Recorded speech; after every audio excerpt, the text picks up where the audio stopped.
Chapter 1072.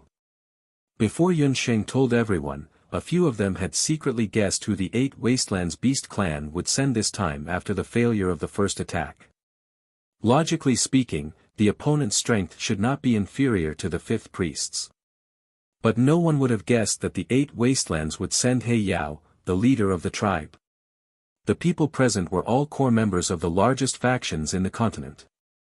Ever since the Dutian blood seal appeared, they had used various channels to obtain information about the 8 Wastelands. Among them, there were some clues about the leaders of the Bakra orcs. It was said that the strongest faction in the 8 Wastelands was the Beast God Altar. The 5th priest was from the Beast God Altar. But the Beast God Altar did not move around the 8 Wastelands often. Below them were the Bakra orcs. Although they were called the Bakra orcs, there were more than 8 tribes in the 8 Wastelands. But most of the beast tribes were attached to the 8 Wastelands. The 8 beast tribes were divided into upper beast tribes, middle beast tribes, and lower beast tribes according to their strength and territory. Among them, the Black Chelan tribe, which worshipped martial arts, had the largest population and the most fertile land. The leader of the Black Chelan tribe was the second strongest in the history of the Black Chelan tribe, the current Black Chelan king, He Yao.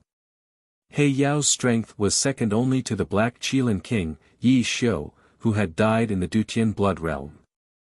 Who would have thought that He Yao would be the one leading the invading army? The news caused the expressions of Lan, Qi, and the others to turn serious.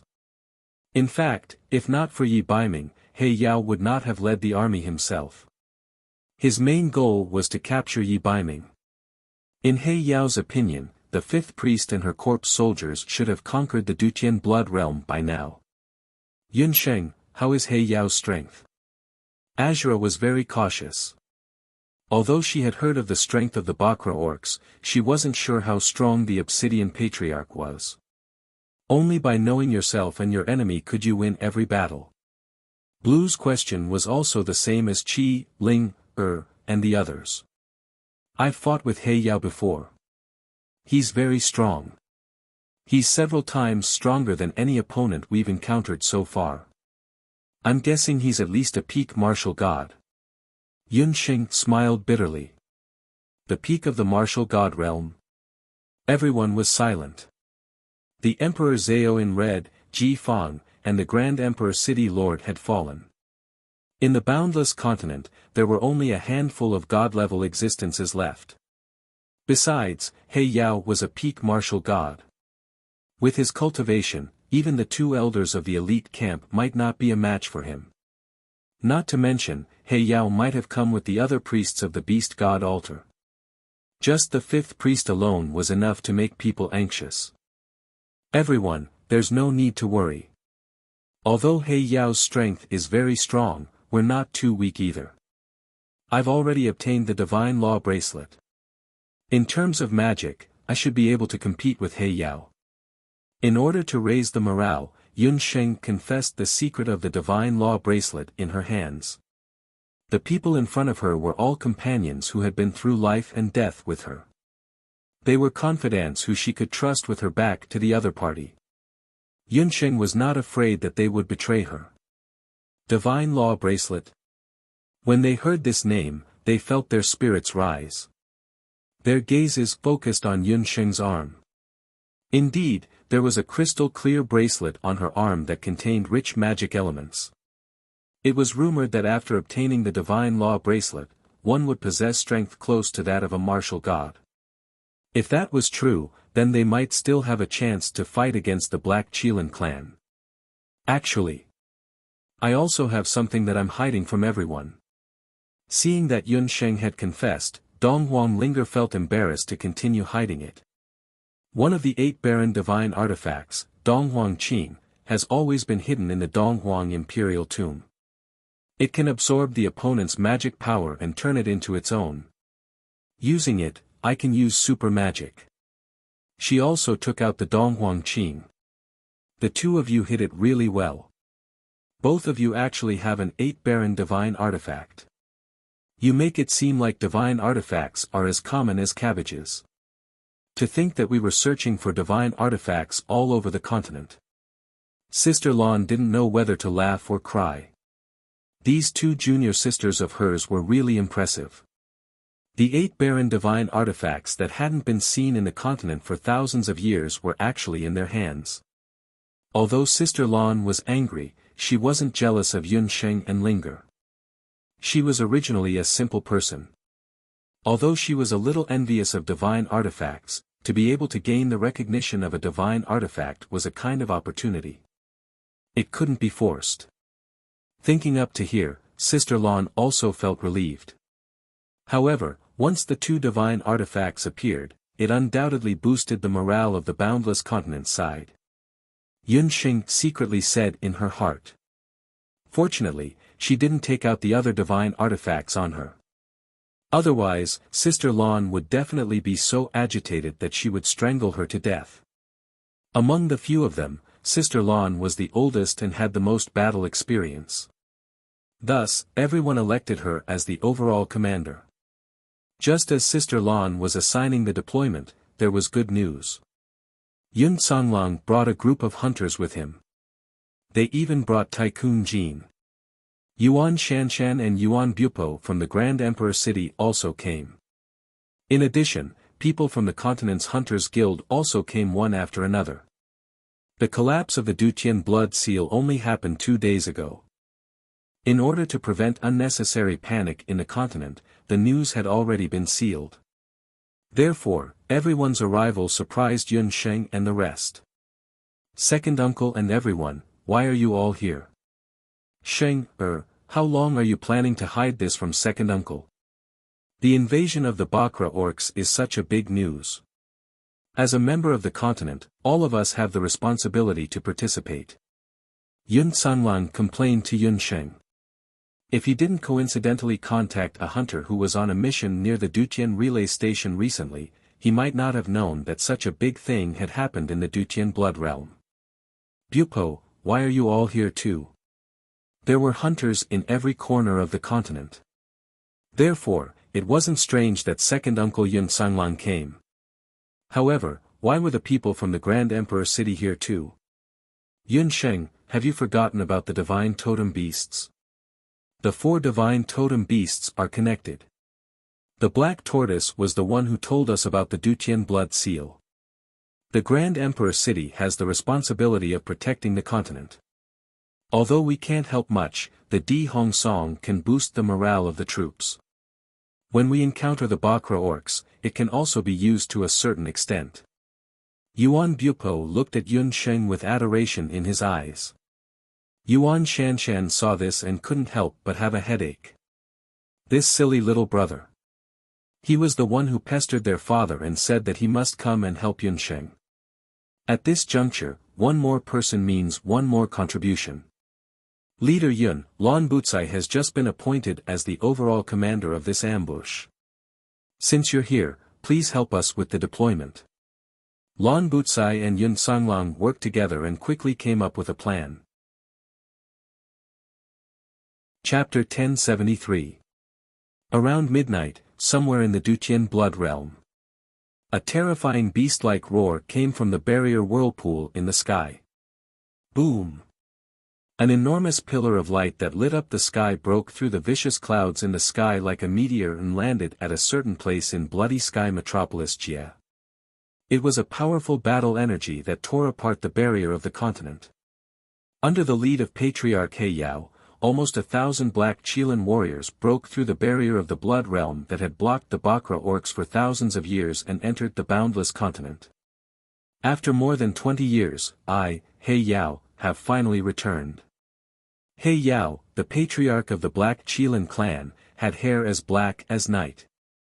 His wild eyes flashed with the unruliness of a wolf king. The boundless continent carried He Yao's most bitter memories. At that time, he had just become the young patriarch of the Black Chilan tribe and thought that he was the most powerful person in the world.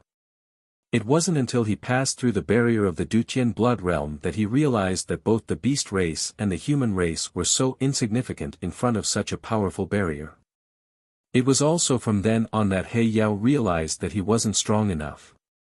He met Li Qingcheng and Qin Chang in the boundless continent and remembered the former for dozens of years. It was a pity that when he returned to the boundless continent, she had already turned into a soul. When He Yao thought of this, he couldn't help but feel sad. Yi Baiming's mother, Empress Li, was the first woman he met when he was heavily injured. Empress Li was different from any woman he had ever met. Empress Li was only 14 years old that year, the best years of a young girl. She was innocent and didn't know the dangers of the world. At that time, she hadn't met her nemesis, Yi Qingtian. It was undeniable that Empress Li was beautiful, but He Yao didn't like her because of her beauty. She was very special. He Yao still remembered that when he was in danger, that woman dressed in men's clothing called out to him softly. Her slender fingers brushed against the blood on his body, and she fed him the clear water. He opened his eyes and saw that the woman was as quiet as the moon in the sky. Her eyes seemed to be filled with stars, so beautiful that it made people think that she was an illusion. The moment He Yao saw her, he decided that he had to get his hands on this woman. Unfortunately, when He Yao woke up, Empress Li had already settled him down in a village. She and the merchant group had already left. At that time, He Yao did not even know her name.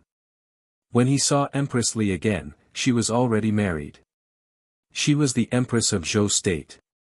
However, her man had found He Yao. At that time, He Yao was overjoyed. He forced Yi Qingtian to use Empress Li in exchange for the support of the Black Qilan tribe. He got what he wanted and got Empress Li's body, but he couldn't get her heart. After that, he suddenly received news that his father had passed away and that the Black Qilan tribe had fallen into chaos. In a hurry, he returned to the Eight Desolates continent. He had been gone for more than 20 years. Empress Li was dead, but she and her son, Yi Baiming, had inherited Li Qingcheng's personality. He Yao heard that Yi Baiming had inherited his mother's outstanding looks. Perhaps bringing Yi Baiming back to the Eight Desolates continent was a kind of compensation for He Yao. He just wanted to prove to Empress Li that their son would eventually return to the Eight Desolates continent. Breathing in the familiar yet foreign air of the boundless continent, He Yao couldn't help but roar at the sky. Behind him, the 1,000 beast soldiers and He Linlin all half knelt. The Black Qilan tribe swears loyalty to the tribe leader. The tribe leader's divine might shakes the boundless continent. The major tribes of the Bakra orcs had received orders from the beast god altar at almost the same time to attack the boundless continent. Other than the Black Qilan tribe leader, the other tribe leaders did not personally lead their troops. However, each tribe had sent their elites. However, these elites were still not as disciplined as the Black Qilan warriors. They only used half the time of the other tribes to arrive at the boundless continent. I wonder if Dugu Xiu passed on father's orders to Yi Baiming, He Linlin said from the side. They had invaded the Dutian blood realm overnight. When the Qilan tribe's elites had arrived, they had caused a huge commotion. However, such a huge commotion had not attracted the humans. It seemed that the fifth priest had already occupied the Dutian blood realm. It seems that Yi Baiming is still stubborn. Otherwise, he would have come with Xiu to welcome us. He Yao was displeased. Yi Baiming was really stubborn.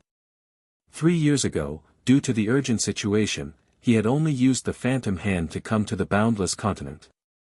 The Phantom Hand could only unleash a portion of his strength. This time, he had personally come to the boundless continent. Other than Yi Baiming, he wanted to take down the boundless continent. Lin Lin, what was the name of the woman who shot my Phantom Hand with an arrow last time? He Yao still had an arrow wound on his hand. Last time, he had been paying attention to Yi Baiming and did not notice who the woman who had attacked him was. This woman was said to be a remnant of the celestial fox. She had a foxy face and caused the two brothers, Yi Baiming and Dugu Xiu, to turn against each other. This time, if he had the chance, he would definitely kill that woman. Yun Sheng. She is from the Zhou state.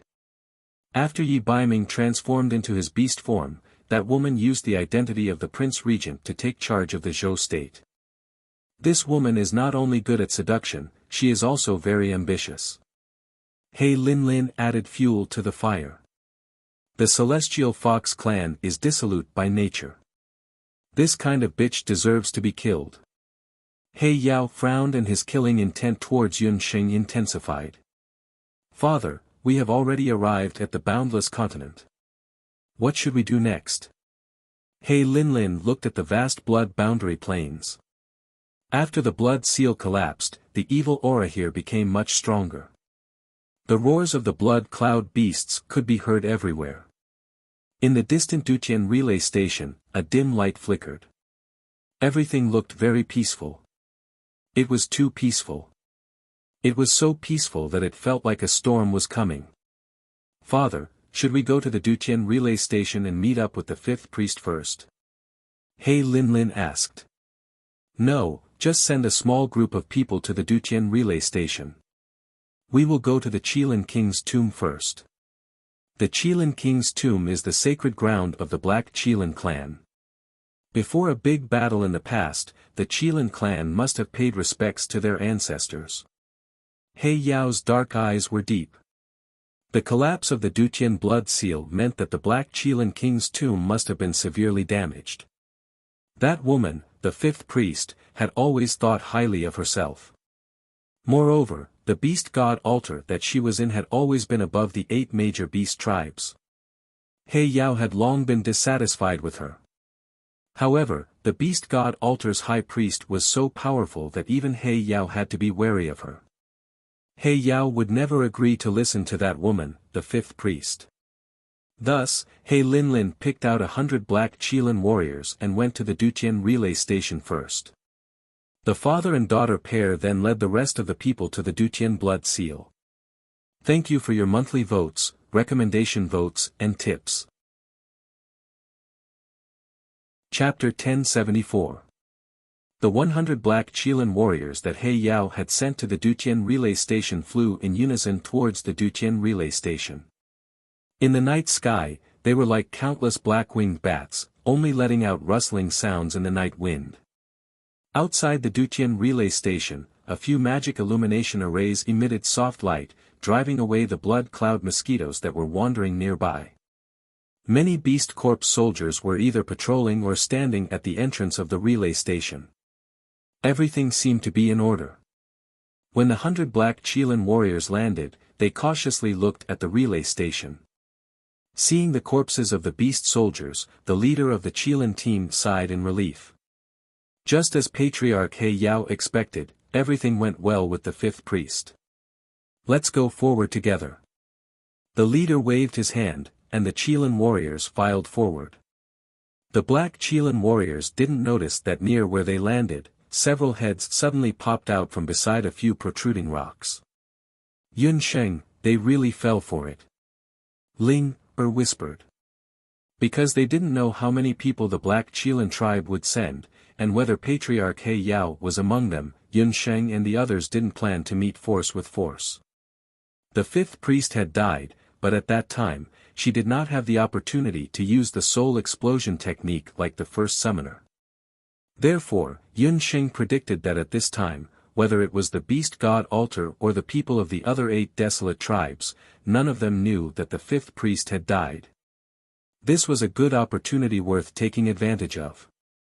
Yun Sheng used the corpses of the beast soldiers that were already under her control to order them to wander around the Duqian relay station, creating the illusion that the fifth priest had successfully taken over the Duqian relay station. The hunters, warriors, and magicians in the Duqian courier station were already scattered around the courier station. They were only waiting for the Black Qilin clan to barge in before launching a surprise attack. The number of people seems wrong, there are only about 100 of them. Among those Qilin warriors, there are no experts whose strength surpasses the martial emperor realm. With the help of Shenong's eye, Yun Sheng could see clearly even in the dark night. The Black Qilin warriors heading to the Duqian relay station were all wearing heavy Qilin helmets. Their eyes were bright, and most of them were at the martial sage level. As expected of the Black Qilin clan, their elite warriors were all martial sages. Everyone could not help but think to themselves that it was fortunate that they were the ones who discovered this group of people. It should be known that on the boundless continent, even if a few great countries were gathered, they might not have as many martial saints as the Black Chelan tribe. One could imagine how big the gap between the boundless continent and the 8 desolates continent was in these 10,000 years. The more this was the case, the more determined everyone was to eliminate these Black Chelan warriors and revive the Dutian blood realm. Yun Sheng's gaze passed through the 100 over people and quickly discovered something. He Yao was not among them. Although he had never seen He Yao before, He Yao's strength was clear at a glance. The leader was 2 meters tall and had a heavy sword at his waist. However, in terms of strength, he was at most a martial grand emperor. He was far from the legendary peak martial god patriarch He Yao. There are only 2 possibilities. Either He Yao has not arrived and sent this group of people to scout ahead. The other possibility is that He Yao has split into 2 groups and gone to other places. Sister Lan voiced her concern. Everyone's heart sank. If it was only the first possibility, it would be fine. However, if it was the second possibility, then it was not good. He Yao was a cunning old fox. If he had split into 2 groups, where else could he go? It could only be the Dutian blood realm or other places in the boundless continent. We have to end this quickly. If He Yao really goes to the Dutian blood realm, I'm afraid Gufeng and the rest will be in danger. Yun Sheng wiped off cold sweat. Ji Rumo and Chang Si Ming were very strong. However, if they were to go against He Yao, it would not be so optimistic. Just as Yun Sheng and the rest were talking, the Kirin warriors walked towards the Dutian relay station. Isn't Gufeng in danger? No, Yun Sheng, we have to save them. Dong Huangling was shocked. How about this?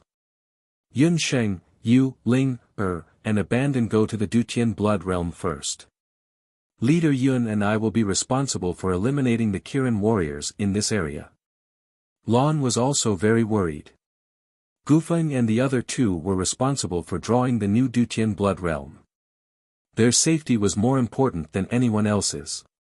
Yun Sheng had a large number of demonic beasts under her command. She also had the magic bracelet, dollar, and tyrant gold. Dong Huangling also had Dong Huangqing, abandon, and little green. If they went together, even if they couldn't kill He Yao, they could delay him for a while. When the new Dutian blood realm was completed, they could defeat He Yao and the rest. Yun Sheng thought for a while and felt that this was the only feasible plan. The few of them quietly went towards the Dutian blood realm. On the other side, hundreds of Kirin warriors had already arrived at the relay station. Brothers, we are the subordinates of He Yao. We are here to help the 5th priest. The team leader stepped forward. After a while, the bull beast soldiers did not answer. I almost forgot that these are the 5th priest's beast soldiers. They are all zombies. How can they answer? The team leader patted his head and mocked himself. Hence, he walked towards the relay station with the 99 Kirin warriors. The relay station's door was tightly shut. The team leader pushed the door open. In the brightly lit relay station, the moment the team leader pushed the door open, there was a sudden roar. It turned out that Blue and the others had already set up a large number of magic arrays in the rooms of the Dutian relay station. These magic arrays were all set up with restrictions. They were like ticking time bombs. As soon as someone broke in, they would explode instantly. The warriors of the Black Chelan clan were ferocious, but they were all warriors and knew little about magic arrays. Plus, they saw the corpses of the beast soldiers and naturally thought that the Du Tian relay station was under the control of the 5th priest. That was why they fell for it so easily. Many violent magic arrays, such as thunderstorm, fire, and earth spikes, were instantly detonated. The Dutian relay station was suddenly set ablaze. Many of the Black Kirin warriors who were caught off guard were hit by the thunderstorm and split into 2. Some of them were covered in fire and turned into flaming men. As they rolled, they were pierced by the sharp earth spikes. "Oh no, we've been ambushed." The team leader was furious. Behind him, the beast soldiers' corpses under the fifth priest's control waved their heavy axes and chopped at the Kirin warriors who were not attacked by the magic arrays. The bull beast soldiers' corpses were very powerful. Their heavy axes chopped a few Kirin warriors in half as if they were firewood. The team leader shouted angrily. His black Kirin battle aura was dense like dark clouds covering the sun. He rushed forward and grabbed a bull beast soldier's corpse with one hand. With a roar, he channeled his fighting aura into his arms. His arms were like iron bars.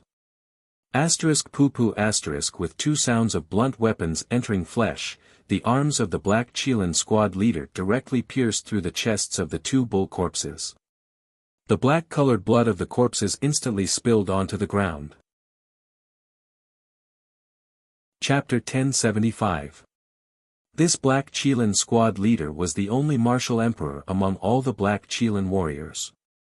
After he killed the two barbaric bull beast soldier corpses, he took a closer look and discovered that the barbaric bull beast soldier corpses had a golden eye-shaped brand on their foreheads. This mark was clearly not the fifth priest's unique mark. Could it be? The fifth priest had met with an accident and her corpses were being controlled by someone else. There was actually a corpse sacrifice more powerful than the fifth priest in the Wuxia continent. The Black Chelan squad leader was shocked. Charge! Defend the Wuxia continent and destroy the Bakra orcs. Many sorcerers and warriors rushed out from all directions. Lan He and Yun Sanghai rushed to the front. The two of them flanked the Black Chelan squad leader from the left and right. Dozens of miles away from the Dutian relay station, Yun Sheng led a few people in the direction of the Dutian relay station. Behind them, a ball of magic light suddenly lit up and then returned to normal. Looks like Sister Lan and the others have already made their move. We have to speed up too. Yun Sheng stopped and stared for a moment. Yun Sheng, look at the sky. Qi was surprised. Looking up, they saw a huge hole in the blood-red sky that was originally covered by a vicious aura. It was like a murderer who had lost all his teeth, opening his mouth and laughing maliciously at everyone. That was the blood cloud hole left behind by the Black Chelan clan after breaking through the enchantment. The hole was still expanding. Looking at the size of the hole, at least hundreds to thousands of beast soldiers had poured into the blood realm. It's too dangerous to keep this thing. What if the other 8 Wastelands beast clans take advantage of the situation and enter? Just as he finished speaking, a gurgling sound came from the blood cloud cave. The clouds began to churn again, as if something was about to break out of the cave.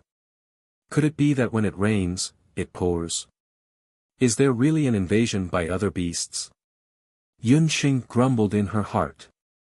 It was a matter of urgency now. If the other party came with more powerful characters. Boom, another flash of light landed. Yun Sheng and the others retreated to the side. But this flash of light was much weaker than when He Yao and the Black Chelan clan broke through the enchantment. Qi Muguan of the Ba Serpent clan appeared in front of them with a few hundred Ba Serpent warriors. Young clan leader, we have arrived at the Blood Realm. But looking at the situation, someone has already entered the Blood Realm. It should be the Black Chelan clan. After Qi Muguan learned of his sister's death, he had been plotting to go to the Boundless Land to avenge her death. Qi Muguan was the first to enter the Dutian Blood Realm. He was the first to enter the Chaos to enter the Blood Realm. To enter the Chaos region first in the Blood Realm. But there was Qi led in blood, Chelan the Blood Chelan Blood Chelan the Blood Chelan blood. But there were benefits to being slow. The entrance to the Blood Realm opened by He Yao and the others allowed Qi Muguan and the others to enter the Blood Realm effortlessly. The warriors of the Ba Serpent clan were different from the strong Black Chelan clan. Their warriors were mostly magicians. Most of them were tall and alluring male and female magicians. Yun Sheng had only met Qi Muguan once before. But she still had some impression of him. Hiss. There are humans. Qi Muguan also noticed Yun Sheng and the others. Qi Muguan looked similar to his sister, Qi Bai. He looked like a girl and had a pair of narrow eyes like bamboo leaves. That old woman, Lin Yun, what's going on? Why are there humans in the blood realm? Qi Muguan looked at the young magicians arrogantly. When his gaze swept past Dong Huangling's face, a sharp glint flashed across his eyes. You killed my sister, Qi Bai. After saying that, Dong Huangling's magic soul suddenly appeared. An emerald soul snake that was the size of a little finger attached itself to Dong Huangling's magic soul. Qi Muguan raised his hand.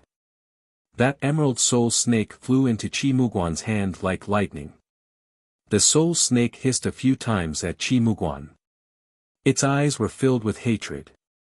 After saying that, the little soul snake turned into a strand of magic power and disappeared. Yun Sheng and the others were shocked. Later Qin's Madame Qi Bai was killed by Ling Er.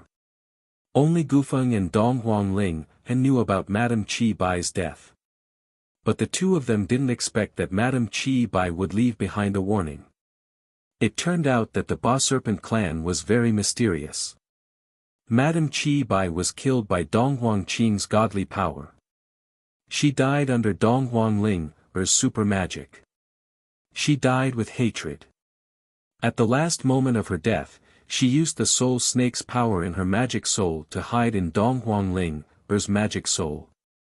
As long as Dong Huangling encountered someone from the Ba Serpent clan, the little soul snake would tell the truth to the Ba Serpent clan and avenge Madame Qi Bai's death. Earlier, Qi Muguan had always thought that his sister, Madame Qi Bai, died under the hands of De Guxiu. He didn't expect that his sister, Madame Qi Bai, died under the hands of a female mage. I was the one who killed her. Madame Qi Bai used her soul snake to kill my elder brother, turning him into an idiot. She and I have an irreconcilable enmity. It is only right for me to kill her. Dong Huangling had a stern expression on her face. Even if she had to face the revenge of the Ba Serpent clan, she still didn't have the slightest bit of regret. Yun Sheng, this is my matter. I won't drag everyone down with me. You all go to the bloodstains first and save Gufeng and the others. Dong Huangling wasn't willing to drag everyone down with her because of her hatred. Yun Sheng's brows were tightly knitted. Yun Sheng, our opponent has a lot of people. It's better for us to use our Di Hong Song to fight in a group. Bring your demonic beasts and abandon and enter the bloodstains first. Leave this place to us and Miss Ling Er. Yuan Bupo could tell that Yun Sheng was in a difficult position. Time was of the essence. If they delayed for 15 minutes, Gufeng and the others who were in the bloodstains of the Dutian would be in greater danger.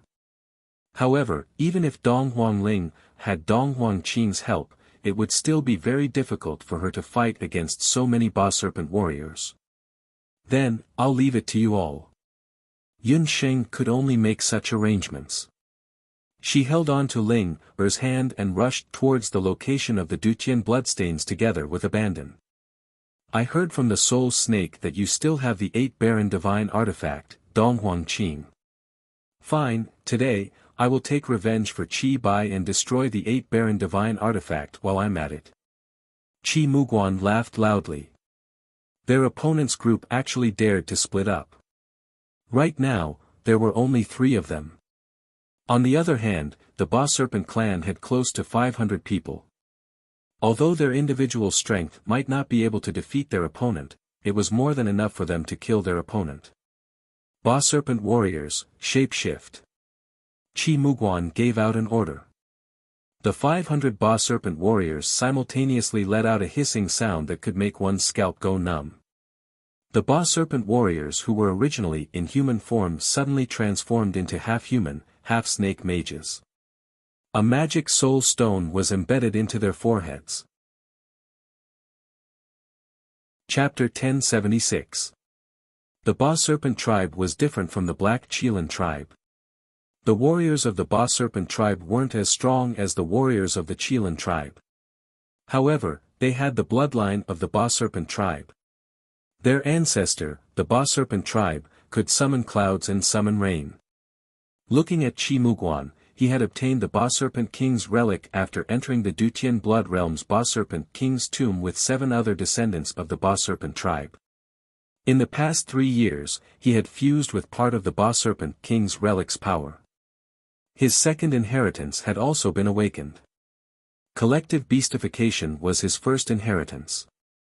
In just a moment, Qi Muguan and the 500 Ba Serpent tribe warriors had all completed their beastification. Their speed was so fast that they were even faster than the beastified warriors of the boundless continent. In this way, the magicians had a strong physique that was similar to that of the warriors. In terms of attack and defense, their strength had greatly increased. Looking at Qi Muguan, he was covered in red snake scales. His snake body, which was half a meter thick, was coiled into a ball as he flew in midair. His long and narrow snake eyes were filled with contempt. In his hand, he was holding a cobra magic scepter. Ant-like humans, how dare you look down on the power of the Ba Serpent tribe? Warriors, kill them. Qi Muguan waved the cobra scepter. The 500 Ba Serpent warriors roared as they unleashed all sorts of multicolored magic attacks. Seeing this, Dong Huangling didn't panic. She flipped her hand, and Dong Huangqing appeared in her hand. Ancestor Dong Huang, help me defeat these evil Ba Serpents. The magic wings behind Dong Huangling's back flapped lightly. Her clothes were red like fire, and her bright face was suffused with a holy light. After experiencing many life and death battles, Dong Huangling had become more familiar with using Dong Huangqing. Especially last time, when she was fighting with the Emperor Zhao in red, although Dong Huangling was severely injured, she understood how to use Dong Huangqing even more. Dong Huangqing let out a buzzing sound as he swallowed all the magic attacks in one gulp from his dark urn. Humph, I'll let you see what it means to reap what you sow, super magic, hurricane dragon. Dong Huangling chanted. In the sky, the wind and clouds changed, and a hurricane dragon hovered in the sky. So you use this magic to kill Qi Bai. Humph, Dong Huangqing truly lives up to his reputation.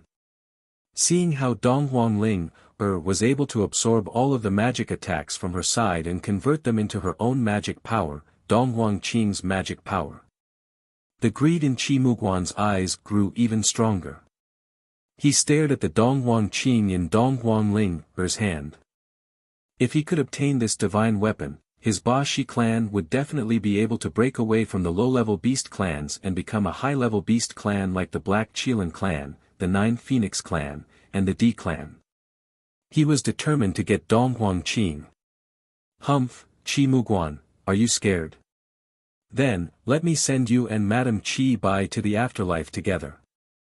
Dong Huangling stood on the head of the storm dragon and waved her hand. The tempest dragon opened its maw, and a torrential downpour of gale-force winds shot towards the Ba Serpent warriors. Those who look down on my Ba Serpent clan will die. Great ancestral wizard Ba Serpent, please give your people supreme magic power. The second legacy of the Ba Serpent, ancestral Magus Ba Serpent. The 500 Ba Serpent magi chanted in unison. The magic soul stones on their foreheads all lit up at the same time. Under the guidance of Qi Muguan's power of inheritance, 500 strands of Ba Serpent mage's power of soul stones gathered together.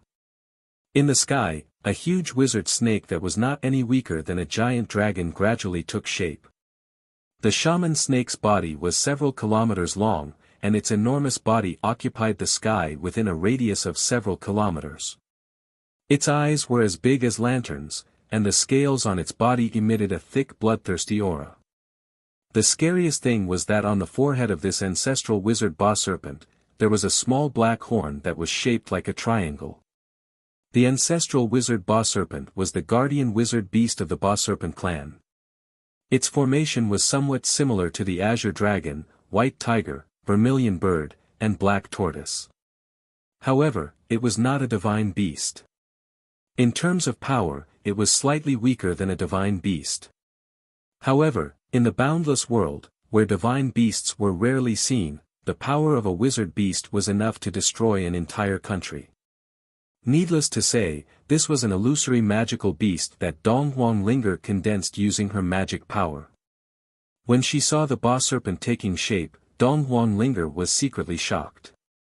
She didn't know why, but when she saw the ancestral wizard boss serpent, she felt that it was somewhat similar to Abandon's pet snake, Little Green. When Abandoned and Little Green fused together, the boss serpent that Abandoned transformed into looked roughly like this. However, before Dong Linger could think more about it, the ancestral wizard boss serpent, which was filled with bloodthirsty aura, rolled its body and pounced toward the Tempest Nightmare Dragon. The ancestral wizard boss serpent's huge tail that was covered with hard scales swung toward the Tempest Nightmare Dragon. Dong Linger raised her eyebrows. So what if it is powerful? It is just a snake. The difference between a snake and a dragon is like heaven and earth. As if it felt the nightmare dragon's disdain, the ancestral wizard boss serpent hissed angrily, and a stream of venom spurted out from its mouth. Beside the Tempest Nightmare Dragon, wind-type magic elements filled the air. Dong Linger raised her hand, and several hurricanes instantly blew away the venom. However, right at this moment, the boss serpent's body swayed and suddenly disappeared within the sea of clouds. Shit, this ancestral wizard boss serpent has the ability to conceal itself. It is not easy to deal with.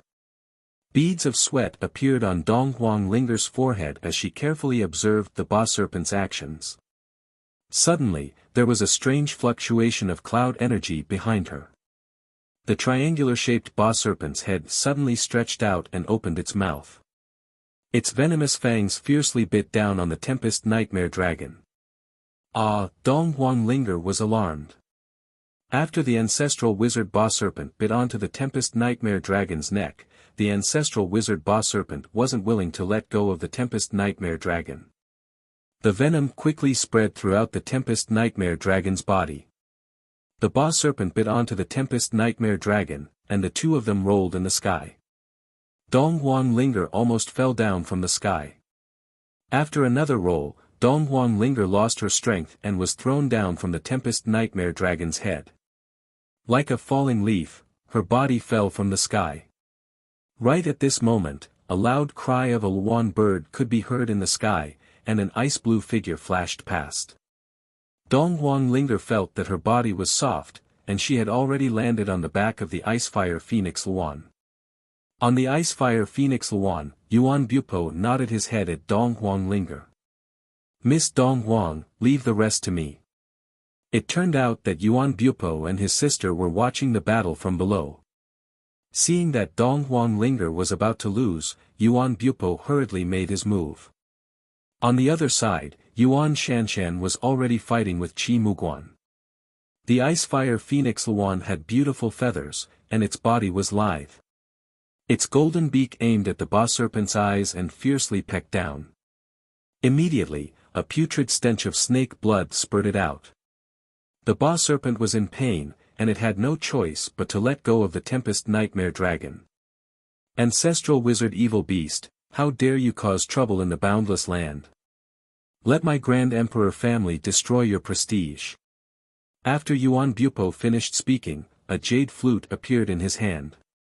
He placed his lips on the jade flute, and the sound of the flute could be heard. Suddenly, the color of the sky changed. Chapter 1077. Dong Linger was sitting on the back of the Icefire Phoenix. She had used up a lot of her magic power in the previous battle. She was also falling from the sky. She was feeling dizzy. She looked at Dong Qing in her hand. It had become dim. The magic power in Dong Qing was also dispersing. "I'm still too weak. If this Shin Qing was in Yun Sheng's hands, she would be much stronger than me," Dong Linger thought to herself. Suddenly, she heard the sound of a flute. It was like drinking a mouthful of rain during a drought. She felt refreshed. Is this the power of the Di Hong Song? Dong Huang Linger was astonished. Suddenly, her hand trembled. The dim Dong Huang Qing suddenly let out a joyful sound. What was happening?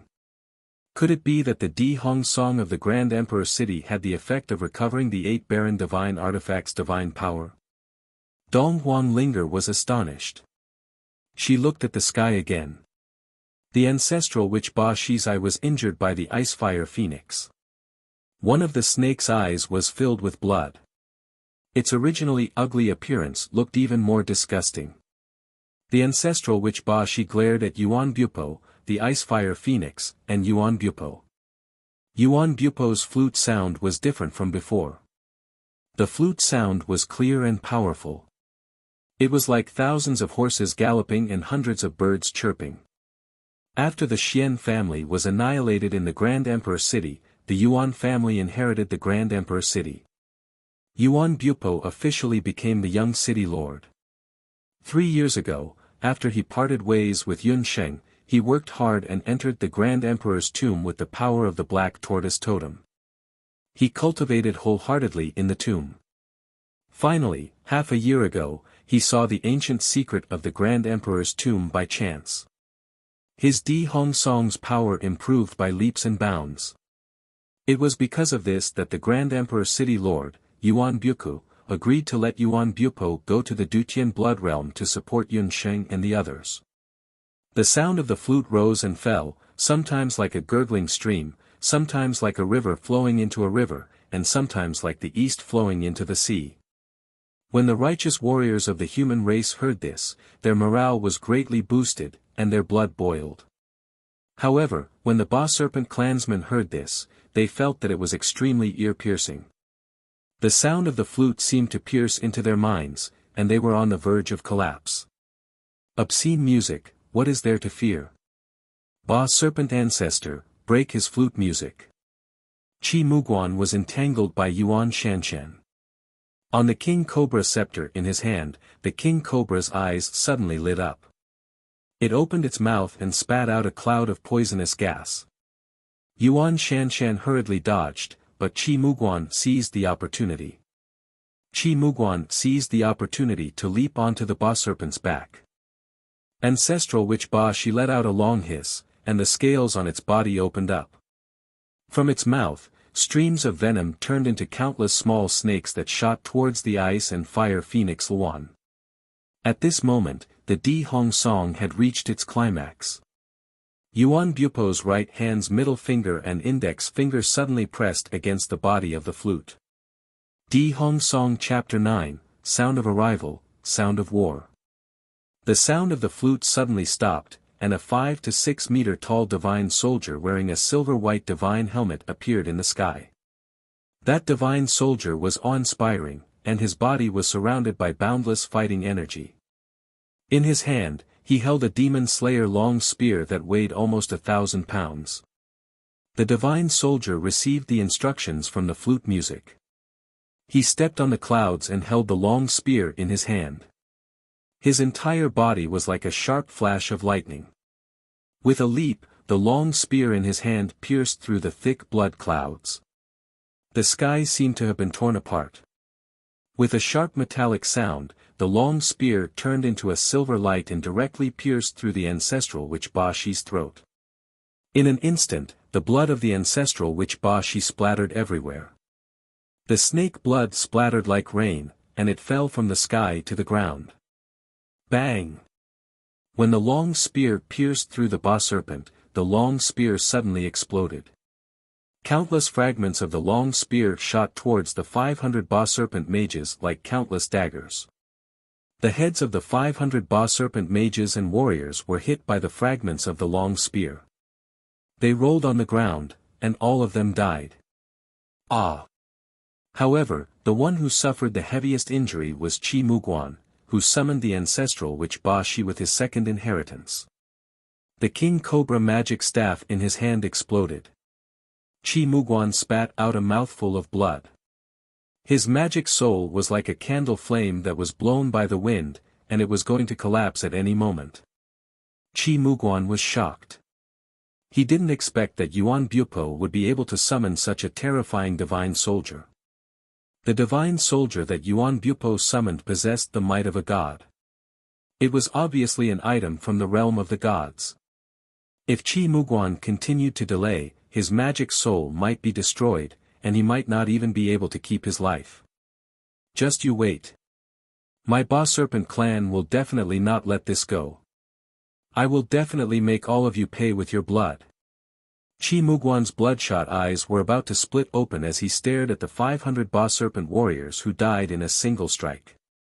Without his subordinates, and with his injuries, he didn't dare to stay any longer. He ran into the Blood Cloud Cave in a sorry state and escaped from the Dutian Blood Realm. Yuan Bupo heaved a sigh of relief and landed on the ground with Dong Huangling. Thank you, Brother Yuan, Dong Huangling was grateful.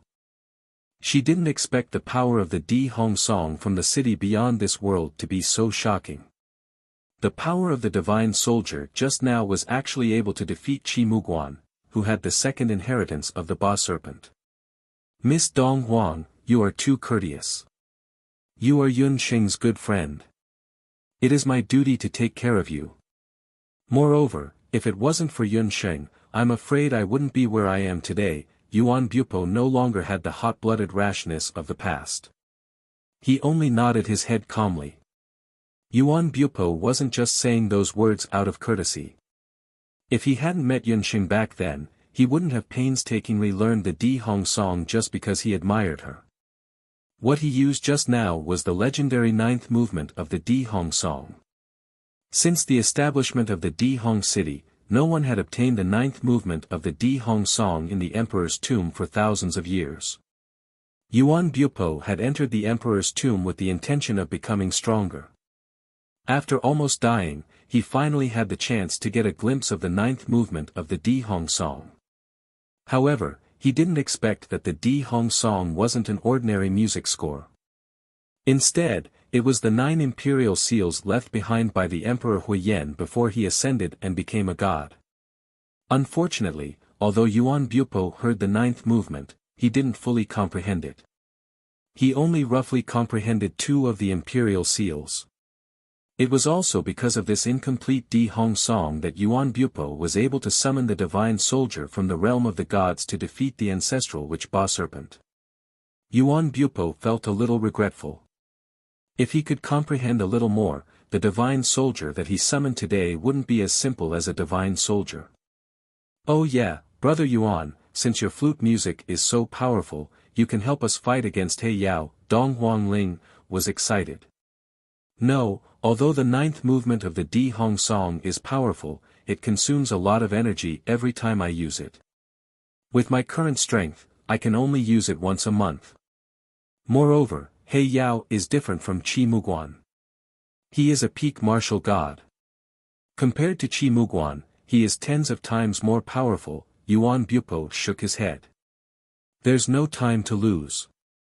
Let's immediately enter the Dutian Bloody Seal. Hopefully, we can catch up with Yun Sheng and the others, Yuan Shanshan reminded the two. The two nodded their heads and flew towards the Dutian Bloody Seal. Chapter 1078. Father, there's movement at the entrance of the Blood World. He Yao, He Linlin, and the others were already near the Dutian Blood Seal. He Linlin's eyelids twitched as she looked up at the sky. Although they were already far away from the entrance of the Dutian Blood World, the sky looked very unusual. The Ba Serpent clan is here, but they seem to have attracted something interesting. He Yao did not turn around, but an unreadable expression flashed across his eyes. He did not expect that there would be an existence on the boundless continent that could defeat the ancestral witch Ba Serpent. It seemed that he had underestimated the strength of the boundless continent's human race. Just as He Yao was deep in thought, he suddenly sensed something. At this time, the sun had already set and the moon had just risen. Although there was no distinction between day and night in the Dutian Blood World, the sky had become even darker. What caught He Yao's attention was that there was almost no hostility near the Dutian Blood Seal. Even if the Dutian Blood Seal had collapsed, the the strongest hostility of the Beast King was sealed in the Blood Seal. Even if the Blood Seal had collapsed, the hostility here should be the heaviest. But now, there was almost no hostility to speak of in this area. On the contrary, there was an aura of light magic here. Lin Lin, don't meddle in other people's business. It seems that someone got here before us. He Yao smiled coldly. The mounds of the 8 wilderness beast kings, which were supposed to be in ruins, were cleaned up in just one day. He Lin was reminded by He Yao and also noticed that there was a force in the Dutian blood seal that was constantly strengthening. She could vaguely see that there was a vigorous force in the ruins of the blood seal, and the ones who formed this force were the 3 people in the core area of the Beast King tombs. Human race. Why is the human race here? He Lin was shocked. Ji Romo, Gu Feng, and Elder Si Ming also noticed He Yao and the others. Ji Romo and the others had just finished drawing the magic array and were waiting for Gu Feng to activate the ball of light and reconstruct the new Dutian blood seal. Lin, they seem to be planning to rearrange the Dutian blood print.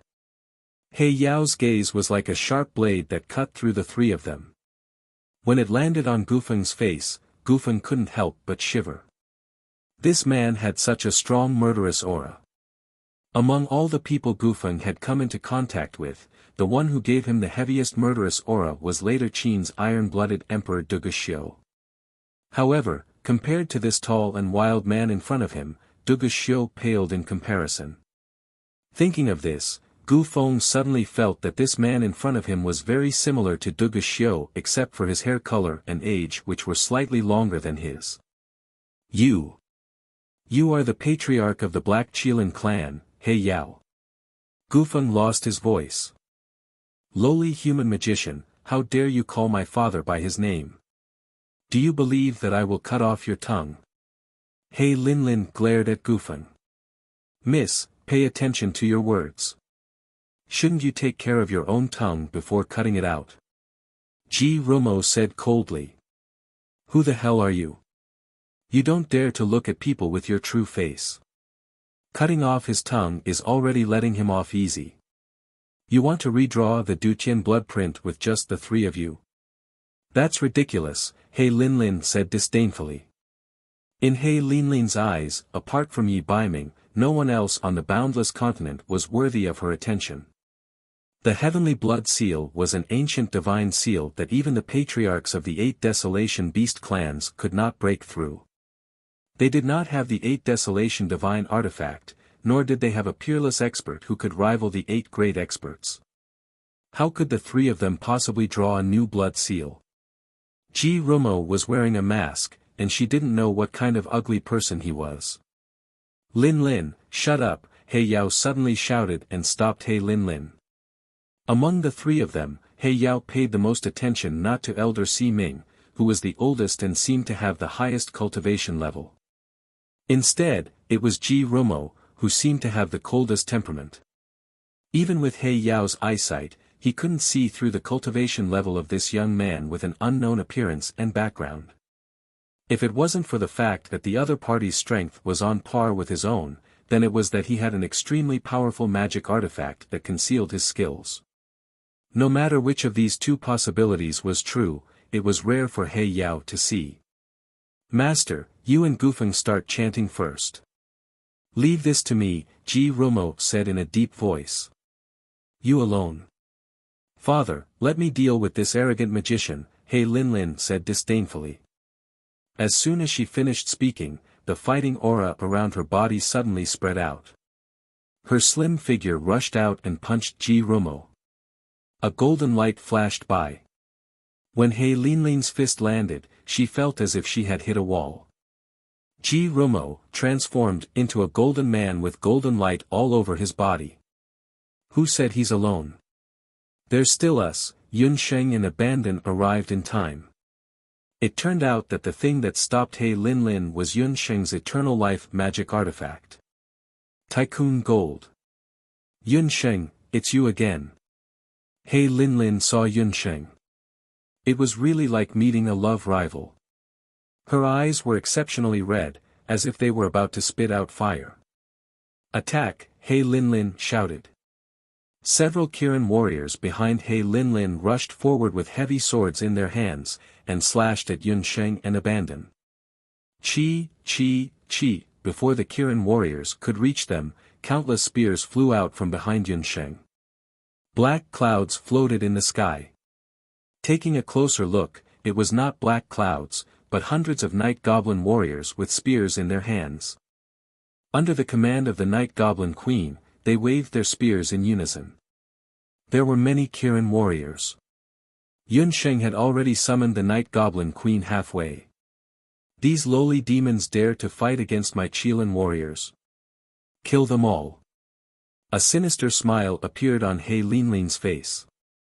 Behind the Kirin warriors, fighting aura turned into wings. Each of them held a heavy sword and leaped into the air. With the fighting aura of the Kirin warriors, they formed a killing formation and tore apart the night goblin warriors' defense. The black Kirin warriors were indeed the bravest warriors in the Bakra orcs. They moved in unison and attacked and defended in an orderly manner.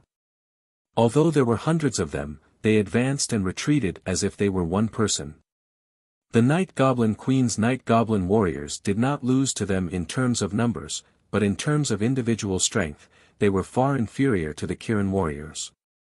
Soon, the night goblin queen showed signs of weakness. She was no match for them at all. So powerful. Yun Sheng was shocked. They were indeed the elites of the Black Kirin tribe. Each of them was close to the martial sage realm. There were more than 900 martial sages, and they were well trained. Such a team was enough to destroy the army of any country in the boundless continent. It was no wonder that the Black Kirin tribe dared to invade the boundless continent with 1,000 men. However, if the other party thought that they could defeat her demonic beasts, they were gravely mistaken. Chapter 1079. The battle had just begun. Water Spirit Queen, Yun Sheng chanted, and the summoning magic array beneath her feet shone. Amidst the blue water magic waves, the slender Water Spirit Queen with her blonde hair fluttering in the wind appeared. Spirit Blessing, heal. The Water Spirit Queen landed among the Night Charm warriors, and her powerful water spirit magic quickly healed the wounds of the Night Charm warriors. Spirit Wings, defense enhancement. The Water Spirit Queen's magic was continuously cast on the Night Charm warriors. The Night Charm warriors, who were originally in a state of decline, became more and more courageous as the battle went on. A general-level summoner. After seeing Yun Sheng summon the Night Charm Queen and the Water Spirit Queen, He Yao, who was watching the battle from the side, could not help but be moved. He could tell at a glance that both the Night Charm Queen and the Water Spirit Queen were summoned beasts under Yun Sheng's command. Especially the Water Spirit clan's magical beast that was summoned later, her water spirit magic was very pure and could provide magical healing continuously. With such a summoned beast, it was like having a cheat artifact. It would take a lot of energy to kill those low-level night charms. That young girl summoned 2 king-level magical beasts at once, and from the looks of it, she clearly still had energy left. He Yao did not expect to encounter a general-level summoner as soon as he entered the boundless land.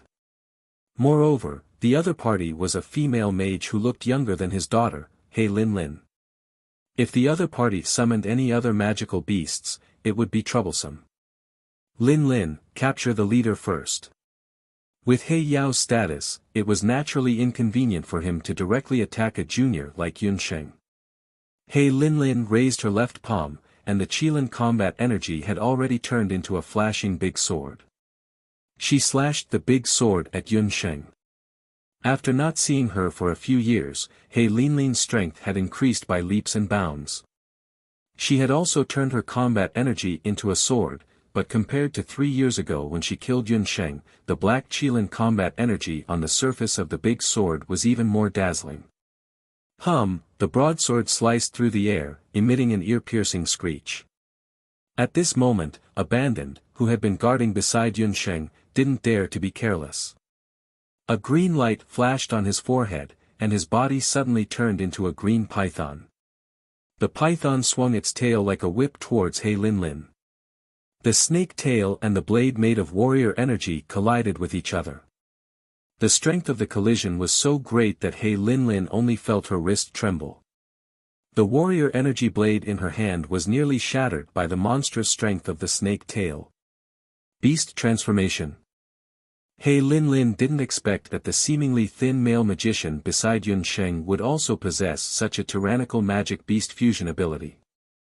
However, the other party was clearly a magician, so how could he transform into a beast like a warrior? He Linlin's expression couldn't help but change as she looked at the two-story-tall colossus that resembled both a python and a wyrm. That's not a transformation of a magical beast, but a fusion of magical beasts. Obsidian couldn't help but raise his eyebrows. Obsidian's expression turned a little strange when he saw the fusion between Little Qin and Abandoned. So what if it's a fusion? Let me beat you back to your original form, you stinking snake. The warrior energy blade in He Linlin's hand disappeared. Her eyes flashed with confidence. She raised her head proudly like a peacock. Yun Sheng, look clearly. I, He Linlin, am the woman most suitable for Yi Baiming. My strength will forever be in the dust. Black Qilin's second inheritance, Qilin Mirage. Behind He Linlin, the shadow that was originally the size of an ordinary person expanded rapidly as if it was filled with air. A black mirage of a Qilin appeared behind her. He Linlin had been in seclusion for the past 3 years in the Qilin tribe. Although she hadn't been able to fuse with the Black Qilin King Saraira, she had received a portion of her father's internal strength. She had finally succeeded in comprehending the second inheritance of the Black Qilin. It was also because of this comprehension that she had broken through to the martial god realm. The martial god realm was the same as the magician realm. With each breakthrough, one's strength would increase by leaps and bounds. The Qilin Mirage didn't require the user to transform into a Qilin. It allowed the host to possess the strength of a Qilin. The size of the Qilin Mirage could change. The mirage it formed had the same attack and defense as the host. In other words, under the effect of the second inheritance, the person facing He Linlin would have to fight 2 He Linlins at once. Die, you reckless magician. He Linlin's eyes flashed with crazed bloodlust. She and the Qilin Mirage attacked from the left and right. The warrior energy blade heavily struck the side of the green python's body and head. The green python's head was instantly broken and blood flowed out. It let out a shrill hiss. Not good. Give up. Don't force yourself. Yun Sheng thought to herself. Just as she was about to step forward to help, she suddenly realized that she couldn't move. Even her voice disappeared in her throat. Yun Sheng had never experienced this feeling before. It was as if someone had cast a petrification spell on her and she couldn't move. Yun Sheng's beautiful eyes flickered. She realized that the person who had immobilized her was the leader of the Black Qilin clan, He Yao. You're that bastard of the celestial fox. You have some skills. He Yao didn't even make a move. He just stared at Yun Sheng with a terrifying gaze. Was this the strength of a peak martial god? Even though he didn't move a finger, the terrifying aura coming from him made Yun Sheng feel as if every inch of her muscles and nerves had been frozen. He Yao's gaze was like a knife, slicing Yun Sheng's face inch by inch. Yun Sheng felt that He Yao was more like Duguxiu. He had a cold aura, like a dagger that could be unsheathed at any time. Was he Yi Baiming's father? The last time Yun Sheng was in Ladder Qin, she had only seen one of He Yao's hands. But now, she could clearly see He Yao himself. He Yao didn't look old at all. When he stood next to the short-haired, dark-haired Lin Lin, he looked more like her older brother than her father. A few strands of hair fell in front of his forehead. His black eyes glowed with a blue light, revealing a wild aura. He was tall and handsome, with an aura that was somewhere between wild and disdainful. This aura was the aura of a superior person. It was also the aura of a strong-willed powerhouse who had experienced mountains of corpses and seas of blood. On his right ear, he wore an obsidian black earring made of polished obsidian. A man like this could only have won the favor of Du Guxiu's mother, Madame Qing. At the same time, Yunxing couldn't help but admire Night Fox's mother, Empress Li. That woman could actually reject the pursuit of such a man. Speaking of which, it was strange. Like mother, like son. Du Guxiu, like Empress Qing, submitted to He Yao's power. Yi Baiming, like Empress Li, rejected He Yao several times. However, compared to Empress Li, who was a weak woman, Yi Baiming was much more powerful. He was like a cunning king of beasts. When his wings were not fully grown, he would hide his sharp claws. When the time was right, he would reveal his sharp claws and fangs, and when the enemy was caught off guard, he would cut their throats with a blow. Yunsheng was sizing up He Yao, and He Yao was also sizing up Yunsheng. Chapter 1080. From He Linlin, He Yao already knew that Yunsheng was the woman who had bewitched Du Guxiu and Yi Baiming and caused the brothers to kill each other. Although he was a Bakra Orcs, because of his deep love for Empress Li, He Yao did not reject humans too much. In his opinion, if Yi Baiming was willing to return to the Bakra Orcs, marry He Linlin, and inherit the position of the tribe leader, it would not be a big deal even if he had to marry 8 or 10 human women.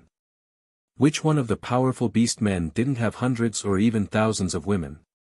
However, why did he fancy a celestial fox bastard who had mixed human and celestial fox blood? Celestial fox, that dirty foxy race. Even He Yao, who was used to seeing all kinds of beauties, had to admit that this woman had a flawless face. In terms of appearance, his daughter He Linlin was probably not as beautiful as Yunsheng. Her skin and face were like the 1,000-year-old snow at the top of a snow mountain. Her pair of pure and clear eyes seemed to be able to see through one's heart at a glance. Her lips were like roses blooming in spring. She did not have a seductive and wanton temperament like ordinary celestial fox women. This woman gave people a sense of holiness that could not be profaned. But so what if she was beautiful? Beauty only lasted for a moment. In the world of Bakra Orcs, strength was everything. You're that dirty celestial fox bastard. He Yao's voice was weak and arrogant. It seems that the arrow last time was still too light. Yunsheng's gaze landed on He Yao's hand with extreme sarcasm. Yunsheng's words made He Yao's brows twitch heavily. The wound on his right hand that was injured by Yunsheng's elf arrow twitched for some reason. Damn it! No one had ever dared to speak to He Yao in such a tone. He Yao sized up Yunsheng coldly. A pressure that could not be ignored suddenly surrounded Yunsheng. With He Yao's status, it was naturally inappropriate for him to directly make a move against Yunsheng. However, it was more than enough to crush Yunsheng with his pressure. Yunsheng wanted to use magic to resist this pressure, but she suddenly realized that her Dharma soul seemed to have lost connection with her. She couldn't summon any magic power. Absolute suppression. This was the absolute suppression of He Yao, who was a peak martial god. Yunsheng felt as if there was 1,000 pounds of pressure on her spine and knees. There was a powerful force that kept tormenting her knees. It was as if there were thousands of insects biting his knees. His tendons and bones were all in intense pain. Even so, Yunsheng remained silent. She stubbornly stared at He Yao, forcing herself not to yield to him. He Yao raised his brows. She was a stubborn woman. It seemed that other than her face, this woman's mind was also more tenacious than the average person. He Yao was a peak martial god. Even if he didn't make a move, his pressure as a martial artist was enough to crush Yunsheng, who was a magician, into meat paste. He Yao's eyes went blank. He vaguely remembered that there was once such a person. He Yao, if you force me again, I will die in front of you. The woman's breathtakingly beautiful face was filled with hatred and despair. Humph, stupid woman. Her stubbornness had caused her own death and her flesh and blood. He Yao had never been rejected by anyone. Empress Li was the first woman to reject him. Now, this celestial fox people woman called Yunxing dared to look down on him in public. That celestial fox bastard could actually withstand her father's pressure. He Lin and the group of dark Qilin warriors were shocked. Patriarch He Yao was now a peak martial god. His pressure was enough to crush people into meat paste in an instant. He Yao increased the pressure even more.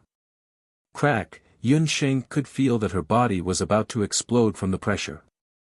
At this moment, a fierce fighting aura rushed out of Yunxing's beast language ring. "I can do it!" Yunxing suddenly shouted.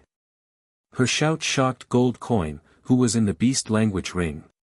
Yi Baiming, the golden Qilin, could no longer hold back when he saw his beloved being tortured.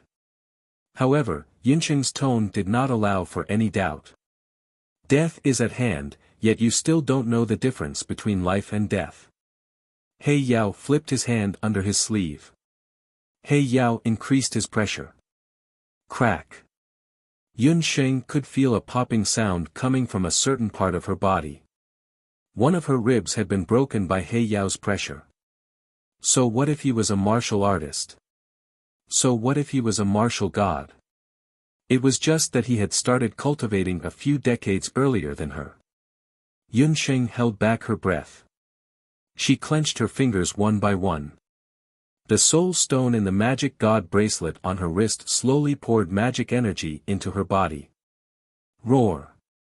An equally biting cold magic energy collided with her. Two powerful magic energy and fighting aura collided. It was like a sudden storm on the surface of the sea. The wind and waves collided. At that moment, the air was distorted. This is... He Yao didn't expect that Yunxing, who looked like a Saint Law overlord, would have this kind of magic energy in her body. This celestial fox people woman had a strong will. Not only was she a summoner, but she also had this kind of mysterious magic energy. She had yet to undergo the true awakening of the beast god. If she were to one day obtain the inheritance of celestial fox, the consequences would be unimaginable. In an instant, He Yao was filled with killing intent. To think that you still have energy left. What a pity. This is as far as you can go. He Yao grunted. He suddenly struck out with his palm. Qilin fighting aura gathered in his hand once more. His palm was filled with fighting aura as it struck toward Yunxing's head. When Yunxing used the power of the magic god bracelet to shake off He Yao's pressure, she had already used all the strength in her body. At this moment, she only felt her body go limp, as if it had fallen apart. She could no longer block He Yao's attack.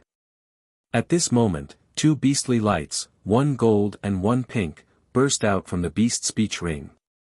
Yunxing's body slid down and was now lying on Jin Coin. Golden Qilin Yi Baiming would not allow He Yao to oppress Yunxing. Even if the other party was his father by blood, he would not allow it. You don't want to be the future chief of the Black Qilin tribe and end up like this for a woman.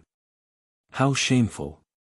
Only then did He Yao see that the one who had suddenly appeared was Yi Baiming, who had transformed into a golden Qilin.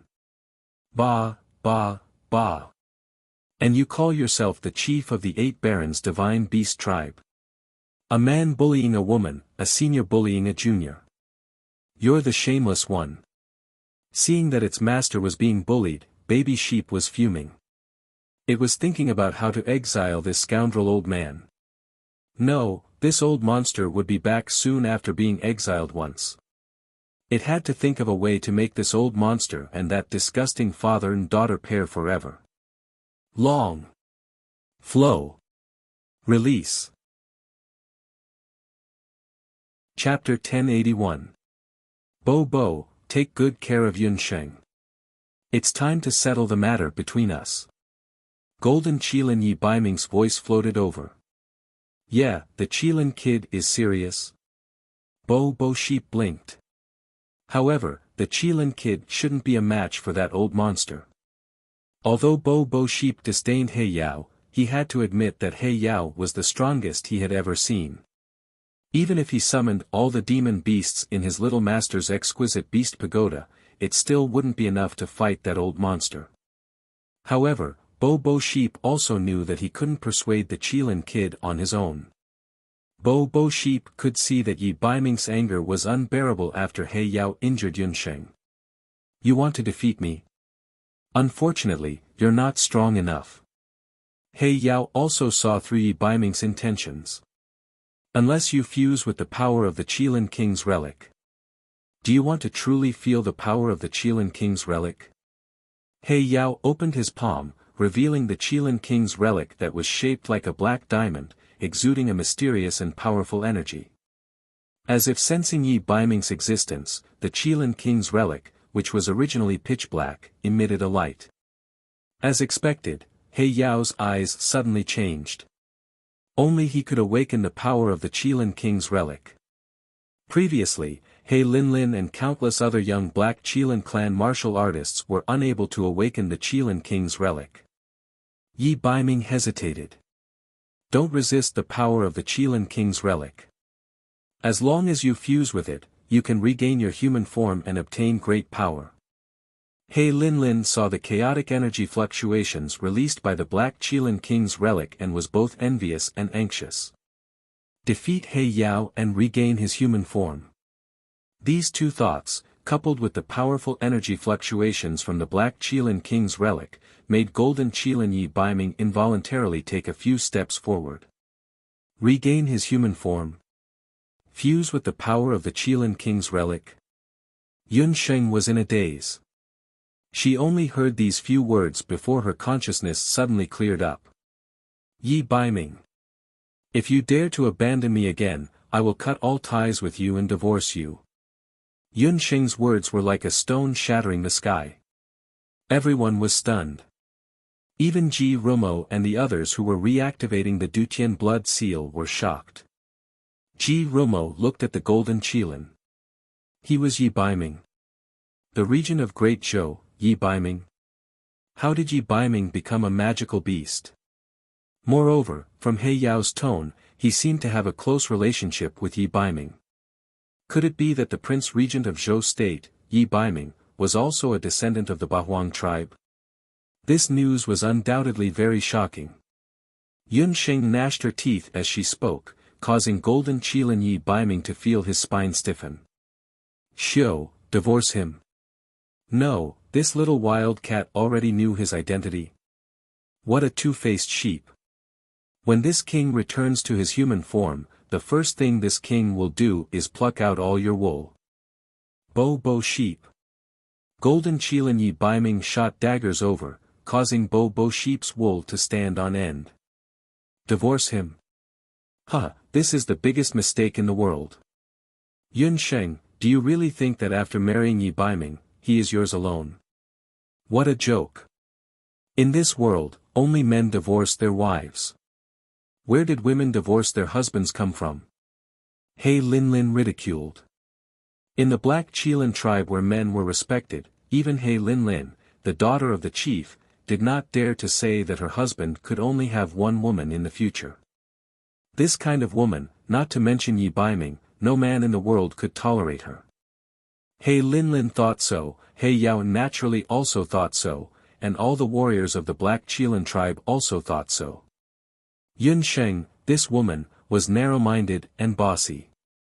Yi Baiming would never choose this kind of woman. Roar, Golden Qilin Yi Baiming, who had already walked into the Qilin King's relic, suddenly shook his head, completely ignoring He Yao and the Black Qilin relic in his hand, and quickly rushed back to Yunsheng's side. He tilted his head, and under everyone's gaze, he actually licked Yunsheng's hand with his tongue in an almost fawning manner.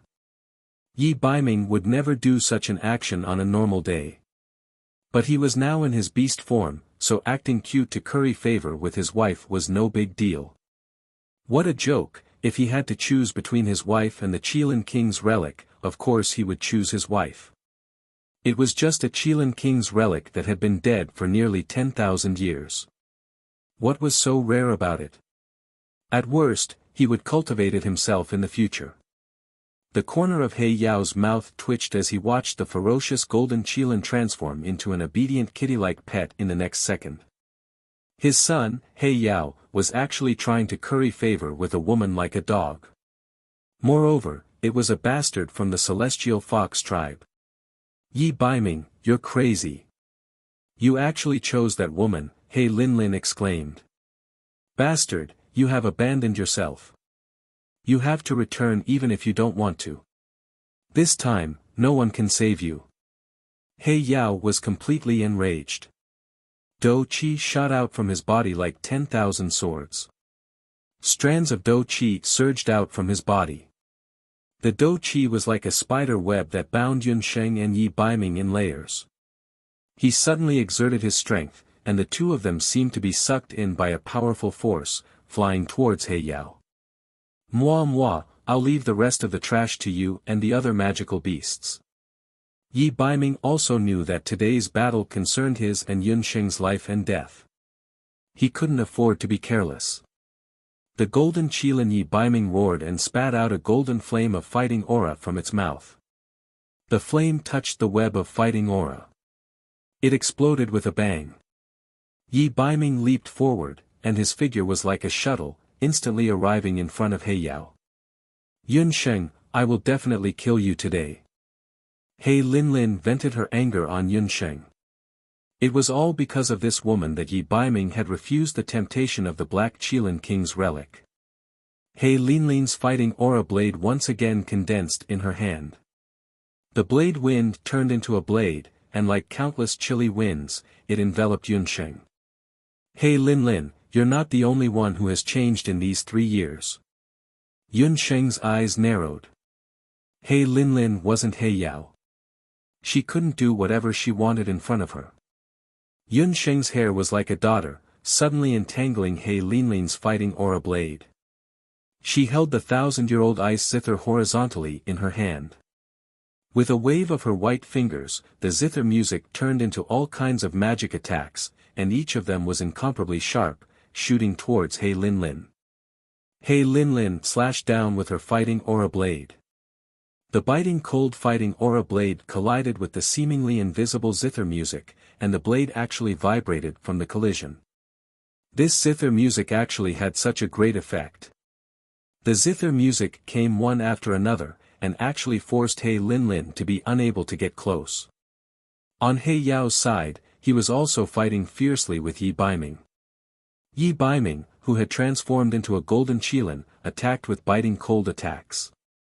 He Yao and Yi Baiming exchanged close to 100 moves, but Yi Baiming didn't reveal any openings. Chapter 1082. The two sides were in a stalemate. On the other side, the Black Qilin warriors and Yunsheng's beastly soldiers were also fighting fiercely. Master, the new heavenly blood seal is only left with the final step. You only need to assist Gu Feng in completing this step. Due to the appearance of Yunsheng and the magical beasts, the Black Qilin tribe's beastly soldiers were delayed. Ji Romo and the rest were able to use the limited time to complete the blood print. The rest only needed Gu Feng to activate the power of the light sphere. Elder Si Ming had also noticed that even though Ji Romo was trying his best to control himself, his mind was already in a mess during the final drawing process. His thoughts had already landed on Yunsheng. Rumo, why are you doing this? You've already used up most of your qi to draw the blood seal. You're not He Yao's match. If you insist on fighting, you'll only end up dying together with him, Elder Si Ming advised. Ji Romo's magical talent was unparalleled in the world. However, in order to stabilize the new Dutian blood print, he had used half of his magical power to fuse into the magic array. His strength had been greatly reduced. The current him could not even protect himself. Master, do you remember that I once said that in this world, there are 3 people whose fates I cannot see through? Ji Romo suddenly asked. Elder Si Ming naturally remembered that Ji Romo had the eye of the sky. He once said that he could not see through the fates of 3 people. One was Yunsheng of Zhou State. The other was the regent of Great Zhou, Yi Baiming. The last person was, those who believe in fate have fates. Those who do not believe in fate do not have fates. Although I am the elder Si Ming of the Dharma Temple, I have never believed in fate. The three of us do not believe in fate. We are people who fight against the heavens. This time, I will fight for it. Ji Romo raised his head and looked at the figures in the sky. Boom! The two figures collided in midair like two meteorites, one black and one gold. In the sky, a whirlpool of battle chi was stirred up. Violent fighting auras from Yi Baiming and He Yao spread out like a tide. Yi Baiming, don't think that you can defeat me just because you're also a martial god. I'm still your father. There's no way you can defeat me. He Yao's face was as cold as ice. From He Yao's point of view, Yi Baiming's strength should be worlds apart from his own. Even though Yi Baiming's talent was astonishing, he had not experienced the baptism of the beast god altar. He had not even awakened the most basic Qilin inheritance. Such a Yi Baiming could actually exchange close to 100 moves with him. This didn't mean that Yi Baiming's strength was on par with Obsidian's. Instead, it was because their mental states were completely different. He Yao's goal this time was to capture Yi Baiming and bring him back to the Eight Desolate Tribe. He wanted to capture him but did not kill him. However, Yi Baiming was the exact opposite. He hated He Yao for causing him and Empress Li so much pain for so many years. He also hated the Black Qilin tribe for harming Yunxing time and time again. Every move he made was vicious, like a fugitive. As a result, He Yao and Yi Baiming were tangled in a fight. It was difficult to determine the victor. The more He Yao was entangled, the more anxious he became. Especially when he noticed that the priests from the Dharma Temple had secretly completed the new Duqian blood seal while they were fighting. The cunning humans were stalling for time. If this dragged on and the new Duqian blood seal was completed, He Yao's invasion would be considered a complete failure. When that happened, the Black Qilin tribe would become the laughingstock of the other Bakra orcs. As the chief, he would lose all face. He Yao bent his right hand and it turned into a Qilin spiritual claw. A ball of fierce Do Qi lit up and a black light burst out from his body like the dawn. The skies seemed to darken in an instant. The third inheritance of the Qilin tribe, Heaven-devouring abyss. Behind He Yao, a huge shadow swallowed all the light like a hungry beast.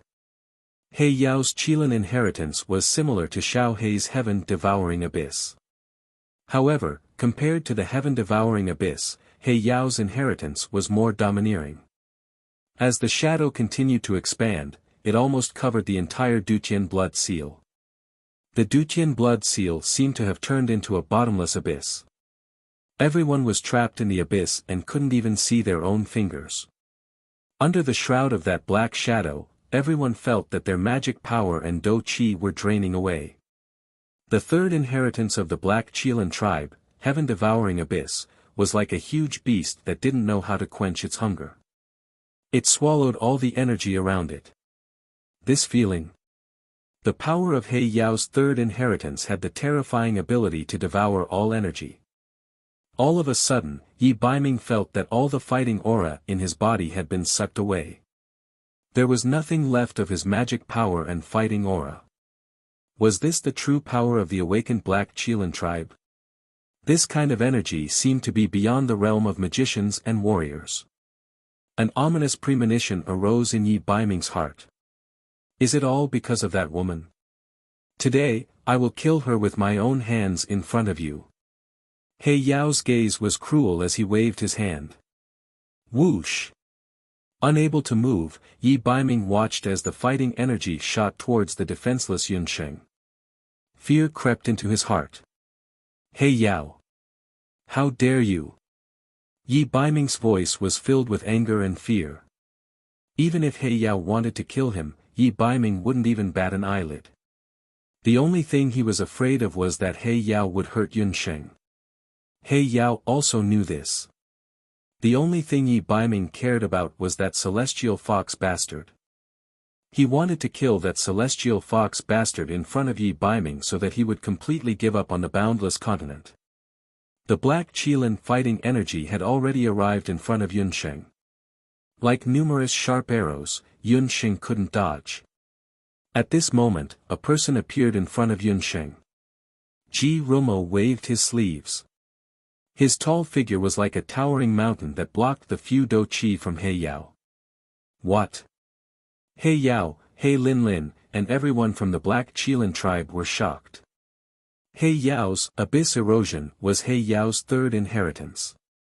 Under the effects of the inheritance, no one could use mana or fighting energy.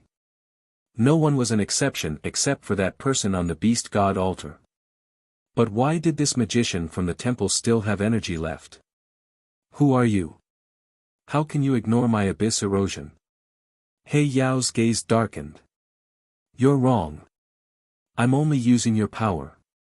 Ji Rumo flicked his wrist and several streams of fighting energy shot towards He Yao.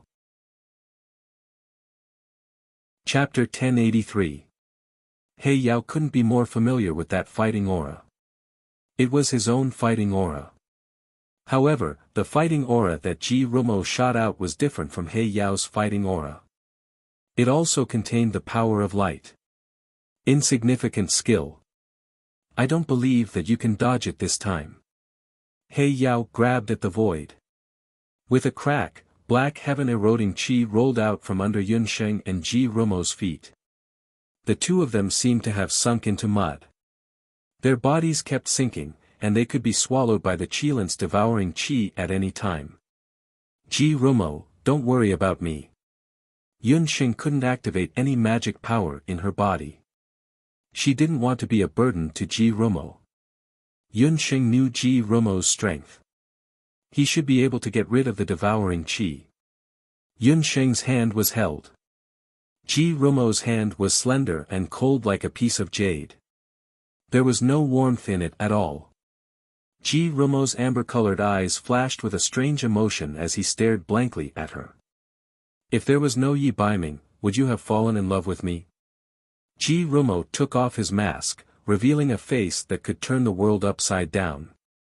There's no if when it comes to love. Yunsheng shook her head. In her previous life, her heart was broken by that scumbag Lu Minglang. She once thought that she couldn't love anyone anymore. However, the heavens gave her a second chance. She came to the boundless land and met Yi Baiming.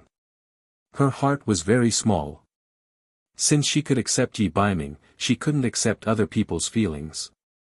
Ji Rumo was relieved. He already knew the answer, but he still didn't give up. However, it was fine. Since that was the case, his decision was not wrong. Let go of my hand. Why did you save me? Yunsheng was anxious. Why was he so good to her? She had only met this man a few times, but she had only met him a few times. But he had silently endured many calamities for her. Yunsheng was a person who didn't like to owe people favors, but unintentionally, she owed Ji Rumo a life-saving grace twice. Qilin Yi Baiming and Abandon were watching from the side. They were both men who loved Yunsheng deeply. No one knew better than them what the way Ji Rumo looked at Yunsheng meant. Yi Baiming's heart was filled with jealousy, but this time, he did not stop her. If not for Ji Rumo, Obsidian's scheme would have succeeded this time. All of them owed Ji Rumo their lives. Yunsheng only saw that Ji Rumo's amber eyes seemed to be filled with rosy clouds. His voice, in the face of the violent winds of the Dutian blood beast world, seemed so ethereal. Because you made me have a heart. If I could choose again, I would rather be a mirror. That way, I can look at you forever. Ji Rumo's lips curled into a gentle smile. He whispered into Yunsheng's ear. A mirror was the loneliest. Although it could illuminate others, it could never see its own heart. Mirror? Yunsheng did not understand. Ji Rumo lifted his finger. His fingertip injected a warm light into Yunsheng's glabella. Yunsheng only saw a white light flash before her eyes. The next moment, she was enveloped by a ray of light. In that ray of light, Yunxing felt that the magic in her body, which had disappeared, was rapidly recovering. This was. Meanwhile, Ji Rumo was still locked in a stalemate with He Yao. You really don't know what's good for you. You actually want to use your own strength to block my attack. Obsidian snorted. Then, he was stunned.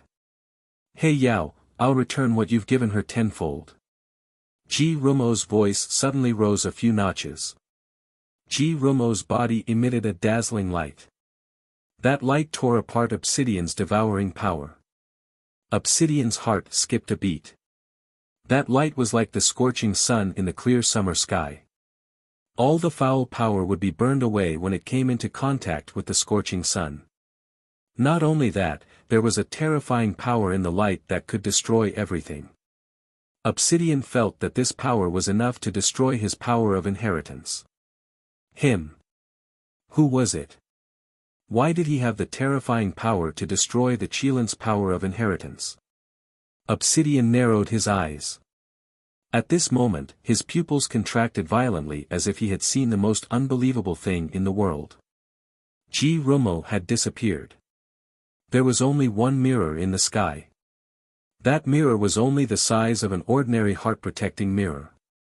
It was shaped like an ancient bronze mirror. However, countless rays of light suddenly shot out from the mirror. The rays of light immediately devoured Obsidian's devouring power and reflected his power of inheritance back. The rays of light were like thousands of arrows, shooting towards Obsidian and the warriors of the Black Qilin tribe. At this moment, Yunsheng and everyone else were staring at the mirror with dumbfounded expressions. Heavenly Fate Mirror, one of the 8 barren divine artifacts. Damn it! Even Obsidian couldn't block the strong light emitted by the Heavenly Fate Mirror. Under the strong light, the Black Qilin warriors were all killed by the reflected power of inheritance. Ji Rumo was actually the Heavenly Fate Mirror. Yunsheng looked at the mirror in the sky. She didn't expect Xia Wenshu to be the Heavenly Fate Mirror. No wonder he could learn any magic. Mirrors were able to reflect everything. Father, save me! He Linlin screamed. She could feel the battle chi in her body being devoured by the Heavenly Fate Mirror. Obsidian's situation wasn't much better than He Linlin's. His third power of inheritance was especially strong when used on himself. Under the refraction of the Heavenly Fate Mirror, most of his battle chi was devoured. Go! Leave this place immediately. Blacklight had no choice but to tear a magic scroll and teleport away with his daughter, He Linlin. The Black Qilin tribe disappeared. Hundreds of Black Qilin tribe's corpses were still on the ground. Obsidian and his daughter had escaped. No one had expected that such a shocking turn of events would occur in the blink of an eye. And this reversal was because everyone stood rooted to the ground, dumbstruck. The mirror in the sky fell to the ground. Crack! There was a crisp cracking sound. Obsidian's third power of Qilin inheritance was extremely terrifying. It contained the devouring power of darkness, which brought irreparable side effects to the Heavenly Fate Mirror. Obsidian was gone, and the Heavenly Fate Mirror was destroyed. Yunsheng hesitated. She walked forward and picked up the Heavenly Fate Mirror. It was an exquisite mirror. The frame was exquisitely carved. The surface of the mirror was damaged. There were many deep cracks on the surface of the mirror. Drops of blood-like red liquid flowed out from the cracks. This chapter is a godly turn of events. Yes, many people will probably curse me for being tricked. Turning on the complaining mode. The so-called Chinese New Year is an endless amount of food to eat, an endless amount of parties to run, and an endless amount of troublesome questions to ask. Old girl expressed that her heart was stuffed, and she had very little time to sit down and write. Thank you for your continued support. Chapter 1084. No one would have thought that Ji Rumo was actually the Heaven's Mandate Mirror that they had been searching for.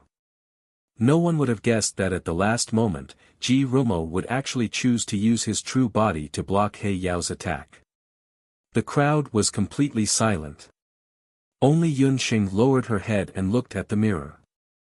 The red liquid that gushed out of the mirror was not only tears, but also blood. Yunxing's eyes were a little moist. At this moment, her heart was filled with thousands of thoughts, but for a moment, she did not know how to express them. The golden Qilin Yi Baiming also stood in the distance. At this moment, he knew that he should not disturb Yunxing.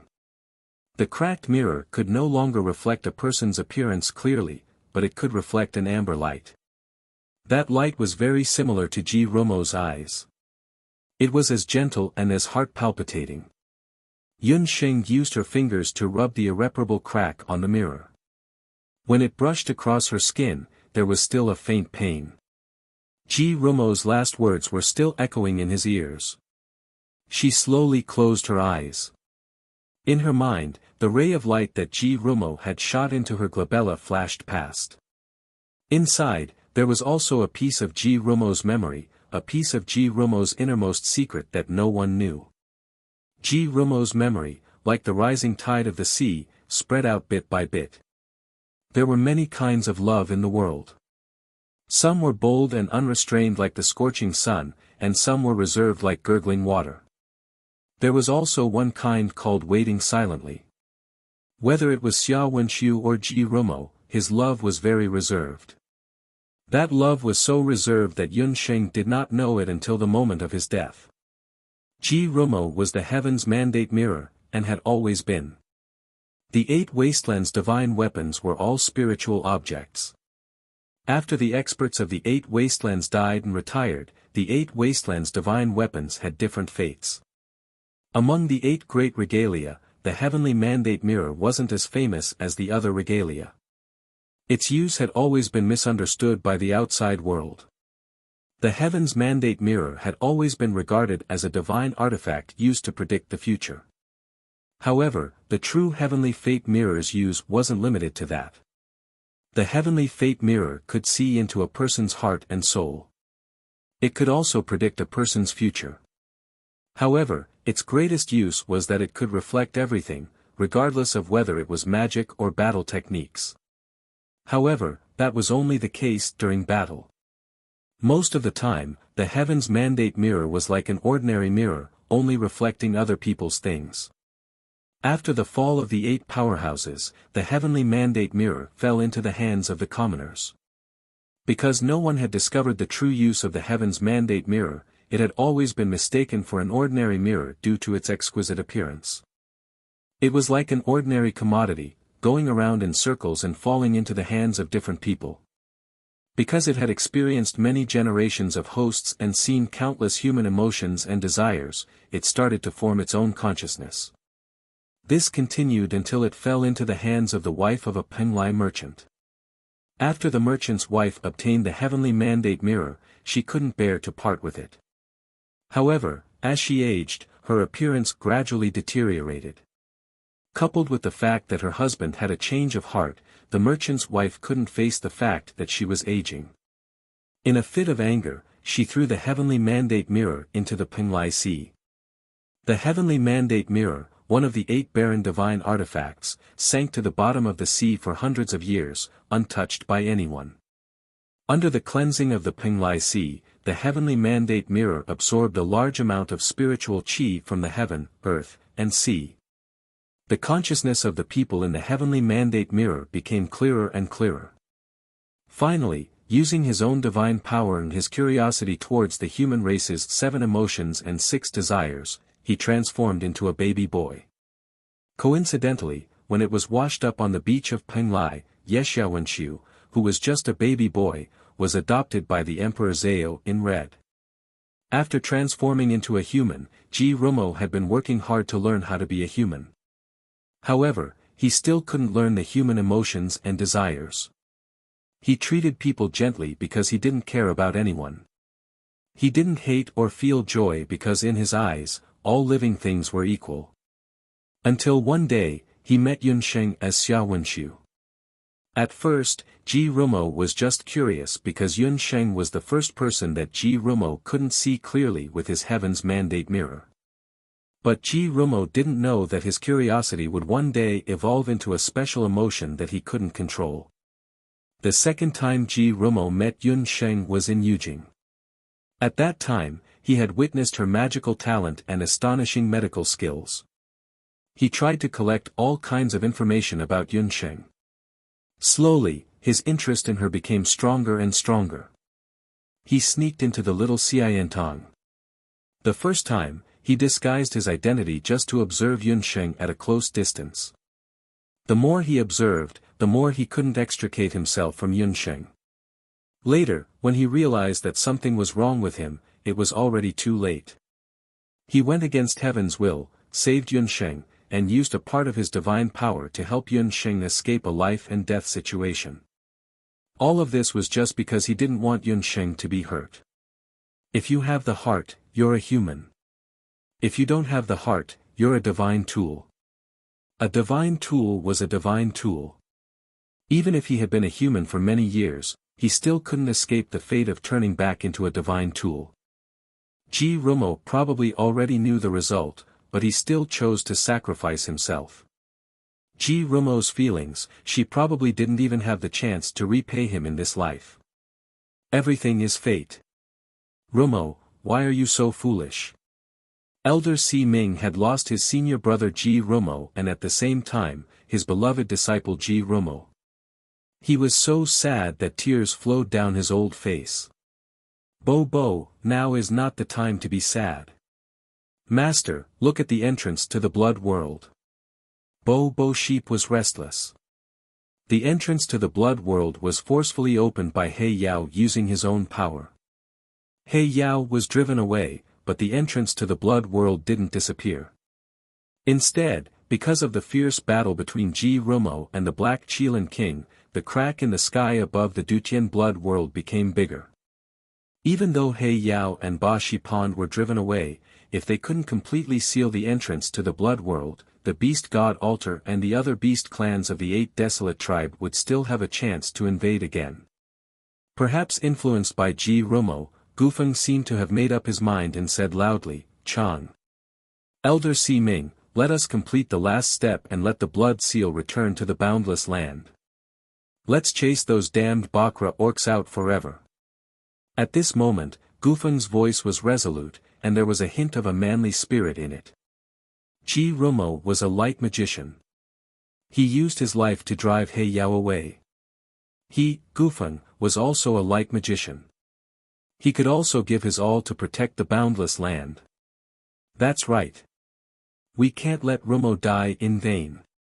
Everyone, please leave the Dutian blood seal. Gufeng and I will use the power of light to reconstruct the Dutian blood seal. Elder Si Ming regained his rationality after being sad. Chapter 1085. The Heaven's Mandate mirror had fallen, but the crisis of the blood realm was still not over. At this time, sadness was no longer of any use. As one of the 8 barren divine artifacts, the Heaven's Mandate mirror still guarded the will of the 8 great elites at the last moment. At the last moment, it sacrificed itself to block He Yao's attack. At this time, they couldn't let Ji Rumo's sacrifice go to waste. They had to complete the last step of the new Dutian blood seal. The basic drawing of the blood seal had been completed. The rest was up to Gufeng to merge the luminous sun ball and the magic formation into one. Yun Sheng, tell Ling Er that I will always be here to pray for her. Gufeng's eyes were unusually determined. Gufeng, what's going on? After experiencing Ji Rumo's sudden death, Yun Sheng was still a little sad. However, from Elder Si Ming's and Gufeng's tone, she could still hear something unusual. Could it be that drawing the new Dutian blood seal wasn't as simple as she and Ling Er thought? Don't you know that because of the lack of the 8 barren divine artifacts and the blood of the Bakra orcs, in order to reactivate the new Dutian blood seal, Gufeng must be the eye of the formation and use his light magic to form the new Dutian blood seal. Once the blood seal is formed, Gufeng must be sealed in the Dutian blood seal forever. Elder Si Ming looked at Yun Sheng and the others' reactions. It seemed that they didn't know what Gufeng was going to do next. Elder Si Ming was suspicious, but Gufeng lowered his head and didn't say a word. Yun Sheng and Qi were both stunned. With Gufeng as the eye of the formation, he was going to be sealed in the new Dutian blood seal forever. Didn't that mean that Gufeng had to stay here? He was like a candle, supporting the Dutian blood seal with his life. Why had Gufeng, this silly boy, never mentioned it before? How could he sacrifice himself? Just when Yun Sheng and Qi were about to dissuade Qi Muguan, a series of hurried footsteps could be heard from behind them. Dong Huangling, and the Yuan family's siblings, who had gone to stop Qi Muguan and the others earlier, had also rushed over. Everyone was shocked by the corpses of the dark Qilin warriors on the ground, but when they heard Elder Si Ming's words, they were even more shocked. No. Dong Huangling's face was filled with tears. Just now, when Dong Huangling rushed over and saw the terrifying battle chi fluctuation coming from the Dutian blood seal, she knew that the powerful He Yao must be at the Dutian blood seal. She was afraid that something would happen to Gufeng, so she ran all the way. At that time, Dong Huanglinger knew that in her heart, she had never been able to let go of Gufeng. Dong Huangling regretted. What high hopes of her mother, the heavy responsibility of being the queen of the Eastern Imperial dynasty. At that moment, none of them were as important as Gufeng's life and death. After all, she was not the Empress of the Eastern Imperial dynasty. She would rather be a little girl. When she arrived at the Dutian blood seal and saw Gufeng's familiar figure, Dong Huangling let out a sigh of relief. But at that moment, she heard that Gufeng was going to sacrifice himself and use the light sphere to restart the Dutian blood seal. She only felt that her head was buzzing. She couldn't hear anything, she couldn't see anything. There was only one voice in her heart. No matter what, she must stop Gufeng. She couldn't live without Gufeng. Gufeng, did you forget that you promised to take care of me for the rest of my life, no matter what I become? Dong Huangling cried out. Hearing Dong Huangling's words, Gufeng's heart ached. When Dong Huangling was harmed by the soul snake and almost became an idiot, Gufeng had whispered those words to her countless times. He said that no matter if she became a princess or a commoner in the future, no matter if she grew old or ugly, he would never leave her and treat her the same. At that time, Dong Huangling didn't give Gufeng any response. It was just that he didn't expect that she would reply to Gufeng at this moment. She remembered. She actually remembered those words of his. Ling, I'm very sorry. I promised that I would always take care of you. But this time, I'm afraid that there's no other way. Seeing Ling's tear-filled face, Gufeng's heart ached.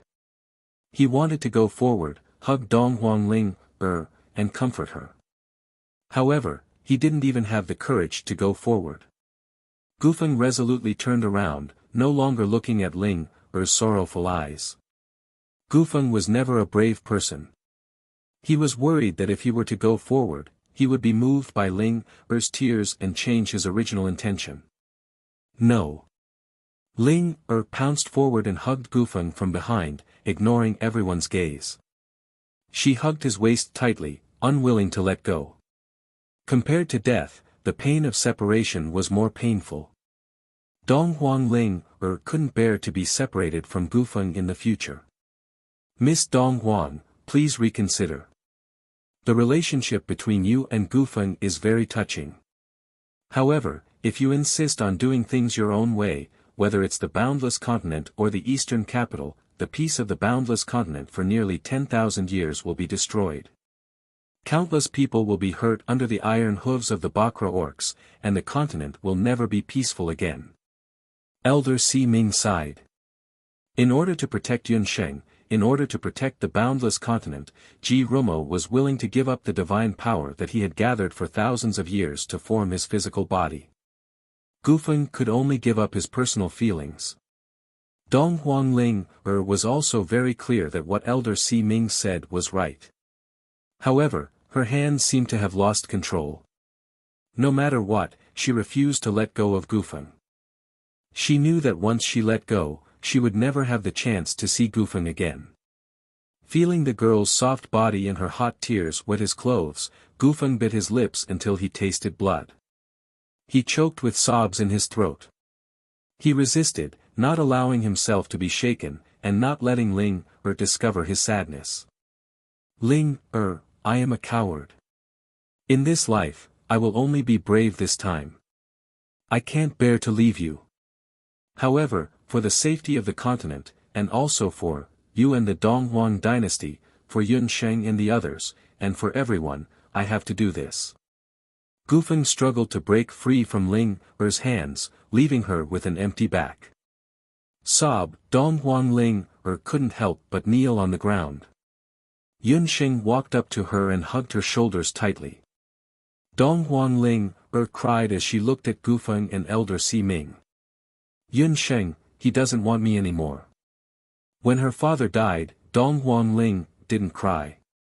When her brother became a fool, Donghuang Ling didn't cry. Even when she cut off her feelings for Gufeng, Donghuang Ling also held back her tears. However, this time, she couldn't hold it back anymore. She cried like a helpless child. Ling it's not that he doesn't want you anymore. He wants to protect you, to protect us. Yun Sheng's eyes were red. She also couldn't bear to part with Gufeng. However, Gufeng's decision was right. If she was Gufeng, she would also do the same. Gufeng had always been regarded as the weakest among them. However, this time, he was stronger than anyone else. Chapter 1086. Seeing that Donghuang Ling was still crying, Yun Sheng could only harden her heart and secretly activate the power of the dark needle. A dark needle shot into Donghuang Ling sleeping acupoint. Donghuang Ling felt her body go numb and sleepy. She leaned on Yun Sheng's body and fell asleep. Seeing this, Gufeng nodded at Yun Sheng gratefully. Yun Sheng had always been the one who understood him the most. Unexpectedly, Yun Sheng glared at Gufeng fiercely. Gufeng, you bastard. How dare you hide such an important thing from us? Remember, you must succeed and wait for us in the Dutian blood seal. I will definitely find a way to get you out. Yun Sheng secretly swore in her heart that she would definitely not let Gufeng be sealed in the blood seal. She would definitely think of a way. That's right, Gufeng. Not only is Ling waiting for you, we are also waiting for you. You must hold on until Yun Sheng and I find a way to save you, Qi said in unison. Seeing the sincere eyes of his friends and their determined voices, Gufeng's eyes couldn't help but turn red. He nodded solemnly. No matter when, he, Yun Sheng, Qi, and Ling would always be together. Gufeng and Elder Si Ming stood in the middle of the newly drawn heavenly blood seal. Gufeng, Romo is right. You are the one who can see the most clearly among all of us. You are also very lucky to have a group of companions who are willing to go through life and death for you. Elder Si Ming looked at Gufeng with a new gaze. Just now, the words of Yun Sheng and Gufeng's group of companions had deeply touched Elder Si Ming. All along, the Temple of Dharma had been protecting Wuji and its people. However, when faced with real danger, they were not as resolute as a normal magician like Gufeng. This group of young magicians might not be able to compete with the powerful Bakra orcs with their current strength. However, they had unshakable faith and the most sincere friendship. One day, this group of people would grow and become the backbone of the boundless world. However, don't worry. Before Romo died, he injected half of his mana into this magic array. This way, your consumption will be greatly reduced. After you use the light sun ball, I will put you into a state of suspended animation for a while. This way, you will consume less life mana. If there is a day, you will be able to replace you and become the eye of the array, perhaps there will be a day when you will meet again. Elder's words stunned Gufeng's words. But, Elder Si Ming, if you do that, won't you? If he did that, Elder Si Ming's mana would be greatly depleted. Just like Ji Rumo, Elder Si Ming had also used a large amount of mana to draw the magic array. If he helped Gufeng, his mana would be almost completely depleted. In that case, wouldn't he, the Emperor Zhao in red was dead, and so was Ji Rumo. Elder Si Ming was suddenly enlightened. All the grudges and hatred were no longer important. The most important thing now was to help Gufeng reactivate the Dutian blood seal. As long as he could do that, Elder Si Ming would not hesitate even if he had to sacrifice his cultivation. Before He Yao escaped, he tore open another crack in space. This crack undoubtedly caused the Dutian blood seal to be damaged even more. Only when Gufeng obtained more power could the Dutian blood seal be successfully reconstructed. Having lived to this age, this old man is already nearing the end of his life. I have no regrets even if I die. There is already a successor on the continent. Elder Si Ming looked at the young men and women outside the Dutian blood seal with relief. This battle was exceptionally cruel, but it also gave Elder Si Ming hope. Even if the Law Temple was no longer around, there would still be many outstanding magicians on the continent. Yun Sheng, Yi Baiming, the magician elite camp of the continent. He could go without worry. Gufeng still wanted to say something. However, Elder Si Ming shook his head and suddenly chanted. His law spirit appeared in his body. The power of his law spirit was like warm sunlight.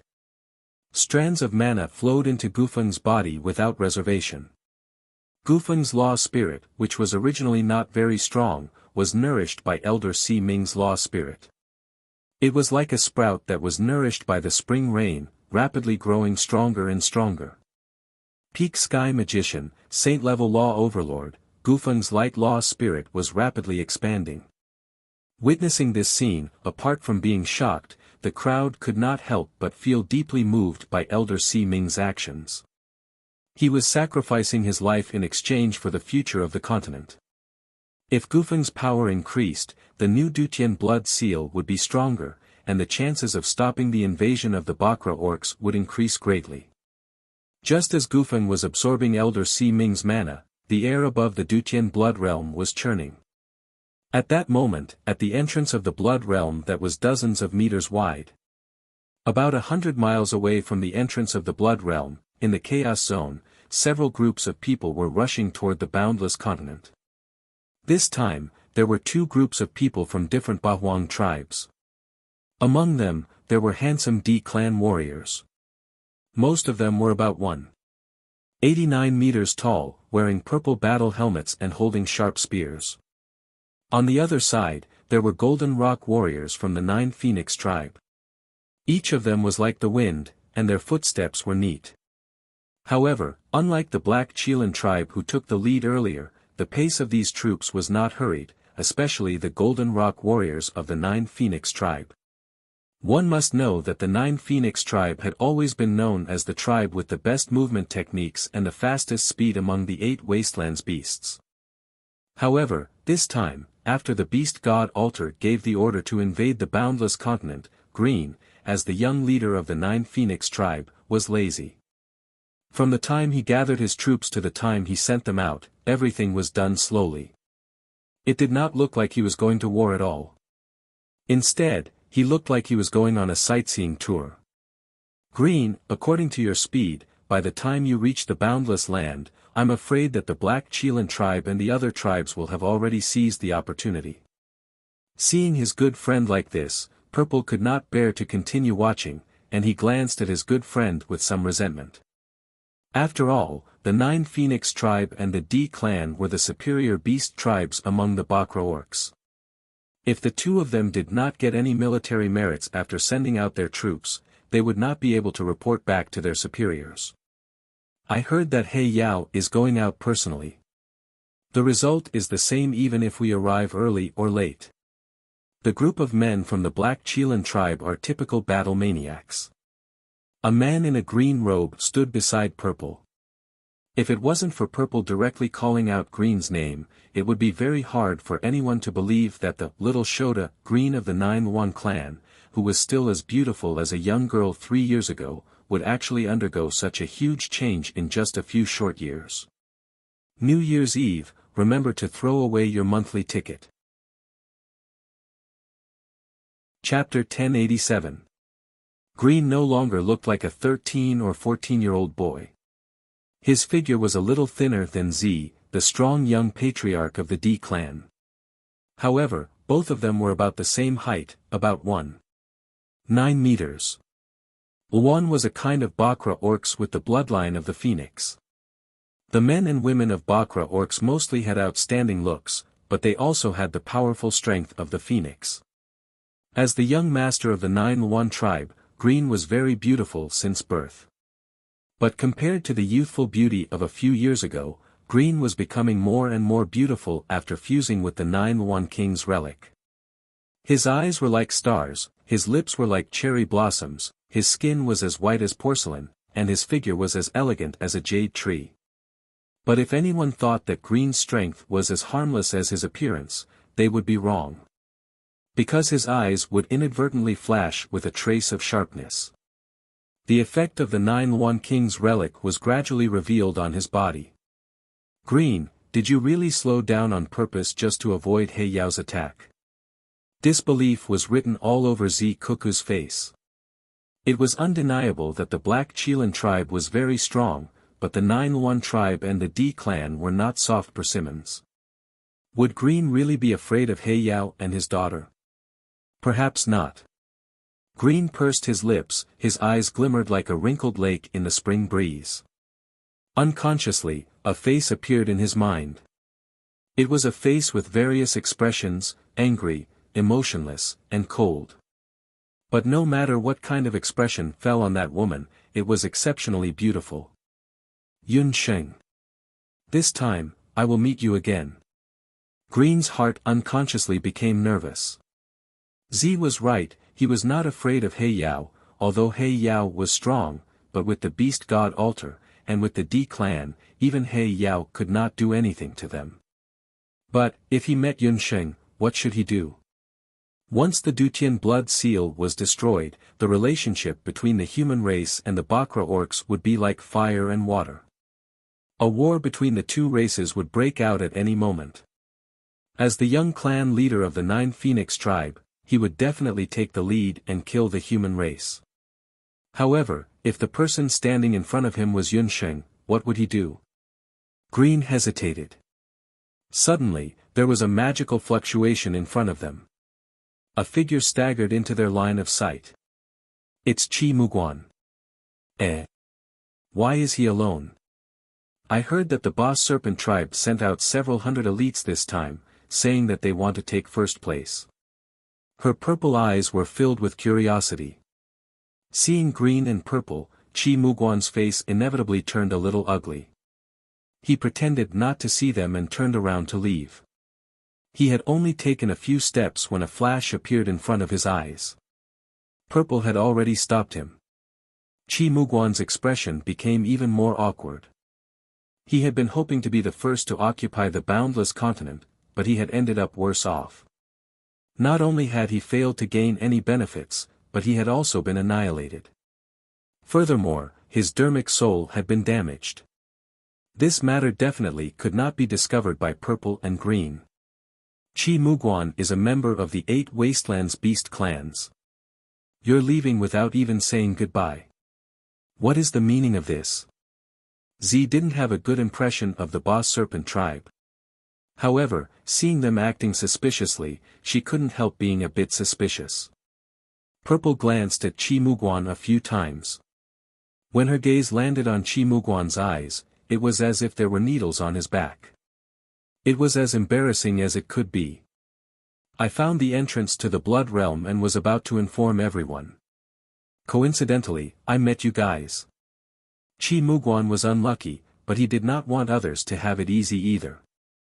When he saw that Purple and Green were strong, a vicious plan suddenly appeared in his mind. Chi Muguan thought to himself, I'll send you two to your deaths. When the time comes, you will end up like me. Let's see if you still dare to laugh at me. Oh, where is the entrance to the Blood Realm? Green raised his eyebrows and asked casually. It's not far ahead. Hurry up and go. If you are late and other beasts get there first, it will be too late for regrets. Chi Muguan was secretly happy that Green and Purple had fallen for his trick. There's no time to lose. Let's go there right away. Ze gave the order, and the D clan's warriors rushed forward without stopping. Wait. Green pressed down on Chi Muguan's shoulder and suddenly exerted force with his 5 fingers. Chi Muguan screamed in pain. His right shoulder had been dislocated. Green, you lunatic, what are you doing? Chi Muguan was in so much pain that his eyes turned white. He almost fainted. Chi Muguan, what kind of person are you? Why are you so kind? Tell me, what happened in the Dutian blood realm? Green's handsome face came closer. In Chi Muguan's eyes, he only felt that it was incomparably ferocious. I am telling the truth. Chi Muguan would not admit it even if he was beaten to death. Since you are not willing to tell the truth, don't blame me for being merciless. 9 Phoenix Inheritance, Soul Search. Green snorted coldly. In between his hands, a 5-colored soul energy was injected into Chi Muguan's body. The 5-colored soul energy was different from normal magic power and Duki. It seeped into the skin and rushed toward Chi Muguan's Dharma spirit in an instant. The 9 Phoenix clan, D clan, and Black Qilin clan were called superior beast clans. They did not have the tyrannical warrior physique of the Black Qilin clan, nor did they have the D clan's talent in healing. However, the 9 Phoenix clan had a talent that other beast clans could not compare to. That was the ability to cultivate soul energy. Green's first inheritance was Soul Search. It could forcefully search a person's real memory. However, if the control of Soul Search was not controlled properly, it could easily damage the Dharma spirit. If the Dharma spirit was damaged, it would affect the later cultivation. A few years ago, Green did not like to use Soul Search. However, ever since he returned from the Dutian blood realm, his temperament had changed. His attacks were also much more vicious. Purple saw this and was very happy. This made Green even more suitable to lead the 9 Phoenix clan and fight against the Black Qilin clan. Purple had long realized that although Green looked sloppy, in reality, Green was much more talented than him and He Lin Lin. It was just that this kid was too lazy and kept a low profile in the early years. Chi Muguan, this kid, had hit the nail on the head. In order to deceive Green and Purple, Chi Muguan pretended that he was fine. However, Green felt that his breathing was rapid. Furthermore, the magic waves around his body were much weaker than usual. After searching for a while, Green's face darkened. Chi Muguan, you actually dared to deceive us. Chi Muguan's memory was completely restored. He had been attacked by one of the 8 barren divine weapons, Donghuang Qing, and an unknown divine weapon. Furthermore, not long after Chi Muguan escaped from the Bloody Sky Metropolis world, he felt the power of another 8 barren divine implement. Looking at the situation, it seemed that the 8 barren divine implement had clashed directly with the Black Qilin clan. The power of that divine implement was much stronger than Donghuang Qing's. Not long after that divine weapon appeared, the aura of the Black Qilin warriors in the Blood Realm disappeared. Everyone, Happy New Year. I wish everyone a Happy New Year. Chapter 1088. What? The aura of the Black Qilin clan disappeared. How is that possible? The Black Qilin clan sent out 1,000 warriors, led by He Yao and He Lin Lin. Z couldn't believe it. Even the warriors of the D clan and the 9 Phoenix clan didn't believe it, let alone Z. The 1,000 elites of the Black Qilin clan weren't easy to deal with. He Yao alone was more powerful than tens of thousands of people. He Yao was known as the most powerful leader of the Bakra orcs in recent years. Even the leaders of the 9 Phoenix clan and the D clan might not be able to defeat him. The soul searching can't be wrong. The humans have probably found other 8 barren artifacts. If I'm not wrong, the artifact that defeated He Yao is the legendary Heavenly Fate Mirror, which can reflect all magic and combat skills. Green had studied the 8 barren artifacts. Among the 8 barren artifacts, most of them were controlled by humans. Only the Heavenly Mandate Mirror was stronger when facing a stronger opponent. Rather than saying that He Yao was defeated by the Heavenly Mandate Mirror, it was more accurate to say that he was defeated by himself. In that case, doesn't the human clan have 2 8 barren divine artifacts? Purple was also frightened. No, the humans are cunning. I'm afraid they have more than 2 divine weapons. Green thought that the humans must have other 8 barren divine weapons. Qi Muguan, how dare you lie to us? Do you believe that I'll kill you? Qi's face was frosty. He almost fell for it. He lifted Qi Muguan up and was about to flare up. I'm the young leader of the Bash tribe. If you dare to hurt me, my father won't let you go, Qi Muguan shouted. Let him go. Green gave Z a look. Z had no choice but to let go. Qi Muguan hurriedly crawled up and fled in a sorry state. Why didn't you let me kill him? Z hated people like Qi Muguan who backstabbed others. It's not time to kill him yet. I left a soul seed in his Dharma soul. Green's eyes were deep. Z's eyes narrowed. Green had planted a soul seed in Qi Muguan's Dharma soul in an instant just now. As Green's best friend since childhood, Purple was one of the few people who knew about Green's inheritance. Green's first inheritance was the soul search that he had used on Qi Muguan earlier. The second inheritance was the soul devouring. It was to absorb the opponent's magic soul for his own use. Green's third inheritance was obtained after he obtained the 9-1 King Saraira. It was also Green's most powerful inheritance, the soul seed. The soul seed was a special kind of magic power. It could absorb the power of a person's mana soul without anyone noticing. Once the soul seed matured, the person who was planted with the soul seed would become a puppet, completely under Green's control. Speaking of which, Green's soul seed was similar to the Heart Distress Lantern, one of the 8 Barons' divine artifacts, and the corpse puppet technique of the Celestial Fox people. However, it was different from the Heart's Lantern corpse puppet technique. There was no way to get rid of the green soul seed. The only way to get rid of the soul seed was to detonate the soul seed. However, if that were to happen, the person who was implanted with the soul seed would definitely die. Qi Muguan had been struck by Green's soul seed. His future outcome would undoubtedly be 100 times more miserable than death. Why would Green use such a despicable method? He was really different from before. What exactly caused such a huge change in him? Z thought to herself. Green's eyes were also flickering. In fact, he did not tell Z all of Qi Muguan's memories truthfully. According to Qi Muguan's memories, the group of people who used the 8 Barons' divine artifacts in the Blood World were the people from the mainland's magic elite camp that they had encountered earlier. After Green returned to the 8 Barons' continent, he had already investigated. Yun Sheng was from the mainland's magic elite camp.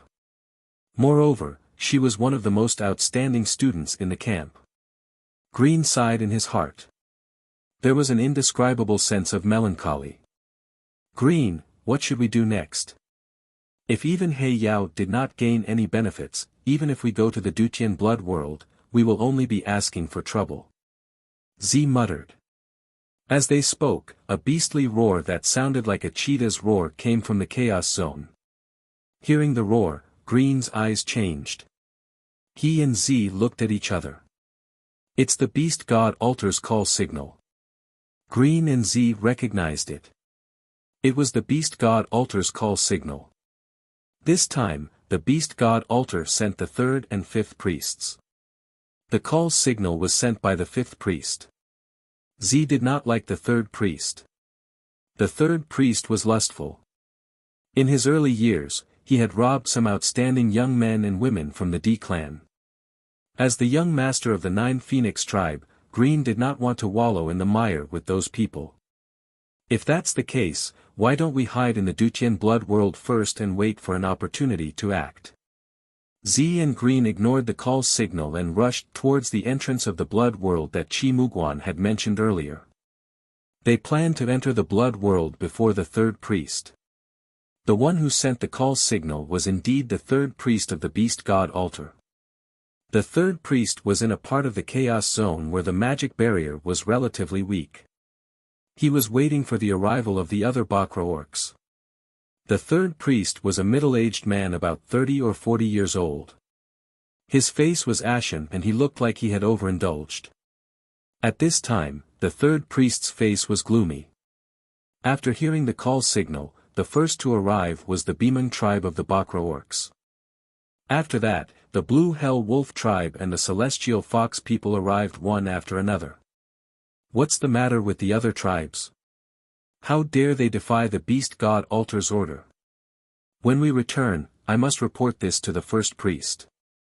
The third priest was originally going to travel with the fifth priest. However, the fifth priest was greedy and rushed into the Dutian blood world first. Thus, the third priest was left alone.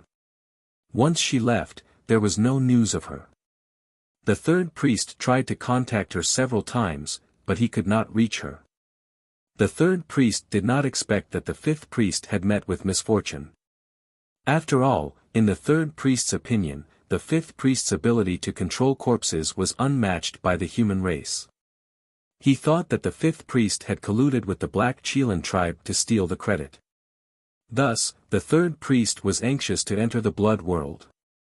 However, when he forcefully broke through the seal of the blood world, he discovered that the human race's magic barrier seemed to have changed.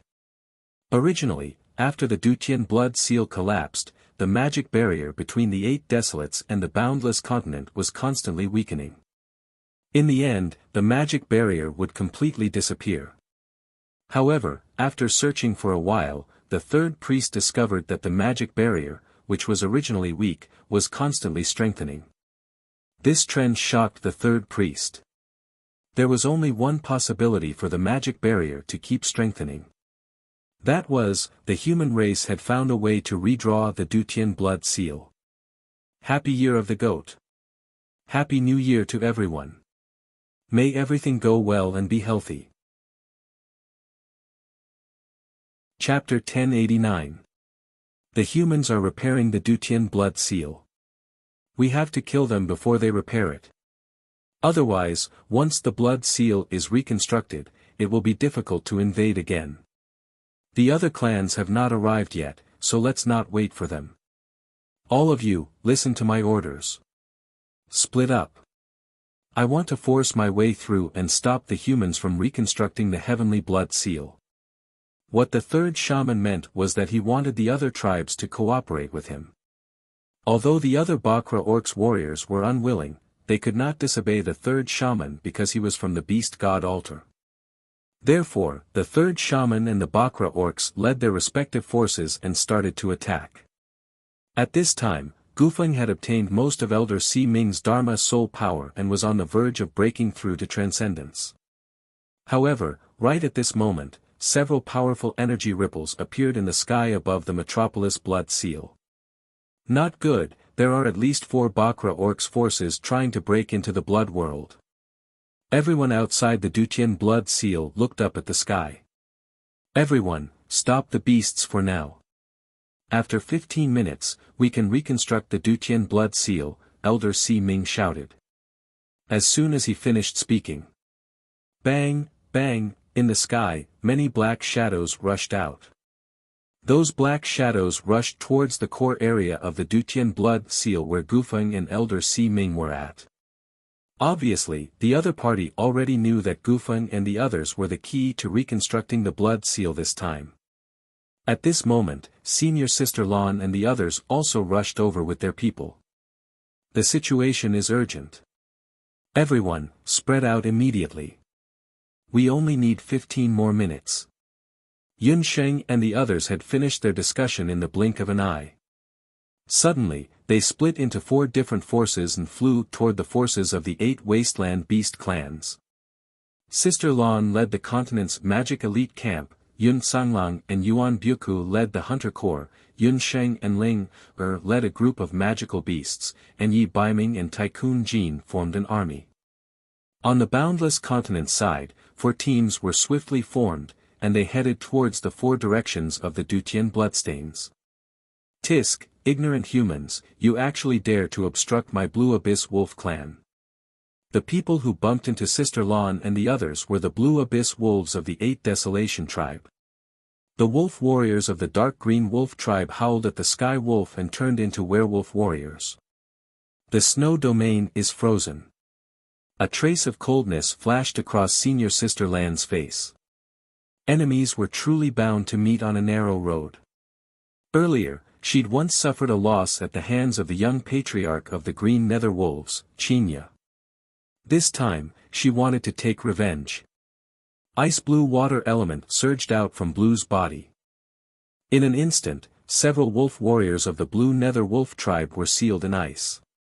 Kill. The mages of the elite mage camp from the continent all displayed their abilities. They charged forward like fleas and killed the werewolves. Humans. I am Rita from the Behemoth tribe. If you have the guts, fight me. The leader of the Behemoth tribe this time was the ugly female giant Rita. She had successfully merged with a portion of the Behemoth King Sarira. She charged forward and swung her arms like 2 sticks. In an instant, many of the hunters from the Heaven Extermination hunting troop were flung away. At this moment, a figure descended from the sky like a javelin. The person swept his right arm and swept away a few hunters who were about to land on the ground. He actually managed to defuse Rita's energy. Yun Sanglang from the Zhou state is here to challenge you. Yun Sanglang's figure was tall and sturdy. He could tell that Rita was very powerful. Normal hunters were definitely not her match. You are quite a man. You are qualified to fight me. Rita laughed loudly.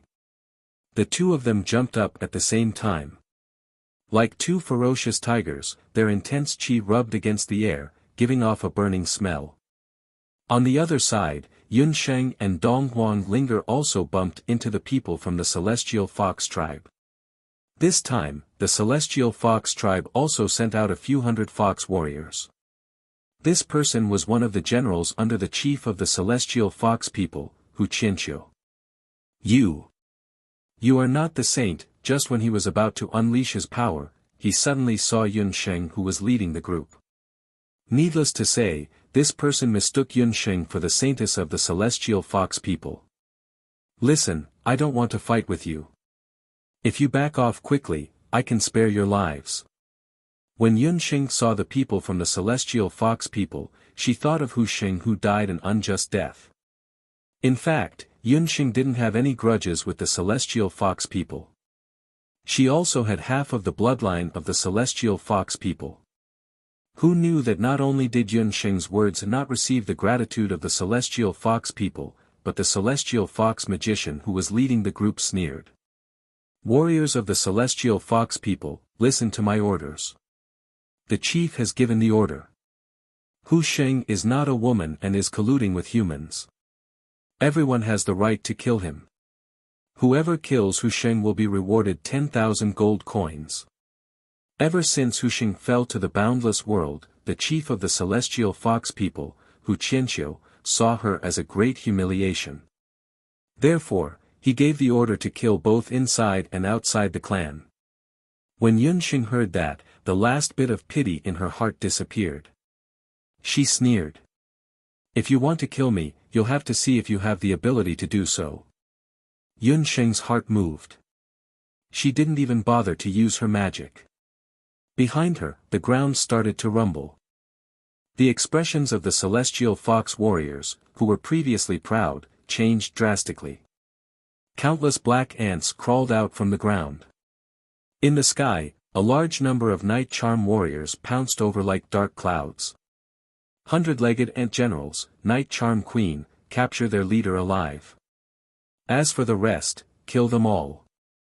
Yun Xing raised her eyebrows coldly. In an instant, miserable cries sounded. Those celestial fox warriors fell down layer by layer under the attack of the astonishing number of ant soldiers and night charm warriors. Very quickly, that celestial fox magician who was still arrogant earlier was dragged in front of Yun Sheng. Looking at Yun Sheng's murderous face, that celestial fox magician suddenly realized that this female magician who looked almost identical to the celestial fox people's saintess Hu Sheng was not their saintess. The fox clan was cunning. He quickly bent his knees and kowtowed to Yun Sheng. Honorable female magician, I was blind. I beg you to let me go. Let me ask you, why did you want to kill Hu Sheng? Yun Sheng grabbed the celestial fox magician. I'll tell you everything. There were rumors that the saintess Hu Sheng was sold to the auction house of the human race and became a promiscuous female slave. The clan leader was furious and imprisoned the saintess's mother. He ordered that if anyone saw the saintess, they were to kill her. The celestial fox magician was frightened by Yun Sheng and spilled everything. Who was the one who spread the news? Did anyone verify it?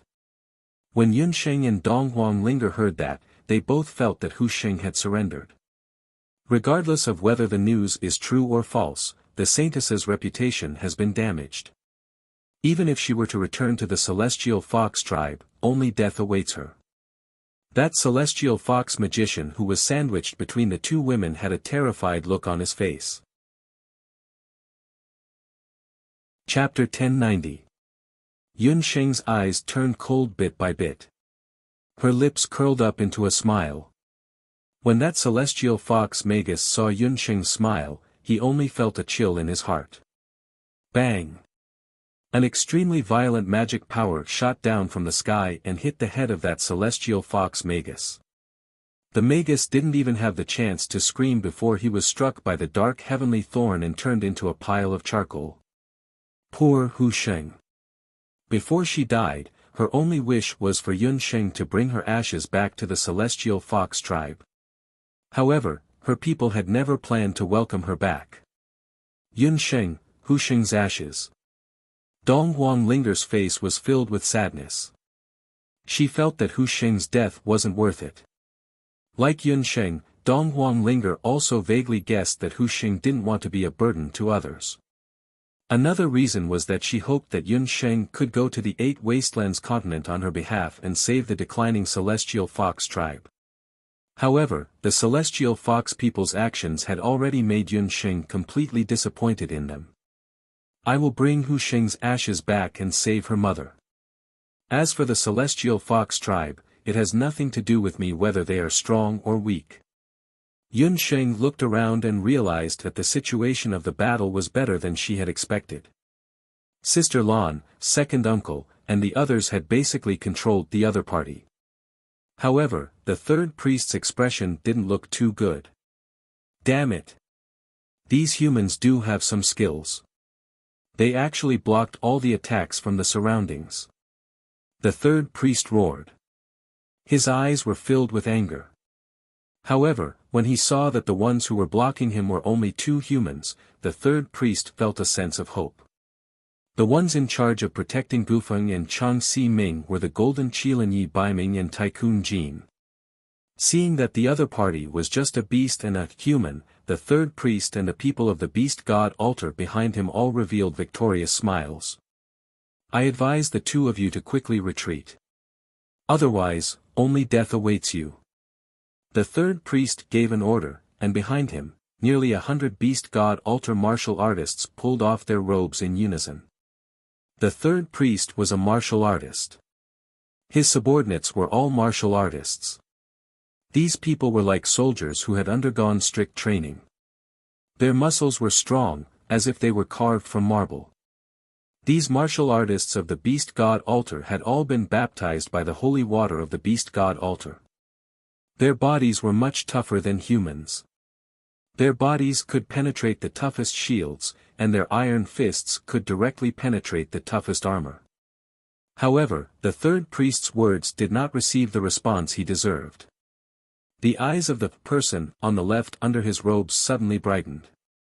His figure took a ghostly step forward, and with two booms, he threw out two heavy punches.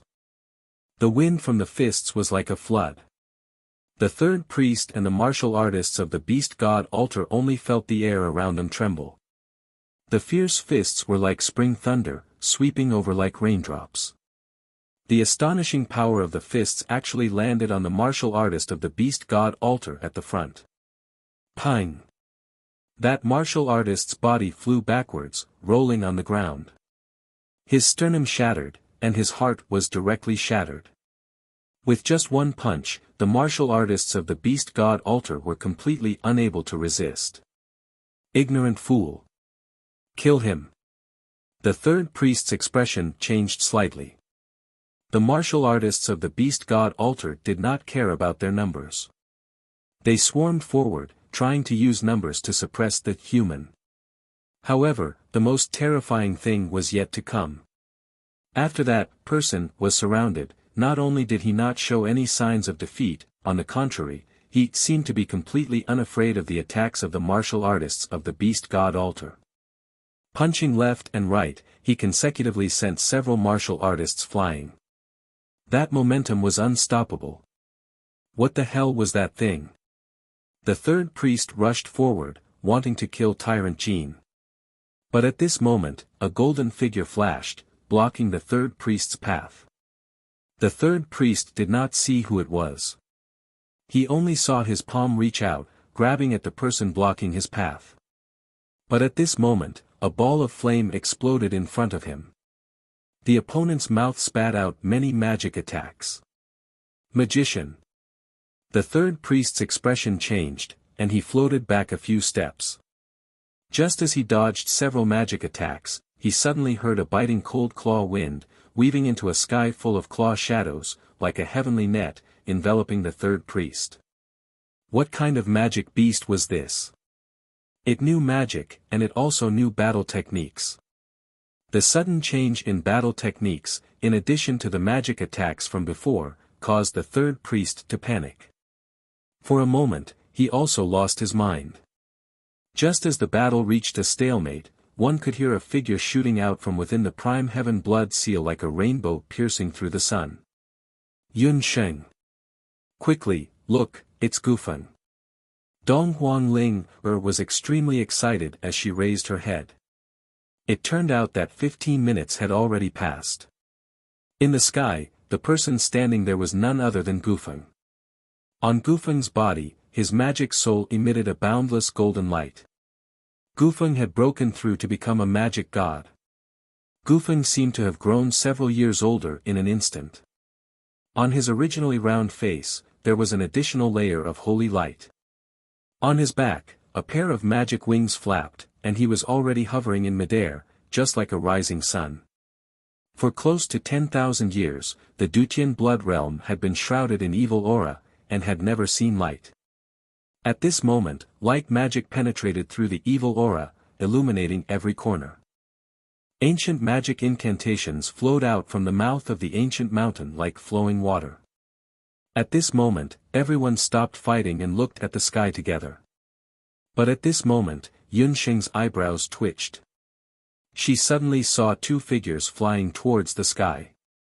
When Green and Purple, who had been watching in the dark, saw Gufeng flying into the sky, they also flew into the sky at the same time. They already knew that Gufeng was the key to this Dutian blood seal. Almost at the same time, Yun Sheng and Dong Huangling also flew into the sky without hesitation. Yun Sheng, it's you. When Green saw Yun Sheng, he was absent-minded for a moment. After not seeing each other for 3 years, Yun Sheng had become even more attractive to him.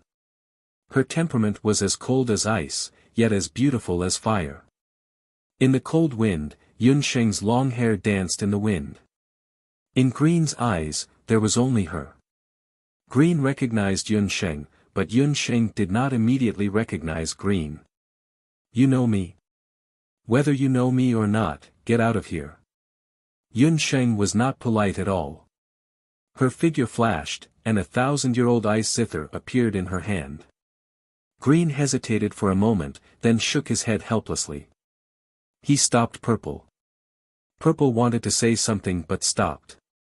At this moment, the magic power emitted by the ball of light quickly spread out.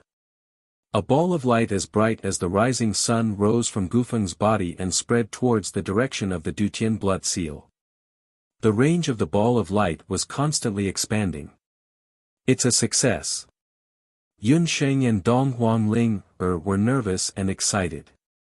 The powerful light magic power emitted by the ball of light made the Bakra orcs feel as if they had seen the light in the darkness. They did not dare to stay any longer and fled like the ebbing tide. Tisk, it's a failure. Let's go. Violet tugged at Green, ignoring the fact that he was still staring at Yunsheng. She tossed out a magic scroll and disappeared into the horizon. Chapter 1091. The light magic power of the ball of light continued to expand. It was as if light had returned to the continent. On the horizon of the Dutian blood realm, a semicircular ball of light slowly spread out.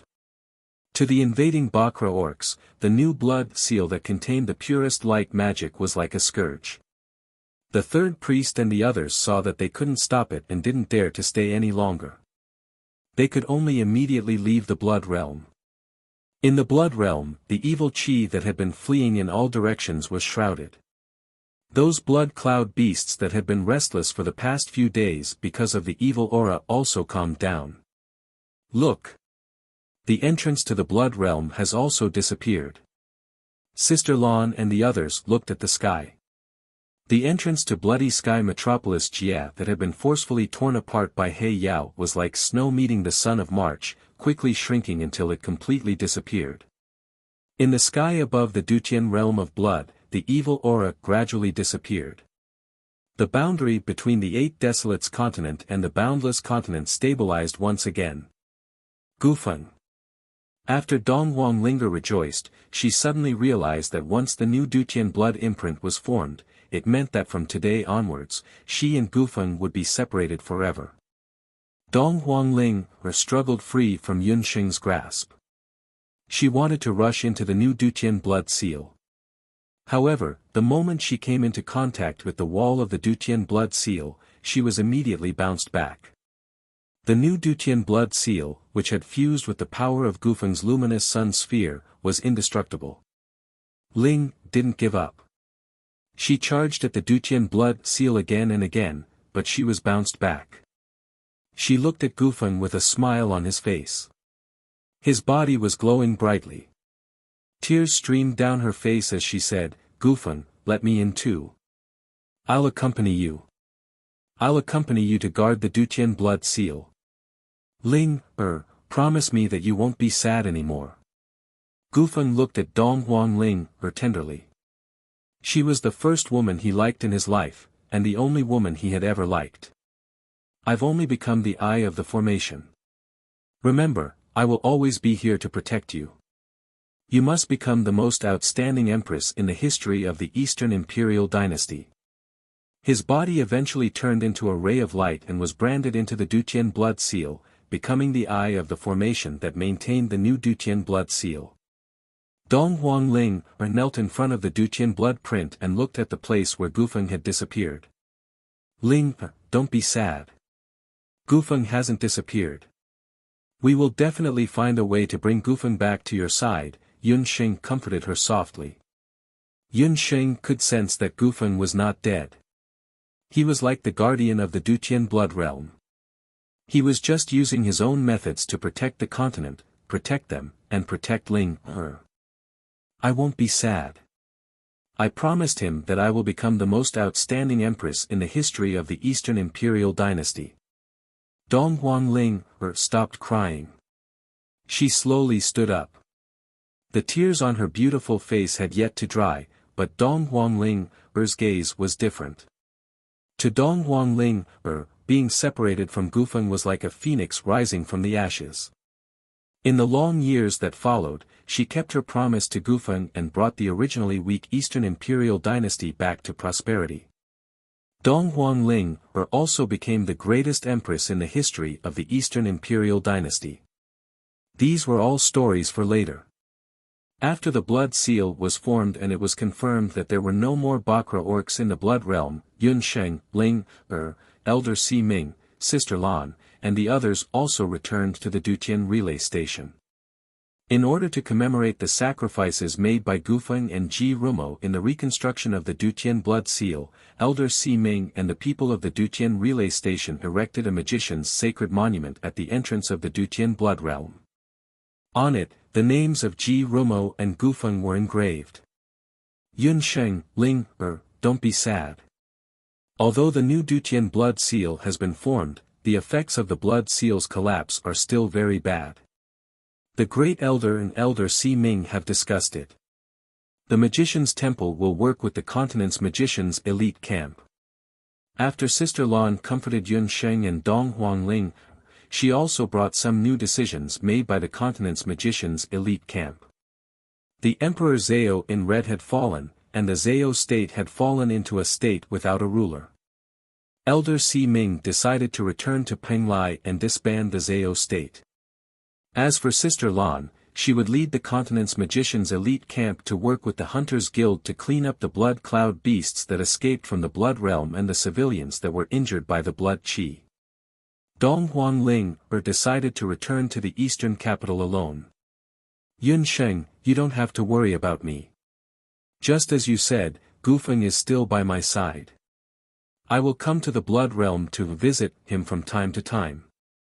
I heard that after He Yao escaped, Dugu Xiu also disappeared. With that, the power that suppressed the Donghuang dynasty in the past has also completely disappeared. This is a great opportunity for me to reorganize the dynasty.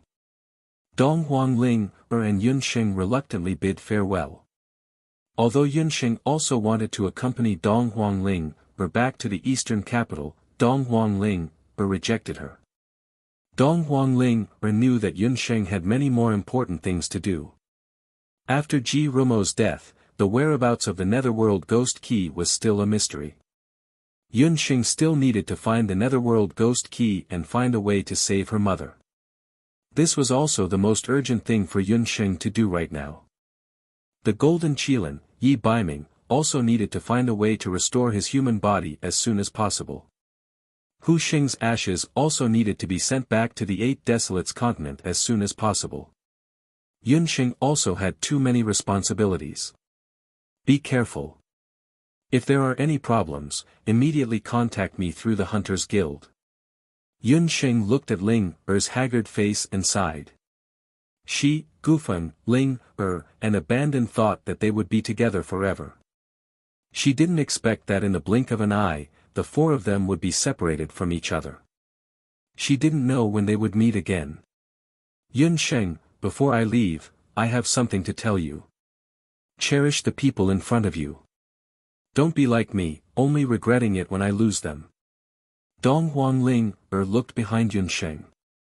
Not far away, the Golden Qilin, Yi Baiming, was following behind Yun Sheng. When Dong Huangling found out that Dollar was Yi Baiming, she was extremely shocked. However, when she saw Yi Baiming giving up the chance to restore his human body and staying behind to look after Yun Sheng, Dong Huangling was moved by his infatuation. Yi Baiming wasn't Gufeng. Dong Huangling believed that Yun Sheng and Yi Baiming wouldn't follow in the footsteps of her and Gufeng. She hoped that her good friend would become the happiest woman in the world. With a smile on her face, Dong Huangling boarded the flying demonic beast that was heading towards the eastern capital. The flying demonic beast disappeared into the horizon. Only when Yun Sheng couldn't see Dong Huangling anymore, did she turn around. Behind her, Dollar was lying on the ground. His golden eyes were staring at Yun Sheng without blinking. Yun Sheng walked forward. Dollar stood up unhurriedly and wagged his tail at Yun Sheng in a fawning manner. Yun Sheng saw his conflicted look of wanting to go forward, but was afraid that Yun Sheng would explode. Yun Sheng saw this and was both angry and amused. She could not help but laugh out loud. She walked forward and sat on Dollar's back. Night Fox, let's go and find the whereabouts of the Netherworld Ghost Key. Chapter 1092. When Yunsheng said this, her eyes were filled with gentleness. She wrapped her arms around Dollar's head and pressed her face against Dollar's scales. Through the delicate scales, Yunsheng could hear the strong heartbeat in the Qilin's chest. Thinking back, Yi Baiming didn't hesitate to give up the opportunity to regain his human form and stay. Yunsheng felt that she was very happy. Yunsheng's sudden kindness made Yi Baiming feel as if he was struck by lightning. The unique fragrance of Yunsheng's body hit him in the face. Dollar only felt that his bones were going soft. She's not angry anymore. Dollar was flattered. He thought that after his identity was exposed this time, he would be ignored by Yunsheng for a while. Unexpectedly, she wasn't angry. Dollar's bones became lighter and he didn't hear it clearly at all. He only knew that the little wildcat wasn't angry with him. As long as she wasn't angry, he would go wherever the little wildcat wanted him to go. Yunsheng originally planned to punish Yi Baiming, but after experiencing Gufeng and Ling, Yunsheng was also deeply touched. There were indeed many difficulties between her and Yi Baiming, but no difficulties were difficult compared to the difference between Gufeng and Donghuang Ling. Even if Yi Baiming became a demonic beast, at least he was always by her side to protect her. Just this point alone was enough. Therefore, Yunsheng planned to let bygones be bygones for Yi Baiming's earlier concealment. Yunsheng didn't tell Yi Baiming that in her heart, she already had an idea. After dealing with the matter of her mother, Hu Jiusheng, she planned to make a trip to the Ba Huang continent. In addition to sending Hu Sheng's ashes back and saving Hu Sheng's mother, she also wanted to find the Qilin king Saraira. This way, Yi Baiming would be able to regain his true form. However, Yunsheng didn't intend to tell Yi Baiming about this for the time being. If he found out, he would definitely not agree. And right now, he had to deal with the matter of his mother, Hu Jiusheng. Before Yunsheng and Dollar left the Dutian blood world, they returned to the Dutian station. Yuanbu Pe and his sister were still there. Yunsheng had already heard from Donghuang Ling, that if it wasn't for Yuanbu Po, she probably wouldn't have been able to stop Qi Muguan. However, what made Yunsheng even more curious was the power of the 9th chapter of the Di Hong Song. What would it be like to be able to summon a divine weapon from the divine world? Yunsheng, I'm very sorry. I can't teach you the 9th chapter of the Di Hong Song. Yuanbu Po was in a difficult position when he heard Yunsheng's question. In Yuanbu Po's heart, he really wanted to teach Yunsheng the 9th chapter of the Di Hong Song. However, after he entered the Di Hong ancient tomb, he swore that he would only teach the 9th chapter of the Di Hong Song to the fated person. If Yuanbu Po were to reveal it, the Di Hong city's bloodline would face divine punishment. Since it concerned the people of Di Hong city, Yuanbu Po didn't dare to reveal the 9th chapter of the Di Hong Song. Although Yunsheng was a little disappointed, she didn't force it. Yuanbu Po's father, Yuanbu, had once said that as long as she agreed to marry Yuanbu Po, she would be allowed to enter the Di Hong ancient tomb. However, Yunsheng rejected him. Yunsheng already had Yi Baiming in her heart. Hence, even if she knew that the 9th chapter of the Di Hong Song contained a terrifying power, Yunsheng could only give up. Yunsheng, don't be sad. After I go back, I will beg my father again. As long as he agrees, you can enter the Di Hong ancient tomb. I believe that with your power of understanding, you will understand the Di Hong Song better than me, Yuanbu Po told Yunsheng. When she went to send Donghuang Ling off, Elder Si Ming had already left. However, before Elder Si Ming left, she asked Yuanbu Po to tell Yunsheng to go to Penglai. Knowing that Elder Si Ming wanted to invite her to Penglai, Yunsheng wasn't surprised. Even if Elder Si Ming didn't ask, Yunsheng planned to go to Penglai. When Ji Rumo died, he didn't have the Nether Ghost Key with him. She believed that he must have left the Nether Ghost Key in Penglai. After Yunsheng said goodbye to Yuanbu Po and his sister, she then went to Penglai with Dollar and Popo. Not long after Yunsheng, Dollar and the others left the Dutian blood world, the blood world seemed to have calmed down. In the chaotic area between the Eight Desolates continent and the Boundless continent, the third priest and a group of Bakra orcs returned in defeat. The third priest was furious as he stopped Green. "Green, what happened? Why didn't you control that magician in the end?" The third shaman and the people from the other major tribes had suffered many losses in this invasion.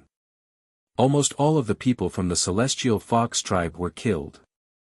Half of the people from the Green Nether Wolf tribe and the Behemoth tribe were also killed. Only the Nine Phoenix tribe and the D tribe were unharmed. The third priest was also injured by the strange demonic beast. This made the third priest, who was always concerned about his reputation, very angry. He attributed all of this to the fact that the Nine Phoenix tribe and the D tribe came too late. Moreover, the third priest saw clearly that at the last moment, when the blood seal was reconstructed, Green suddenly appeared.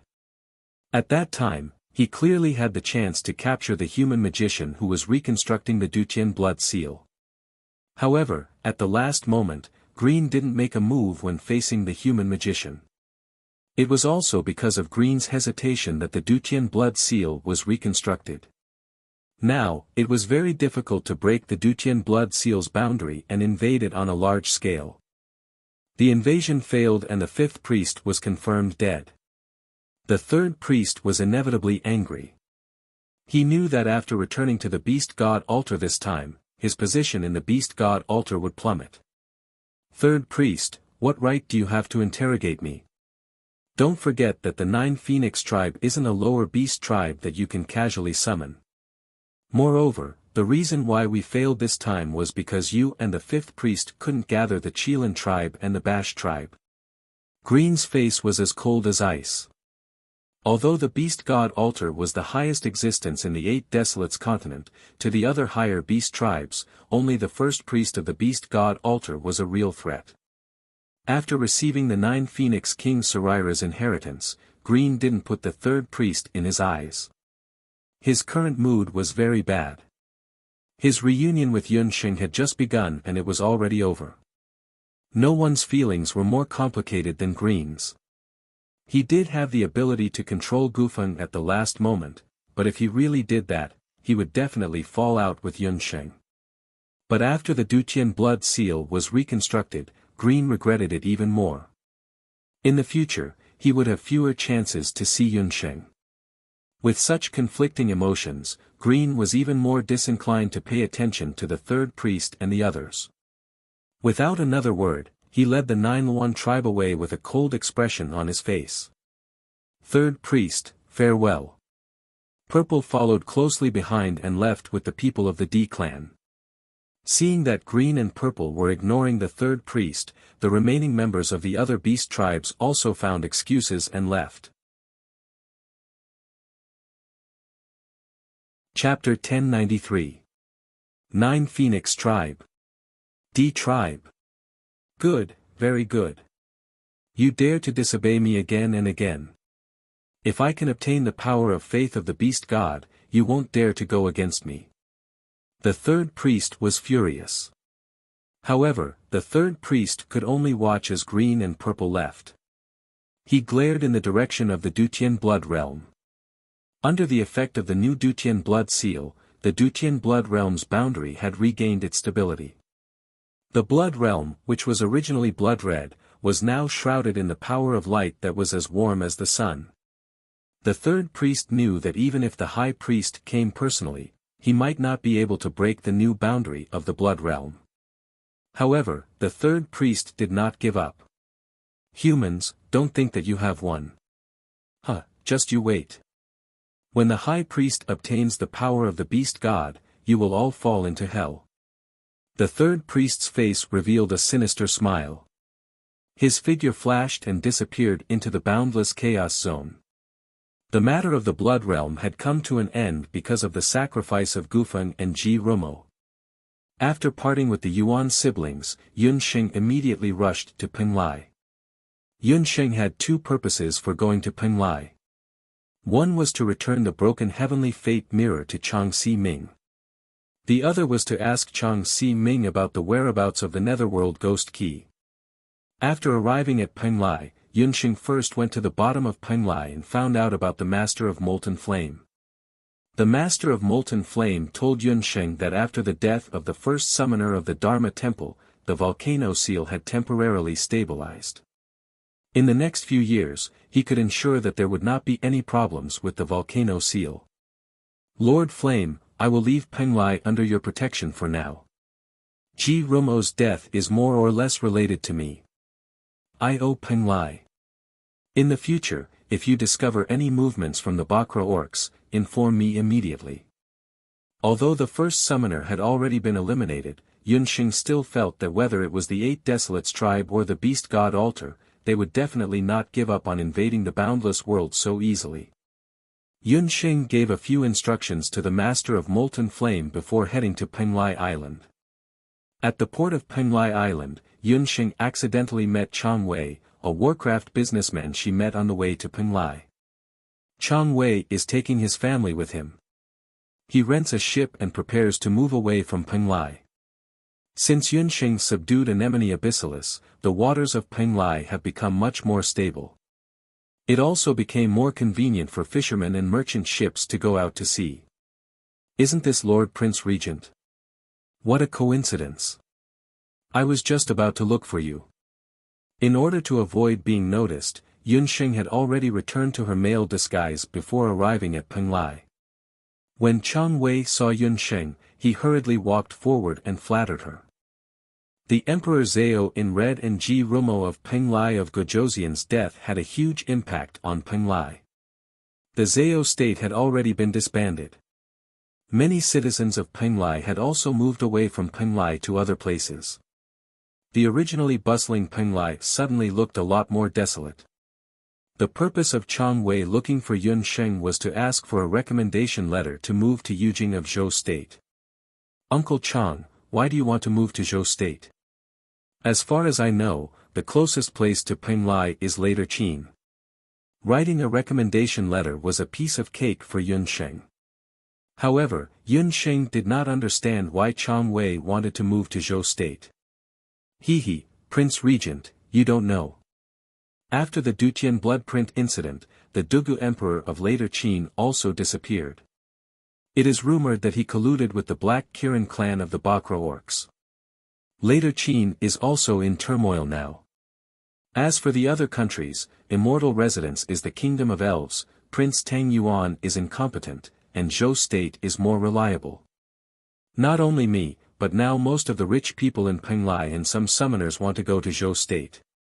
Chang Wei also told Yunxing that a recommendation letter from Zhou State had now risen to as much as 10,000 purple coins in the market, and there was no supply. When Yunxing heard this, she and Dollar looked at each other. The decline of Penglai and Later Qin was a great opportunity for Zhou State. It was better to take this opportunity to win over the talents of Penglai and Later Qin, which was also a great help for Zhou State. Uncle Chang, don't worry. This is my warrant. You can gather some merchants and summoners from Penglai and go to Zhou State together. Someone will write a recommendation letter for you.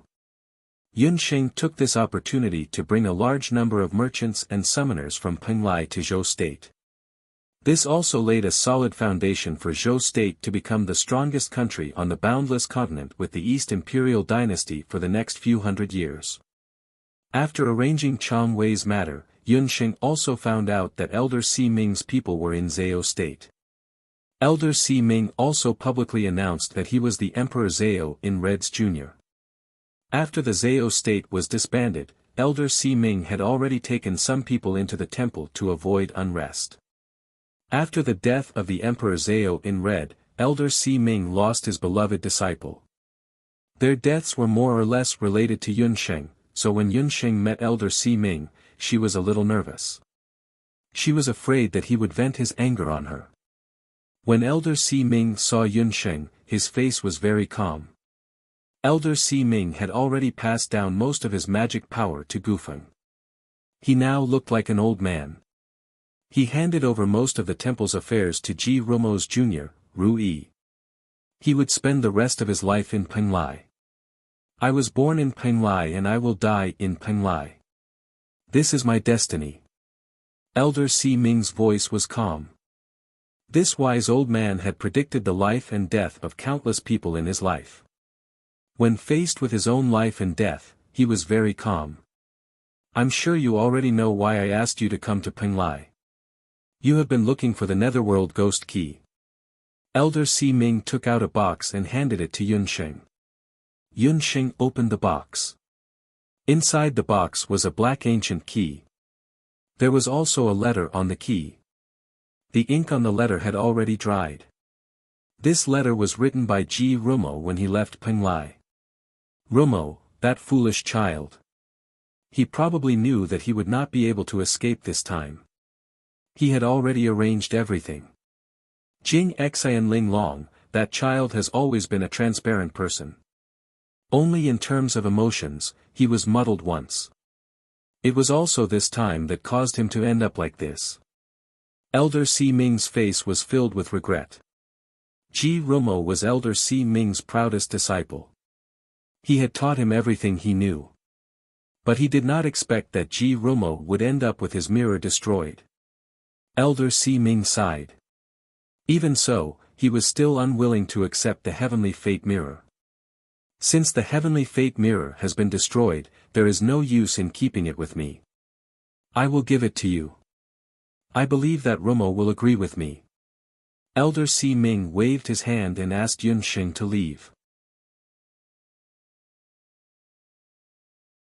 Chapter 1094. Although Chang Si Ming knew that everything that happened these days was predestined, he still couldn't get along with Yunsheng and Dollar peacefully after knowing that they were both descendants of Ba Huang. Thank you, Chang Si Ming. Yunsheng also saw through Chang Si Ming's thoughts.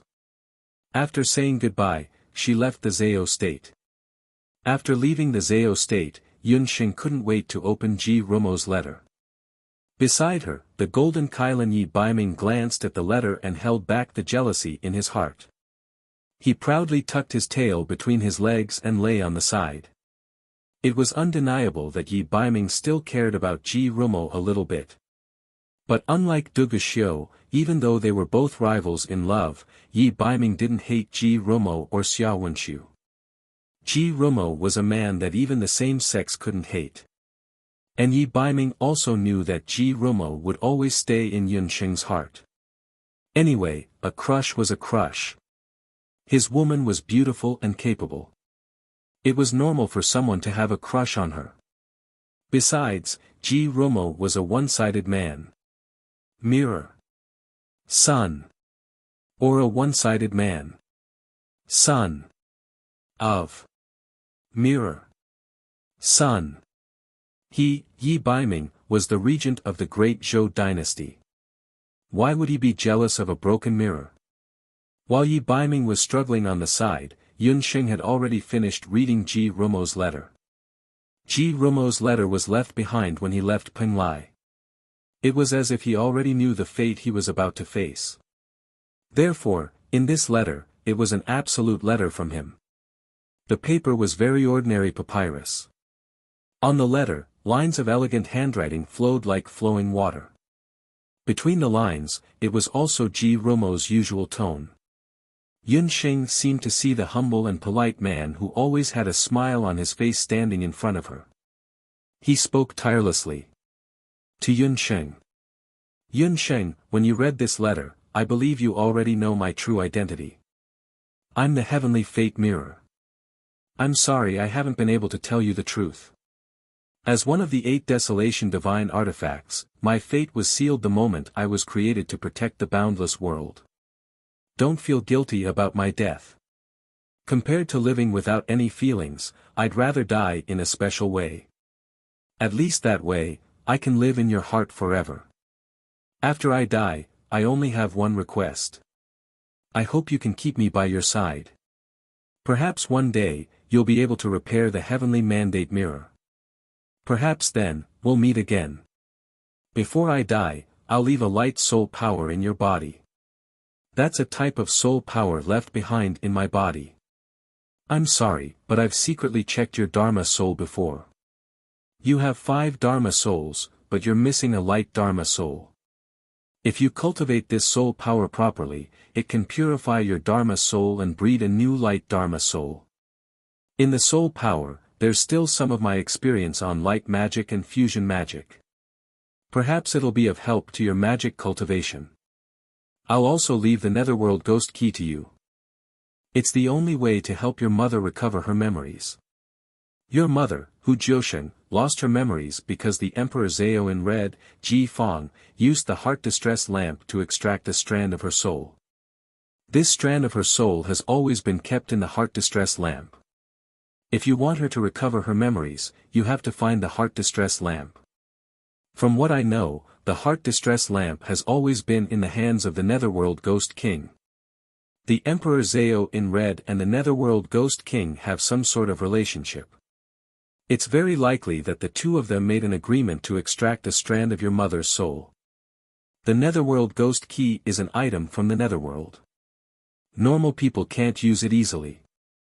Otherwise, if it's not used properly, it'll contaminate a person's Dharma soul, causing them to fall into the path of darkness and become a dark magician. The pink demonic beast beside you should have some sort of divine power hidden in its body. If you insist on finding your mother's whereabouts, give it the Netherworld Ghost Key. I believe it'll be immune to the Netherworld Ghost Key's influence. However, promise me that you won't look for the Netherworld Ghost King before you're strong enough. The Netherworld Ghost King's strength is very strong. He's already a godlike existence. His true strength is even stronger than the 8 desolate artifacts combined. Finally, I hope you and the North Underworld King can grow old together. Rumo, farewell. After reading the letter, Yun Sheng closed it and didn't speak for a long time. Yun Sheng looked at the box again and saw the Netherworld Ghost Key that she had obtained with great difficulty. The Netherworld Ghost Key was ice cold in her hand. It looked very ordinary. It didn't have any magical power or anything strange about it. It seemed like Ji Rumo was right. This key could only be used if it was given to baby sheep. She then took out the Broken Heavens Mandate mirror from the beast language ring. The cracks on the mirror blurred the figure in the mirror. In the end, she still owed Ji Rumo. This man, even at the moment of his death, was still thinking for her. He left behind the Netherworld Ghost Key, which was the most important thing to Yun Sheng, and the method to save her mother, Hu Jiusheng. However, this method was very difficult to implement. After letting out a faint sigh, Yun Sheng didn't forget Ji Rumo's last words in the letter. Right, light soul power. Yun Sheng then remembered that before Ji Rumo reflected He Yao's third inheritance, he had injected a strand of magical power into her forehead. At that time, Yun Sheng didn't pay too much attention to it. She only knew that the strand of magical power had quickly melted into her body. Yun Sheng touched her forehead and realized that the spot where Ji Rumo had injected his light soul power was right on top of her karmic fire brand. She hurriedly checked her Dharma soul and discovered that a crack had appeared on her 5-elemental Dharma soul at some point in time. That crack seemed to show signs of expanding. It contained the light soul power that Ji Rumo had mentioned. The strand of light power that Ji Rumo had injected into Yun Sheng's mind at the last moment was the last of his light power. It was also the essence of his life's magical power. It even contained a few unique spells that Ji Rumo had mastered. Soul power. This term was still very unfamiliar to Yun Sheng. However, it wasn't a mystery to Ji Rumo, who came from the Temple of Sorcerers. Extracting soul power was a special spell of the Temple of Sorcerers. It wasn't something that every sorcerer could do. Only a small number of sorcerers from the Temple of Sorcerers who had broken through to the realm of sorcerers could successfully cultivate a part of their Dharma soul into soul power. This type of soul power was considered the essence of a sorcerer's cultivation. It was very similar to the Beast King's Saraira that the 8 leaders of the Bakra orcs had left behind in the Beast King's Tomb of the 8 Wilderness. Soul power was initially only used for passing down the legacy. It was like every sorcerer from the Temple of Sorcerers would leave their last strand of soul power to the next sorcerer before they died. Those who obtained soul power could not only increase their cultivation, but also obtain some special spells and memories of the previous sorcerer. Chapter 1095. In the Dharma Temple, Ji-Romo was not the only one who could cultivate soul power. At the same time, as a Dharma god, Elder Si-Ming had also cultivated soul power before. When he was in the Dutian bloodprint, Elder Si-Ming decided to transfer his soul power to Gufeng in the form of soul power in order to increase the chances of Gufeng forming a new bloodprint. However, Elder Si-Ming only passed on his soul power to Gufeng. He kept his memories of magic and did not pass on any other form of magic to Gufeng. The reason why Elder Si-Ming did this, other than being selfish, was because he considered that Gufeng was not a member of the Dharma Temple. Although Gufeng was temporarily sealed in the blood world because of the Dutian bloodprint, it was hard to guarantee that he would not reappear one day. He was also a member of the magic elite camp on the continent. Therefore, Elder Si-Ming still kept some of his soul power. In comparison, Ji-Romo's soul power inheritance to Yun Sheng was much more selfless. In this world, the most selfless feelings, other than the love between parents and children, were one-sided love. Ji-Romo had been in love with Yun Sheng for many years. His feelings for Yun Sheng were more like a form of dedication. As for whether soul power could eventually form a Dharma soul, there was still no conclusion on the continent. Ji-Romo also knew that it was risky to leave the power of light in Yun Sheng's Dharma soul. Because light soul power was incomparably pure, correspondingly, it required the other party's soul to be equally pure. Ji-Romo was taking a risk, but at the last moment, he had no other choice. In the soul power inheritance that he gave to Yun Sheng, he even left his memories of magic and the purest light Dharma soul power to Yun Sheng. This was like leaving a light Dharma soul seed in Yun Sheng's body. If Yun Sheng could slowly assimilate this trace of light Dharma soul, she could very well become the first person in the boundless continent to possess a six-elemental Dharma soul. However, this was only Ji-Romo's bold assumption. The cultivation of light magic was one of the most difficult in the entire magic system. Whether or not Yun Sheng could truly fuse Ji-Romo's soul power into her own soul power still required a period of time. As for whether or not she could become a top-notch mage like Ji-Romo, that was still unknown. No matter what, since Yun Sheng had obtained Ji-Romo's soul power inheritance, she planned to go into closed-door cultivation once the matters at hand were settled. She wanted to integrate with Ji-Romo's soul power as soon as possible. This wisp of seemingly unremarkable light soul power obediently stayed in Yun Sheng's magic soul. Compared to the other fire, water, earth, wind, and darkness magic souls, this wisp of light soul power was so weak that it seemed like it would be devoured at any time. Yun Sheng collected her thoughts. The main purpose of her trip was still the Netherworld Ghost Key.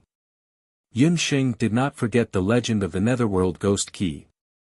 As long as one obtained the Netherworld Ghost Key, they would be able to summon the Netherworld Ghost King. Even though Yun Sheng was protected by the karmic fire of the fairies, the Netherworld Ghost Key felt cold in her hand. Just by touching it with her hand, she felt a stinging chill, as if there was something bad in the key that could seep into her body at any time. It was also thanks to Ji-Romo's reminder in the letter. Otherwise, Yun Sheng would have used the Netherworld Ghost Key directly. Although she did not know if the Netherworld Ghost Key was like the legend, where the user would fall into the path of darkness and become a dark mage, Yun Sheng still decided not to take the risk. Bobo, take a look. Can you use the Netherworld Ghost Key to enter the Netherworld? Yun Sheng cautiously summoned Bobo Sheep and handed the Netherworld Ghost Key to Bobo Sheep. When Bobo Sheep saw the Netherworld Ghost Key, it curled its lips and looked uninterested. Bobo. Bobo. Dearest Master, this Netherworld Ghost Key is the only way to enter the Netherworld. Don't tell me you want to go to the Netherworld. That kind of godforsaken place. Bobo does not want to go. Bobo Sheep spoke as if it was facing a great enemy. Yun Sheng had known Bobo Sheep for so long, but this was the first time she was so against going to a place. If it was in the past, Bobo Sheep would definitely say, with this world god here, everything will be fine. It seemed that this so-called netherworld must be a very dangerous place. If you don't want to go, then pluck all your wool. Yun Sheng's face was serious. Bobo, heads can be broken and blood can flow, but wool cannot be plucked. If you want to go, then go. But dearest master, why must you go to the netherworld? That place is very scary. It is full of bad people. Compared to the people in the netherworld, the Bakra orcs are simply good people. Bobo Sheep was poked in its sore spot by Yun Sheng, so it could only droop its wings and helplessly compromise. Is the netherworld really that scary? Even you can't pass through it directly? Yun Sheng's knowledge of the netherworld was very limited. The only person she had come into contact with from the netherworld was the netherworld Ghost King. In her impression, the netherworld Ghost King was handsome, evil, mysterious, and had a strange temperament. She didn't know what kind of situation the netherworld was in with such a person. Bobo, the netherworld's environment is very bad. The people living there are ghosts who have died unjustly. There are also some humans and magical beasts who have been exiled for committing all kinds of evil. Bobo Sheep had actually never been to the netherworld. It told Yun Sheng that between world gods, it was just like between beast kings and beast kings, or between countries on the boundless continent. They all had a strong sense of territory. Generally speaking, world gods of the mortal world would not go to the netherworld. If a world god of a world rashly entered another world, it would be like invading another country's territory. If it was light, it would lead to a fight. If it was heavy, it would lead to a world war. Oh, so Bobo, you are not willing to go to the netherworld because you are afraid of the world gods of the netherworld. Or is it that the world gods of the netherworld are so powerful that even you can't deal with them? Yun Sheng knew Bobo's temper. To deal with Bobo, provocation was the only way. Bobo. Who would be afraid of that super perverted, ugly, and shameless world god of the netherworld? Bobo, I can crush him to death with a single hair. When Bobo Sheep mentioned the world gods of the netherworld, the hair on its body stood up as if it had been electrocuted. Its eyes, which were as big as black beans, squeaked, and almost shot out angry sparks. Even though Bobo Sheep had a confident look, Yun Sheng knew from its eyes that this fellow was lying. Shouldn't the world gods of the netherworld be your senior? Yun Sheng decided not to expose Bobo's lie. It was better to get some information about the world gods of the netherworld from Bobo Sheep's mouth first. After all, if they really went to the netherworld, it would be someone else's territory. It was better to be careful. But Yun Sheng was also very puzzled. In her opinion, since they were both world gods, then Bobo Sheep and the world gods of the netherworld should also be companions. Or at least, the relationship between them should be senior and junior. Why was it that when Bobo Sheep heard about the world gods of the netherworld, it had a disgusted look as if the other party had dug up its ancestral grave? Chapter 1096. Who would have known that it would have been better if Yun Sheng hadn't mentioned it, but the moment Yun Sheng mentioned the word, senior, Bobo Sheep didn't hold back at all. He activated his verbal cannon mode and started cursing.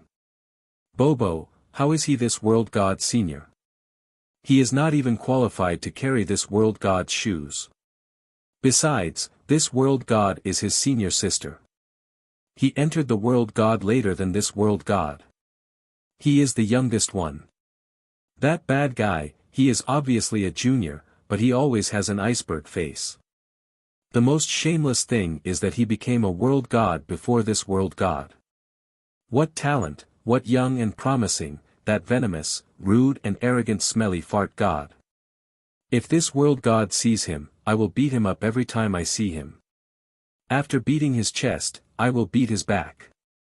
Bobo Sheep was so angry that his wings trembled. It was only then that Yun Sheng understood. It turned out that Baby Sheep was upset that the other party had become a world deity before him. Hearing Bobo Sheep's words, Yun Sheng was even more curious about Bobo Sheep's junior brother. After Bobo Sheep finished complaining, he calmed down a little and rolled his eyes. Dearest master, it seems that you have to go to the underworld. However, if you really want to go to the underworld, you should first increase your strength a little. At least reach the level of magic god or integrate with the light magic of that mirror. It will not be too late to go then. Light magic has a certain degree of destructive power to the people or magic beasts of the underworld. He blinked his eyes. Bobo Sheep actually had another unspoken sentence in his heart. If he really wanted to go to the underworld, he should at least increase his strength a little. Otherwise, if he accidentally met that smelly underworld god, he would definitely be ridiculed to death. Besides, Bobo Sheep thought that if his master really wanted to become a magic god, it would still take a long time. During this time, he must coax and pester the Chilan boy to find more king-level magic beast soul stones to increase his cultivation. Yunsheng did not have any objections to Bobo Sheep's suggestion. I will listen to you. When will we set off for the underworld? We will go to Taiyuan Mountain first to see Mother and then make a long-term plan. Yunsheng also had some hesitation in her heart. Based on her understanding of baby sheep, although this fellow was usually useless, he was quite reliable. If it said that the underworld was dangerous, then the journey to the underworld would not be easy. Yunsheng decided to check on her mother, Hu Jiusheng, first. Yunsheng left Penglai with baby sheep and Yi Baiming and returned to Mount Taiyuan. During the period when Yunsheng went to Penglai, Yun Sanghai and Hu Jiusheng had been living in seclusion in Mount Taiyuan. Under Yun Ba's management, Taiyuan Mountain had changed from a barren mountain to a lush green. The news of the Emperor Zhao in Red's death and the formation of the new Dutian blood seal had already reached Taiyuan Mountain through Yun Sanghai. When Yun Sanghai saw that his daughter, Yun Sheng, had returned safely, a long-lost smile appeared on his face. Father, how is mother these days? Yun Sheng only looked at Yun Sanghai and then looked at his appearance. Seeing that her father looked a lot thinner these days, she faintly felt that something was wrong. Sheng, it's good that you're back. Your mother's situation is not good. I didn't let anyone inform you earlier. Yun Sanghai sighed. A while ago, Yun Sheng was in the Dutian blood world. After Yun Sanghai learned about the crisis of the Dutian blood seal, he knew that his daughter could not be distracted. So, he had not told Yun Sheng about Hu Jiusheng's recent situation. Now that the crisis of the Dutian blood seal had been resolved, he told Yun Sheng about Hu Jiusheng's changes in the past few days. When they were in Penglai, when the family of three was separated, Hu Jiusheng was still relatively quiet under the control of the corpse puppet technique. Before Yunsheng left, she gave a few heart crystals to her father, Yun Sanghai. Yun Sanghai used the heart crystals to control Hu Jiusheng normally in the first few days. Most of the time, Hu Jiusheng was like a well-behaved child. Under the control of the heart crystals, she liked to pester Yun Sanghai. The couple also returned to the harmonious scene when they were in love in the past. Yun Sanghai even thought that as long as Hu Jiusheng's situation did not worsen, even if she did not remember him, he was willing to accompany her until they were old. However, the good times did not last long. Hu Jiusheng suddenly fell into a coma overnight. Her coma this time came fiercely without any warning. No matter how Yun Sanghai called her, she could not hear him and did not wake up again. Yun Sanghai only found out later that when Hu Jiusheng fell into a coma, the Emperor Zhao in red was killed. Yun Sanghai used all kinds of methods, and even invited a few national experts over, but not a single one of them was able to find the real reason why Hu Jiusheng was unconscious. Yun Sanghai had no choice but to wait on Hu Jiusheng's bed all day long, without wearing any clothes. He waited for his daughter, Yun Sheng, to come. When Yun Sheng heard this, she hurriedly went forward to check on Hu Jiusheng's situation. On the sickbed, her mother, Hu Jiusheng, was lying quietly. She had neither external nor internal injuries. Her eyes were tightly shut, and she was on the verge of death. Her complexion was waxy yellow, and she looked much thinner than when she met Yun Sheng in Penglai. Beside Hu Jiusheng's sickbed stood the national master of medicine and others who were invited. Yun Sheng, I'm very sorry. I can't do anything about your mother's condition. You still have to do it yourself. She looked at Yun Sheng apologetically. Yun Sanghai had already placed all his hopes on Yun Sheng. In the current boundless continent, if even Yun Sheng could not find out Hu Jiusheng's condition, no one would be able to save her. After Yun Sheng checked, she muttered to herself. Sheng, can you tell what's wrong with your mother? Just tell me. I can bear it. Yun Sanghai's eyes were full of anxiety. His eyes were glued to Hu Jiusheng's face. If he could, he really wanted to bear this pain for his wife. When Yun Sheng saw his expression, she could not help but feel a little sad. From the moment Yun Sheng was born, she had already regarded Yun Sanghai as her father, and Hu Jiusheng as her mother. Only Yun Sheng knew how deep Yun Sanghai's love for Hu Jiusheng was in this half of his life. The couple's relationship had been bumpy. Over the years, they had been separated several times and had never been able to live a good life together. She had thought that the couple would be able to reunite after the Emperor Zhao in Red died. She did not expect that Hu Jiusheng would become like this again. Yun Sheng had already made up her mind. No matter what, she had to save her mother and let her father and mother be together. After Yun Sheng checked, the general result was the same as that of Yao Deguoshu and the others. Hu Jiusheng did not have any illness. It seemed that using ordinary medical methods would not be able to directly identify the cause of Hu Jiusheng's coma. Yun Sheng did not give up.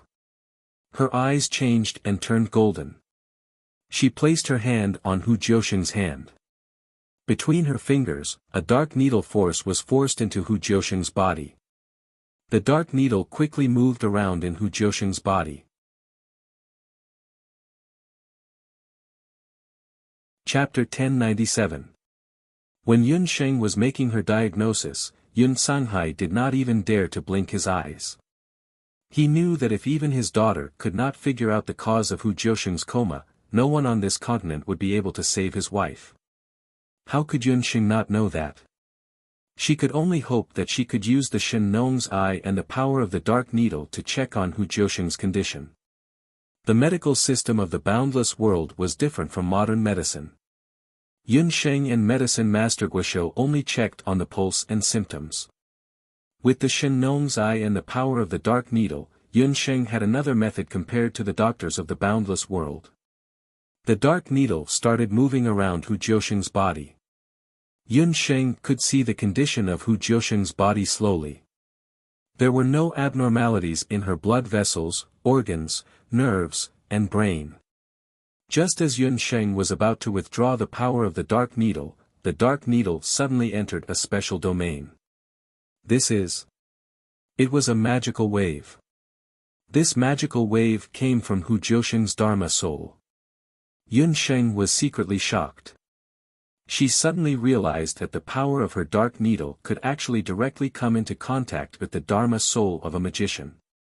This unintentional discovery made Yun Sheng very surprised. Before this, she never knew that the power of her dark needle could be used to check the condition of a Dharma soul. Yun Sheng thought for a while. The only explanation was that the soul power of Ji Romo's light Dharma soul had entered her body and caused her soul healing needle to mutate. Unexpectedly, Yun Sheng's dark needle had the special ability to search for Dharma souls. Ji Romo himself was an outstanding light magician. His light Dharma healing was second to none in the entire continent. After realizing that she might have come into contact with her mother Hu Jiusheng's Dharma soul, Yun Sheng became cautious. Yun Sheng collected her thoughts and focused on directing the power of the dark needle to slowly enter Hu Jiusheng's Dharma soul. Hu Jiusheng's Dharma soul emitted a ray of light. Unlike Yun Sheng's multi-elemental Dharma soul, Hu Jiusheng's Dharma soul only had two colors. One was gray, and the other was black. These two colors represented the spacetime attribute and the darkness attribute of magic respectively. So, Mother is also a dual elemental magician. No wonder she was able to use such a powerful spacetime restriction spell. Looking at the size of his mother's law soul, her strength should be somewhere between a saint-level law emperor and law god. I wonder what realm mother has reached as a summoner, Yunxing thought to herself. But then, she suddenly realized that Hu Jiusheng's Dharma soul was a little strange. Generally speaking, a magician's Dharma soul was in a very stable state when they were not using magic. As the magician's Dharma soul increased, the Dharma soul would gradually weaken. But Hu Jiusheng's Dharma soul was like an oil lamp in the wind, very unstable. Moreover, the magic power emitted from her Dharma soul was constantly weakening. Why would a Dharma soul weaken and shrink for no reason? Yunxing once again forced a portion of the power of the dark needle into Hu Jiusheng's Dharma soul. Once the dark needle entered the Dharma soul, Yunxing suddenly felt a strong suction force rushing towards her, as if it was going to swallow her dark needle in an instant. That was her mother's magic power. The Dharma soul was the core of a magician's energy. It was even more important than a human's heart. Although Hu Jiusheng was currently unconscious, she could sense that an external force was invading her. Her Dharma soul subconsciously tried to push out the power of Yunxing's dark needle. In terms of cultivation, Yunxing's current cultivation was still a distance away from Hu Jiusheng's. Hu Jiusheng was already a peak near Saint Dharma Emperor, only a fine line away from the Dharma soul. As for Yunxing, after absorbing Ji Rumo's Dharma soul, she was only a mid-level Saint Dharma overlord. In a head-on clash, her Dharma soul was still no match for Hu Jiusheng. But at this point, Yunxing was unwilling to back down so easily. She was very clear that something must have happened in Hu Jiusheng's Dharma soul for it to keep shrinking. In this situation, she could only stalemate and not clash head-on. Otherwise, it was very likely that she would harm Hu Jiusheng's Dharma soul and worsen her condition. Yunxing hesitated, thinking of a method to make Hu Jiusheng's Dharma soul give up resisting. Just as Yunxing was hesitating, the soul power that Ji Rumo had left in her Dharma soul flickered. The gentle light magic power caused Hu Jiusheng's Dharma soul to fluctuate, and the resistance from before slowly disappeared.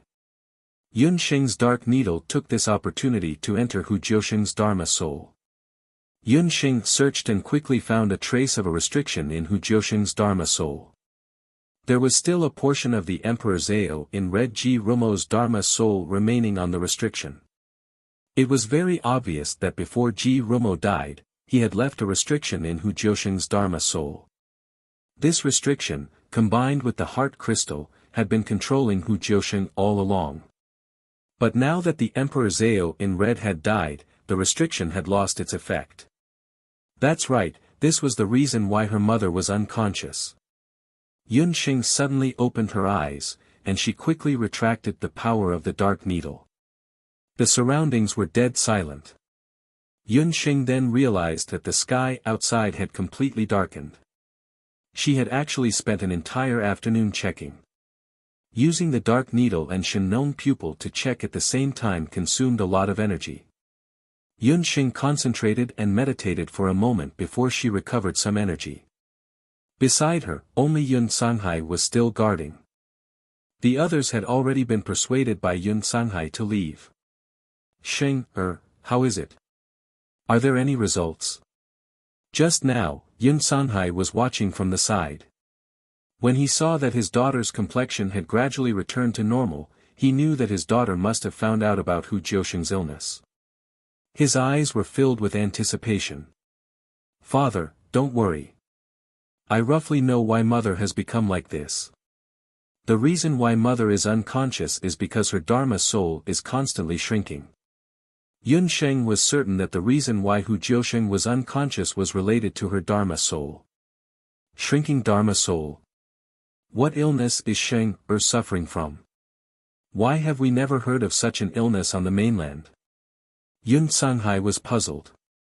Not only Yun Sanghai, but even Yunxing herself, if she had not seen Hu Jiusheng's Dharma soul with her own eyes, she would not have believed that a Dharma soul could actually shrink.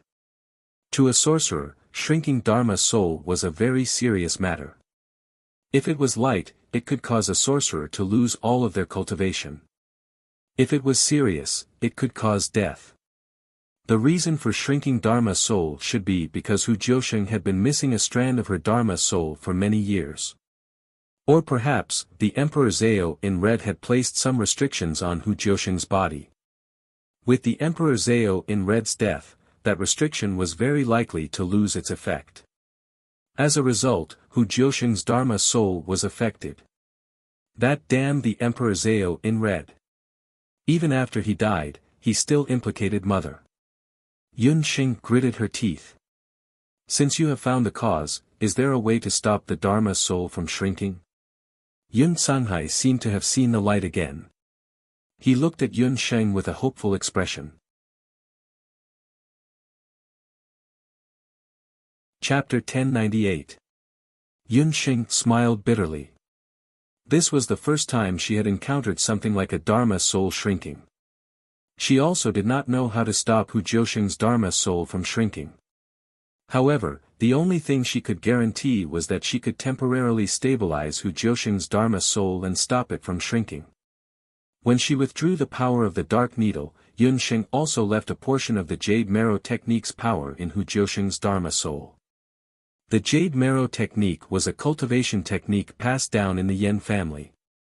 It had the effect of prolonging one's lifespan and calming effect. It could temporarily stabilize Hu Jiusheng's Dharma soul, but Yun Sheng could not guarantee how long that portion of the Jade Marrow Technique's power could last. Father, I have already used a special method to alleviate the shrinking of Mother's Dharma soul. However, that only treats the symptoms and not the root cause. If you want Mother to wake up, you still have to find a way to cure it. Yun Sheng told Yun Sanghai the contents of the letter that Ji Rumo had left for her before he died. Yun Sanghai only knew now that Hu Jiusheng had lost her memories because she had lost a wisp of her soul. Sheng thinks that if Mother's soul is complete, with her cultivation, she should be able to restore her Dharma soul to normal. Yun Sheng also told Yun Sanghai at the same time. She had originally planned to use the heart crystal to control her mother's illness. She had planned to at least wait until she had fused with Ji Rumo's light soul power before heading to the underworld. However, looking at the current situation, Hu Jiusheng's situation was not optimistic. If Yun Sheng did not find the heart lamp as soon as possible and find that wisp of Hu Jiusheng's soul, even if Hu Jiusheng was saved in the future, her cultivation would be greatly reduced. Ji Rumo was already dead, and the only way to save Hu Jiusheng was to find the Netherworld Ghost King and the Heart Distress Lantern that extracted a strand of Hu Jiusheng's soul. Yun Sheng suspected that the strand of Hu Jiusheng's soul was most likely locked in the Heart Distress Lantern. No matter what, she had to get that strand of soul back. Even though Yun Sheng knew that the current her did not have the strength to directly negotiate with the Phantasm Ghost King, she still wanted to try. Sheng, you said it yourself. Ji Rumo warned you that the Netherworld is very dangerous. The Netherworld Ghost King is not someone you can deal with. You stay here and take care of your mother. Yun Sanghai was unwilling to see his daughter risk her life to go to the underworld. Yun Sanghai did not want to use his daughter's life to exchange for his wife's. He would rather go to the underworld himself. Father, do you still remember Bobo? It's that pink demonic beast that has always been by my side. Its origin is actually not simple. It is a future world deity of the human realm. It can be considered an old acquaintance of the world deity of the underworld. It should be able to help me find the Netherworld Ghost King. In order to reassure Yun Sanghai, Yun Sheng chose to tell him part of the truth. However, she did not tell Yun Sanghai that Bo was only a half-baked world deity. She also would not tell her father that Bo and the world deity of the underworld did not see eye to eye. Yun Sanghai was still somewhat hesitant. Father, don't forget that Sheng still has Jin and I. To be honest, Jin and I, he is Yi Baiming. Yun Sheng thought for a moment and decided to tell Yun Sanghai about Jin Ni's true identity. After learning that Jin Ni was Yi Baiming, Yun Sanghai was immediately shocked. He immediately had Yun Sheng find Jin Ni. This was the first time that Yi Baiming had met Yun Sanghai after leaving Banana Leaf Village. Yun Sanghai looked at Jin and frowned like fried dough twists. Yun Sanghai had never been optimistic about Yun Sheng's marriage. He had previously helped Yun Sheng choose Xia Wenxiu from the temple. He had only recently found out that Xia Wenxiu was Peng Lai of Gojoseon, Ji Rumo. Ji Rumo's true identity was the destiny mirror. However, even though he did not like Yi Baiming was the husband that Yun Sheng had chosen herself. The two of them had already bowed to the heavens and earth, so they could be considered a true husband and wife. Yun Sanghai had no choice but to accept this fact. I'll leave Sheng to you. If you let her suffer even the slightest grievance, I, Yun Sanghai, will be the first to not forgive you. Yun Sanghai stared at the gold coin for a long time. In the end, he finally snorted from his nose and unhappily said a sentence. This sentence could be considered as a confirmation of Yi Baiming's name. The golden Qilin, Yi Baiming, also heaved a sigh of relief. Although Yun Sanghai did not like Yi Baiming's current appearance, Yun Sanghai had to admit his strength. With Yi Baiming and Yun Sheng going to the underworld together, and with the other magical beasts, Yun Sheng would definitely be safe and sound. Seeing that Yun Sanghai had finally stopped objecting to her going to the underworld, Yun Sheng also heaved a sigh of relief. Father, I have some water of life here. Remember to feed mother some every 7 days. If I'm not wrong, mother's condition will not worsen within a year. Yun Sheng took out a few bottles of water of life and handed them to Yun Sanghai. After all, Yun Sheng did not even know when she would be able to return from her trip to the underworld this time. Yun Sanghai was shocked to see that his daughter actually had a few bottles of water of life so casually. The water of life was one of the most miraculous water sources on the continent. It had a miraculous effect on detoxification and also had certain benefits in repairing a person's dharma soul. However, it could not repair a person's soul. As long as there was water of life, it could ensure that Hu Jiusheng's condition would not worsen during Yun Sheng's absence. In order to prevent any accidents, Yun Sheng also left the Elven Queen behind. Sheng, you should take this water of life with you. The journey to the underworld is extremely dangerous. Yun Sanghai was still a little worried. Father, don't forget that I have the immortal Holy Grail with me. The water of life is inexhaustible. Yun Sheng smiled. Only then did Yun Sanghai remember that his daughter had one of the 8 divine artifacts, the demon summoning hand and the immortal Holy Grail. How many more secrets was his precious daughter hiding in her body? Yun Sanghai could not help but feel a little ashamed. As a father, he seemed to be too much of a failure. Yun Sheng saw her father's expression and secretly laughed. She had not told her father that she had another magical bracelet in her hands. However, it was better not to tell her father about this for now. Seeing that Yun Sheng had everything prepared, Yun Sanghai was powerless to stop her. He could only remind Yun Sheng that regardless of whether she could find the Netherworld Ghost King and the Heart Sorrow Lamp, she had to return to the Boundless Land within a year. After knowing that Yun Sheng had changed her mind and wanted to go to the underworld in advance, Baby Sheep's face was full of worry. He had not had the time to ask the Qilin boy to find the Beast King's soul stone for him. Baby Sheep, dearest master, then we have to prepare to set off. Baby Sheep's face was full of headache. Before using the Netherworld Ghost Key, Baby Sheep silently muttered in his heart, Mother Goddess above, please protect Baby Sheep. Please don't let Baby Sheep meet that annoying fellow in the underworld. Chapter 1099. Poppy. Everything is ready. You can take us to the underworld now. The underworld was different from the human world. The presence of humans and beasts could easily attract attacks from the underworld creatures. So, to avoid any accidents on the way, Yun Sheng put all the beasts into the beast speech ring. She only traveled with Dollar. Earlier, Poppy Sheep had reminded Yun Sheng that there were no special magic arrays or empty ships between the human world and the underworld. The underworld's transportation, or rather, the underworld's emissary, was a beast called the Four-Square Hell Dragon. Poppy Sheep used the Netherworld Ghost Key to summon the Four-Square Hell Dragon. Poppy Sheep put the Netherworld Ghost Key in front of him and started to chant.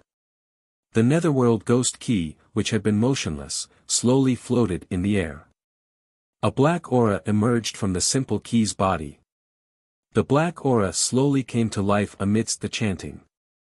It could be seen tumbling in the air.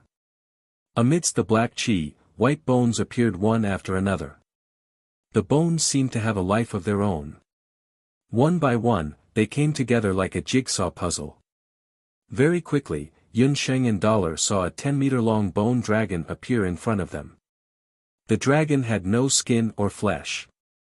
It emitted a black power. It had a pair of dragon bone wings. It looked very strong.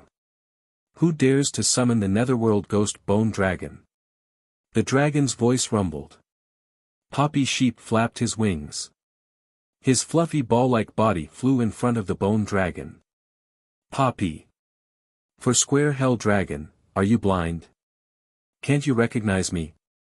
Poppy Sheep's small body was 100 times bigger than the underworld's Netherworld Ghost Bone Dragon. It looked like the difference between a flea and an elephant. Poppy Sheep used such an arrogant tone to talk to the bone dragon. He even called the 30-meter-long Netherworld Ghost Bone Dragon a little dragon. When he landed in front of Yun Sheng and Dollar, it was very funny. The Netherworld Ghost Bone Dragon's eye sockets, which no longer had eyeballs, shot out two green lights. It looked at Poppy carefully. The four-sided Hell Flood Dragon shuddered when it saw the popping sheep. Its bones creaked. The four-sided Abyss Flood Dragon was the demonic beast in charge of traveling between the underworld and the underworld. Its strength was equivalent to that of a peak beast king, and it was very powerful. But when it saw Pops, it couldn't help but feel a headache coming on. In this world, the only person who dared to call the four-sided Abyss Flood Dragon Little Flood Dragon was this lord before him. Wasn't this little fiend of the mortal realm rumored to have gone missing a long time ago? Why would he suddenly appear here? Lord Bo, please forgive this little flood dragon for not recognizing you immediately. Please forgive this little flood dragon. Milord, may I know why you have summoned little flood dragon today? The four-sided Abyss Flood Dragon bowed to Bobo. Bobo and the underworld world deity were on the same level. The underworld Jiao Jiao was directly under the underworld world deity. When he saw Bobo, he still had to greet him as a subject. Nonsense, of course I'm looking for you to go to the underworld. If not for my dear master wanting to go to the underworld, this world deity would not have bothered to summon an ugly fellow like you, Bobo said unhappily. Master? The four-sided Abyss Flood Dragon was shocked. He shook his head and looked at Yun Sheng and Dollar, who were behind Bobo Sheep. Human race. No, this wasn't an ordinary human.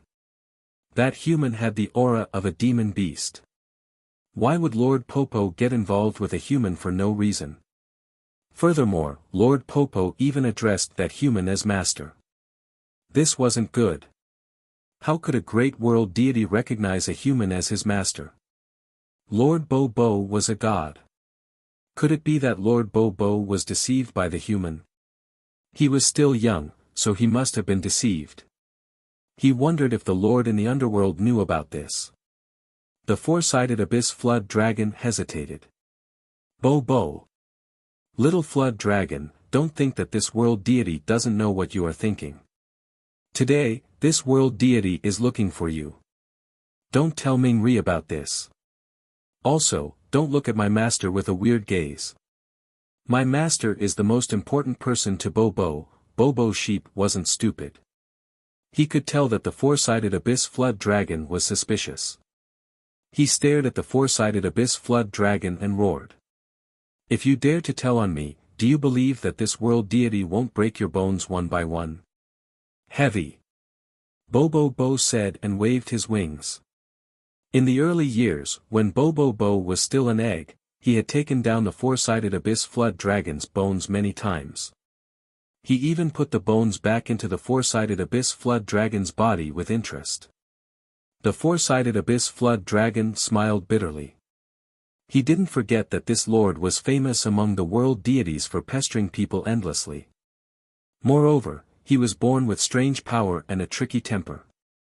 Even the world deity of the underworld was troubled by him. Seeing that Bobo was so protective of the human, the four-sided abyss flood dragon could only give up on the thought of telling on him.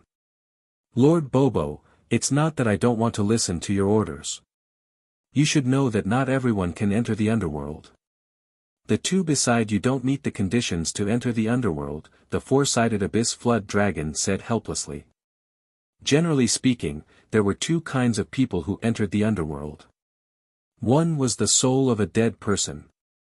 The other was the person who committed a great crime in the mortal world and was wanted by the mortal world. Thus, he was exiled to the underworld. The rest of the people couldn't enter the underworld without permission. Otherwise, once they were discovered by the underworld king guards, they would be punished by lightning and their souls would be destroyed. The man and the beast in front of him obviously didn't meet the two conditions. The man and the beast were young and didn't show any signs of dying. Their magic souls were also very clean. They didn't look like evil people who had fallen into the dark demon Tao. If the man and the beast, who were like a piece of white paper, were to enter the underworld, they would definitely die. Although the four-sided abyss flood dragon wasn't a kind person, he was very law-abiding. I almost forgot about this. The underworld is a concentration camp for evil. Bobo the sheep thought for a while. This time, he and his master had entered the underworld illegally. If they were discovered by the underworld king guards, it wouldn't be good. Then let my dear master and the Qilin boy disguise themselves as felons. Isn't it just branding a felon's magic mark on their bodies? Dear master, Qilin boy, do you have any objections? Bobo's brain turned, and he made the final decision. Yunsheng and Dollar immediately became felons. It's okay. As long as we can go to the underworld, we are willing. Yunsheng shrugged her shoulders. For the sake of her mother's soul, she wasn't afraid even if she really died, let alone disguising herself as felons. Lord Bobo, this matter can't be done recklessly. Let me check it out first. The four-sided abyss flood dragon's bony face froze for a moment. The four-sided abyss flood dragon had been a flood dragon for so many years. He had seen people who cried bitterly when they were caught and refused to admit their crimes. However, he had never heard of anyone who was willing to be exiled to the underworld. After the four-sided abyss flood dragon finished speaking, two round crystal balls appeared between his left and right bony claws. Chapter 1100. Seeing the two crystal balls under the four-sided nether dragon's claw, Yunsheng felt a little strange. Does this mean that I have to test my magic in the underworld? No wonder Yunsheng misunderstood. The two crystal balls that suddenly appeared under the nether dragon's claw looked very familiar. At first glance, they looked similar to the crystal balls that magic apprentices received in the temple on the boundless land. However, the two crystal balls were a little different in color. The crystal ball on the left claw of the nether dragon looked like it was made of obsidian. It was as black as the night. The crystal ball on the right claw was the exact opposite. It was as transparent as jade. These two crystal balls, one black and one white, are sacred items of the underworld. They are called the ball of good and the ball of evil. These two balls can test the good and evil of all creatures in their lives.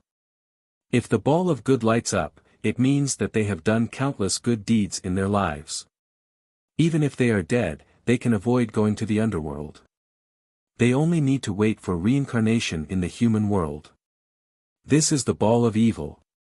If the ball of evil lights up, it means that the person who did evil will be exiled to the underworld and will not be reincarnated. The four-sided nether dragon threw the two crystal balls into the air. The two crystal balls seemed to have eyes. They first flew toward Dollar, who was closer to him. The two crystal balls floated next to Dollar for a moment. In the end, the ball of evil slowly descended and hovered above Dollar's head. Suddenly, a black light shone brightly, like a black sun. This beast has killed more than 1,000 people in its life. It is the reincarnation of a demon. Such a person will be a disaster if he stays in the human world. It should be exiled to the underworld. The four-sided nether dragon could not help but look at the ball of evil.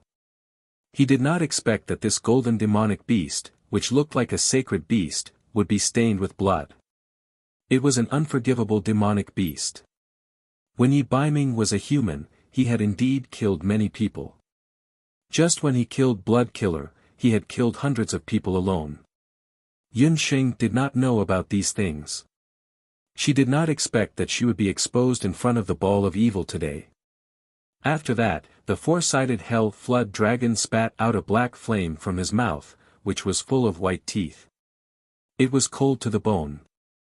It landed on Dollar's back like an ant. On Dollar's back, there was a mark of a crime. On the mark, there was the word 1,000. It meant Dollar was responsible for 1,000 lives. It's your turn, the four-sided abyss flood dragon said. The two orbs of good and evil fell in front of Yunsheng. The sphere of good and the sphere of evil floated in the air for a moment. Suddenly, the sphere of good emitted a dazzling five-colored light. The light was so bright that everyone couldn't help but close their eyes. The fact that the ball of goodness could emit such a strong light at once proved that this human female mage had saved countless people in her life, which was the opposite of the demonic beast just now. Lord Pops, your master has probably saved no less than 1,000 people in her lifetime. She's not even 20 years old. If she stays in the mortal world and saves 10,000 lives in 100 years, she'll be able to achieve a God Buddha body. It's not suitable for her to enter the underworld.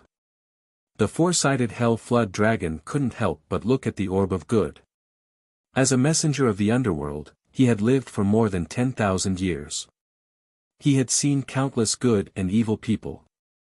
However, it was rare for someone like Yunsheng to have saved so many lives at such a young age. The four-sided hell flood dragon didn't know that although Yunsheng had only lived for less than 20 years in this life, she was also a doctor in her previous life. As a human in both lives, she had indeed saved countless people under Yunsheng's surgical knife. Of course, my dear master is a healer. She's also the continent's youngest national healer. She's saved many people in her life. Even Bo Bo was saved by my master. Bo Bo Sheep had a smug look on his face. It was pretty good to have a cool master. No wonder.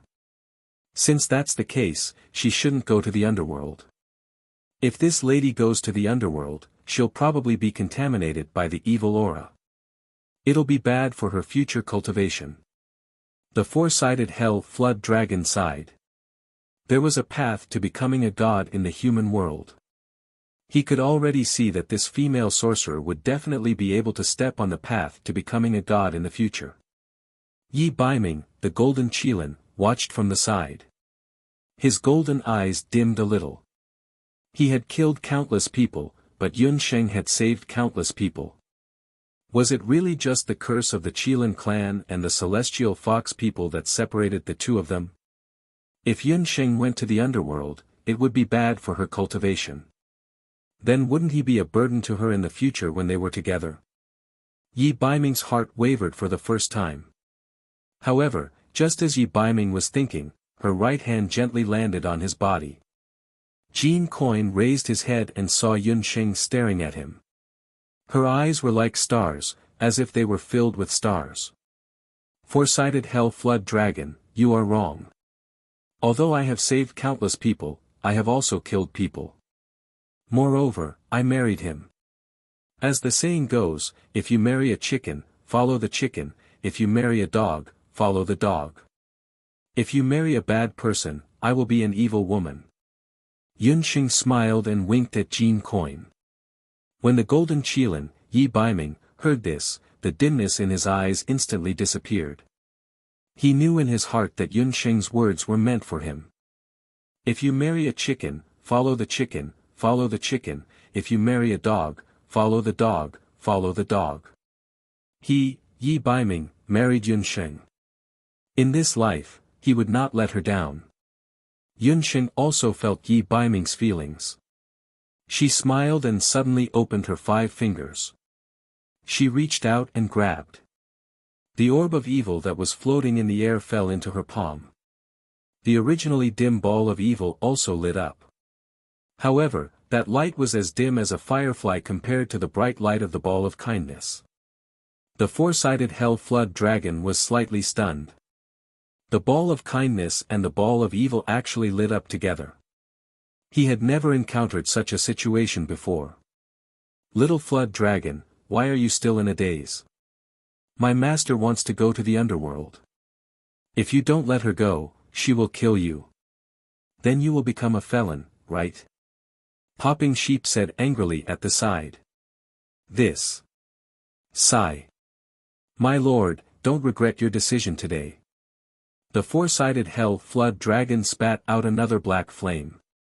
The flame landed on the back of Yunsheng's hand, and there was another heavy punishment mark on it. However, there was the word 10 written on the mark, which symbolized that Yunsheng had killed 10 people. Yunsheng was secretly amazed. In her previous life, she had secretly taken care of the mafia and unscrupulous businessmen. In addition to the few people she had killed in this life, there were indeed about 10 people. The 4-sided hell flood dragon could actually sense it. It seemed that the underworld was indeed something. Okay. You have the heavy punishment mark. 4-sided hell flood dragon, hurry up and go to the underworld. Popping Sheep landed on Yunsheng's shoulder. The 4-sided hell flood dragon shook his head. He did not understand what these humans were thinking. They were just going to the underworld, and they were fighting to be the first. Please, the 2 of you, stand on my back. Since the 2 of you were brought here by Lord Popping, I have to remind you again. The underworld today is not the underworld of the past. Be careful. After the 4-sided hell flood dragon finished speaking, he lowered his body and let Yunsheng and Dollar get on his back. Let's do a small survey. What genre does everyone want Big Fuzi to write in her new book? Because there are always people asking about the ending.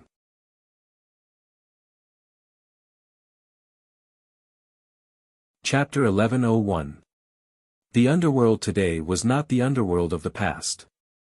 The 4-sided abyss flood dragon's words were still ringing in her ears. It seemed that something had happened in the underworld. But before Yunsheng could ask again, the pair of bone wings on the 4-sided abyss flood dragon's back crackled and opened up all of a sudden. The bone wings vibrated, and the 4-sided abyss flood dragon was like a huge empty ship, breaking through the sky. It kept flying into the sky at a very fast speed. Yunsheng had to hug Baby Sheep and crawl on the 4-sided abyss flood dragon's back with Dollar. The 4-sided abyss flood dragon was indeed a sector beast. Its flying speed was even faster than the fastest spaceship on the boundless land. It was like a bolt of white lightning, piercing through the clouds and flying tens of thousands of meters in the sky. 10,000 meters in the sky, the 4-sided abyss flood dragon let out a cry. In the sky, dark clouds rolled, and a magic array from the underworld appeared. In the magic array, a black spear in the sky pierced into the sky. The sky seemed to be torn apart, and a crack appeared. The 4-sided abyss flood dragon went into the crack. Dear Master, Kid Qilin, this should be your first trip across the border. There are astral winds and evil spirits between the borders. It is very powerful. You must be careful. We will need about a day and a night to reach Wei City, Baby Sheep reminded Yunsheng and Dollar. After Baby Sheep finished speaking, it went into the beast language ring with a whoosh. Evil winds that seemed to come from hell were in their ears. Yunsheng and Dollar felt like they were in another world. They kept shuttling in the darkness. After a long time, the 4-sided abyss flood dragon's voice sounded in their ears again. The entrance to the underworld is in front, the Dongwei Gate. There are two gates in the underworld, one in the east and one in the west. The east is the Dongwei Gate, which is open for felons. The west is the Dongwei Gate, which only receives ghosts. The Dongwei Gate opens in the morning and closes in the evening. I can only send you here. I hope nothing bad will happen to you on your trip to the underworld. The four-sided abyss flood dragon folded its wings and sank quickly. Yun Sheng's stomach churned. When she opened her eyes, she saw a door looming between the clouds in front of her. The gate was different from the gate in the mortal world. It towered high into the sky. The gate was not made of stone or metal, but of unknown beast bones. Around the gate, large amounts of purplish-blue hellfire floated, illuminating the entire city gate. On top of the city gate, there was a plaque with the words, Dongwei Gate, written on it. The iron claws and golden hooks carried a domineering aura. The Dongwei Gate was the first stop that the criminals who were exiled to the underworld had to reach. Once they passed through the Dongwei Gate, they would be considered to have entered the underworld. The four-sided abyss flood dragon was the emissary of the netherworld. It was only responsible for transporting people here. Yun Sheng and Dollar thanked the Hell Flood Dragon. Then, the Hell Flood Dragon roared and disappeared into the sky. Yun Sheng and Dollar stood outside the Dongwei Gate. It was around dawn. There was still some time before the Dongwei Gate opened. Yun Sheng looked at the people in front and behind her. They were all like Yun Sheng and Dollar. They were branded with the magic mark that symbolized criminals. Yun Sheng and Dollar followed the crowd and walked toward the Dongwei Gate. Yun Sheng thought for a moment. She had just come to the underworld and did not know anything. She needed to find out more about the underworld first. Brother. Yun Sheng walked forward and was about to ask. The man turned around and looked at Yun Sheng. He was so scared that he stepped back a few steps as if he had seen a ghost. Yun Sheng saw this and wanted to ask more. However, when she was about to ask again, the man said, I don't know anything. Yun Sheng said resentfully. She could only look for another person. Just as she was about to look for someone else, the people around her dispersed in a hubbub. Everyone had an inexplicable look of horror on their faces. What was going on? Yun Sheng could not help but feel depressed. Her first reaction was to touch her face. Her face was still the same. She was considered a beauty on the boundless continent. Why was it that when she came to the underworld, everyone looked like they had seen a ghost? Could it be that the people of the underworld had a problem with their aesthetics? My dear master, the problem is not with you. They are not afraid of you. They are afraid of the Qilin boy. Popping Sheep lay lazily on Yun Sheng's shoulder. After being reminded by Popping Sheep, Yun Sheng noticed that the people who avoided her were cowering and looking behind her. Dollar was behind her. Popping, it's all that stinky dragon's fault. He didn't make it clear. The Qilin boy is branded with the heavy punishment of the 1,000 executioner. In the underworld, such a felon is qualified to be a tyrant. This is the Dongwei Gate. The people here are all newbies who have just entered the underworld. They met the Qilin boy, so of course they are scared to death, Popping Sheep explained to Yun Sheng. In a place like the underworld, whoever had the biggest fist was the boss. Whoever killed the most people was a bully. No one dared to provoke them. Ahem, Night Fox, let's make a deal. Why don't you stay in the beast language ring first? Look, if you stay by my side, I can't even ask a question. Yun Sheng looked at Dollar sadly. Dollar rolled his eyes in dissatisfaction. What he meant now was, blame him. Helpless, Dollar could only enter the beast language ring first. At this time, the Dongwei Gate opened. Yun Sheng brought Popping Sheep and followed a group of newbies who had just entered the underworld. They walked towards the Dongwei Gate. The journey to the underworld was a little long, but it was convenient to enter the Dongwei Gate. Yun Sheng only needed to show her felon brand when she entered the Dongwei Gate. When Yun Sheng was registering, she also took note of the people who were heading towards the Wei capital. Most of them were of high cultivation. For example, the warrior in front of her was actually a martial sage. There was also a magician behind her. He also emitted a strong wave of dark magician. Judging by his cultivation, he was no weaker than a sky magician. When it was Yun Sheng's turn, a skeleton soldier captain came forward. His hollow eyes glanced at Yun Sheng's magic brand. After confirming that there was no mistake with the brand, he let Yun Sheng in.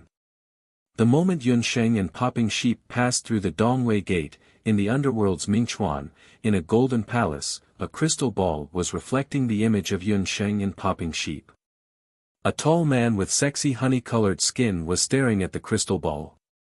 He saw a pink furry ball-like magic beast squatting on Yun Sheng's shoulder. Under his blade-like eyebrows, the man's eyes were black with a tinge of red. His long hair casually draped over his shoulders was messy with a tinge of arrogance. After seeing Popping Sheep's appearance, the man's tall nose bridge wrinkled and he let out a short cold snort. Achoo, it's so cold. The underworld is such a damned place. You can't even see the sun.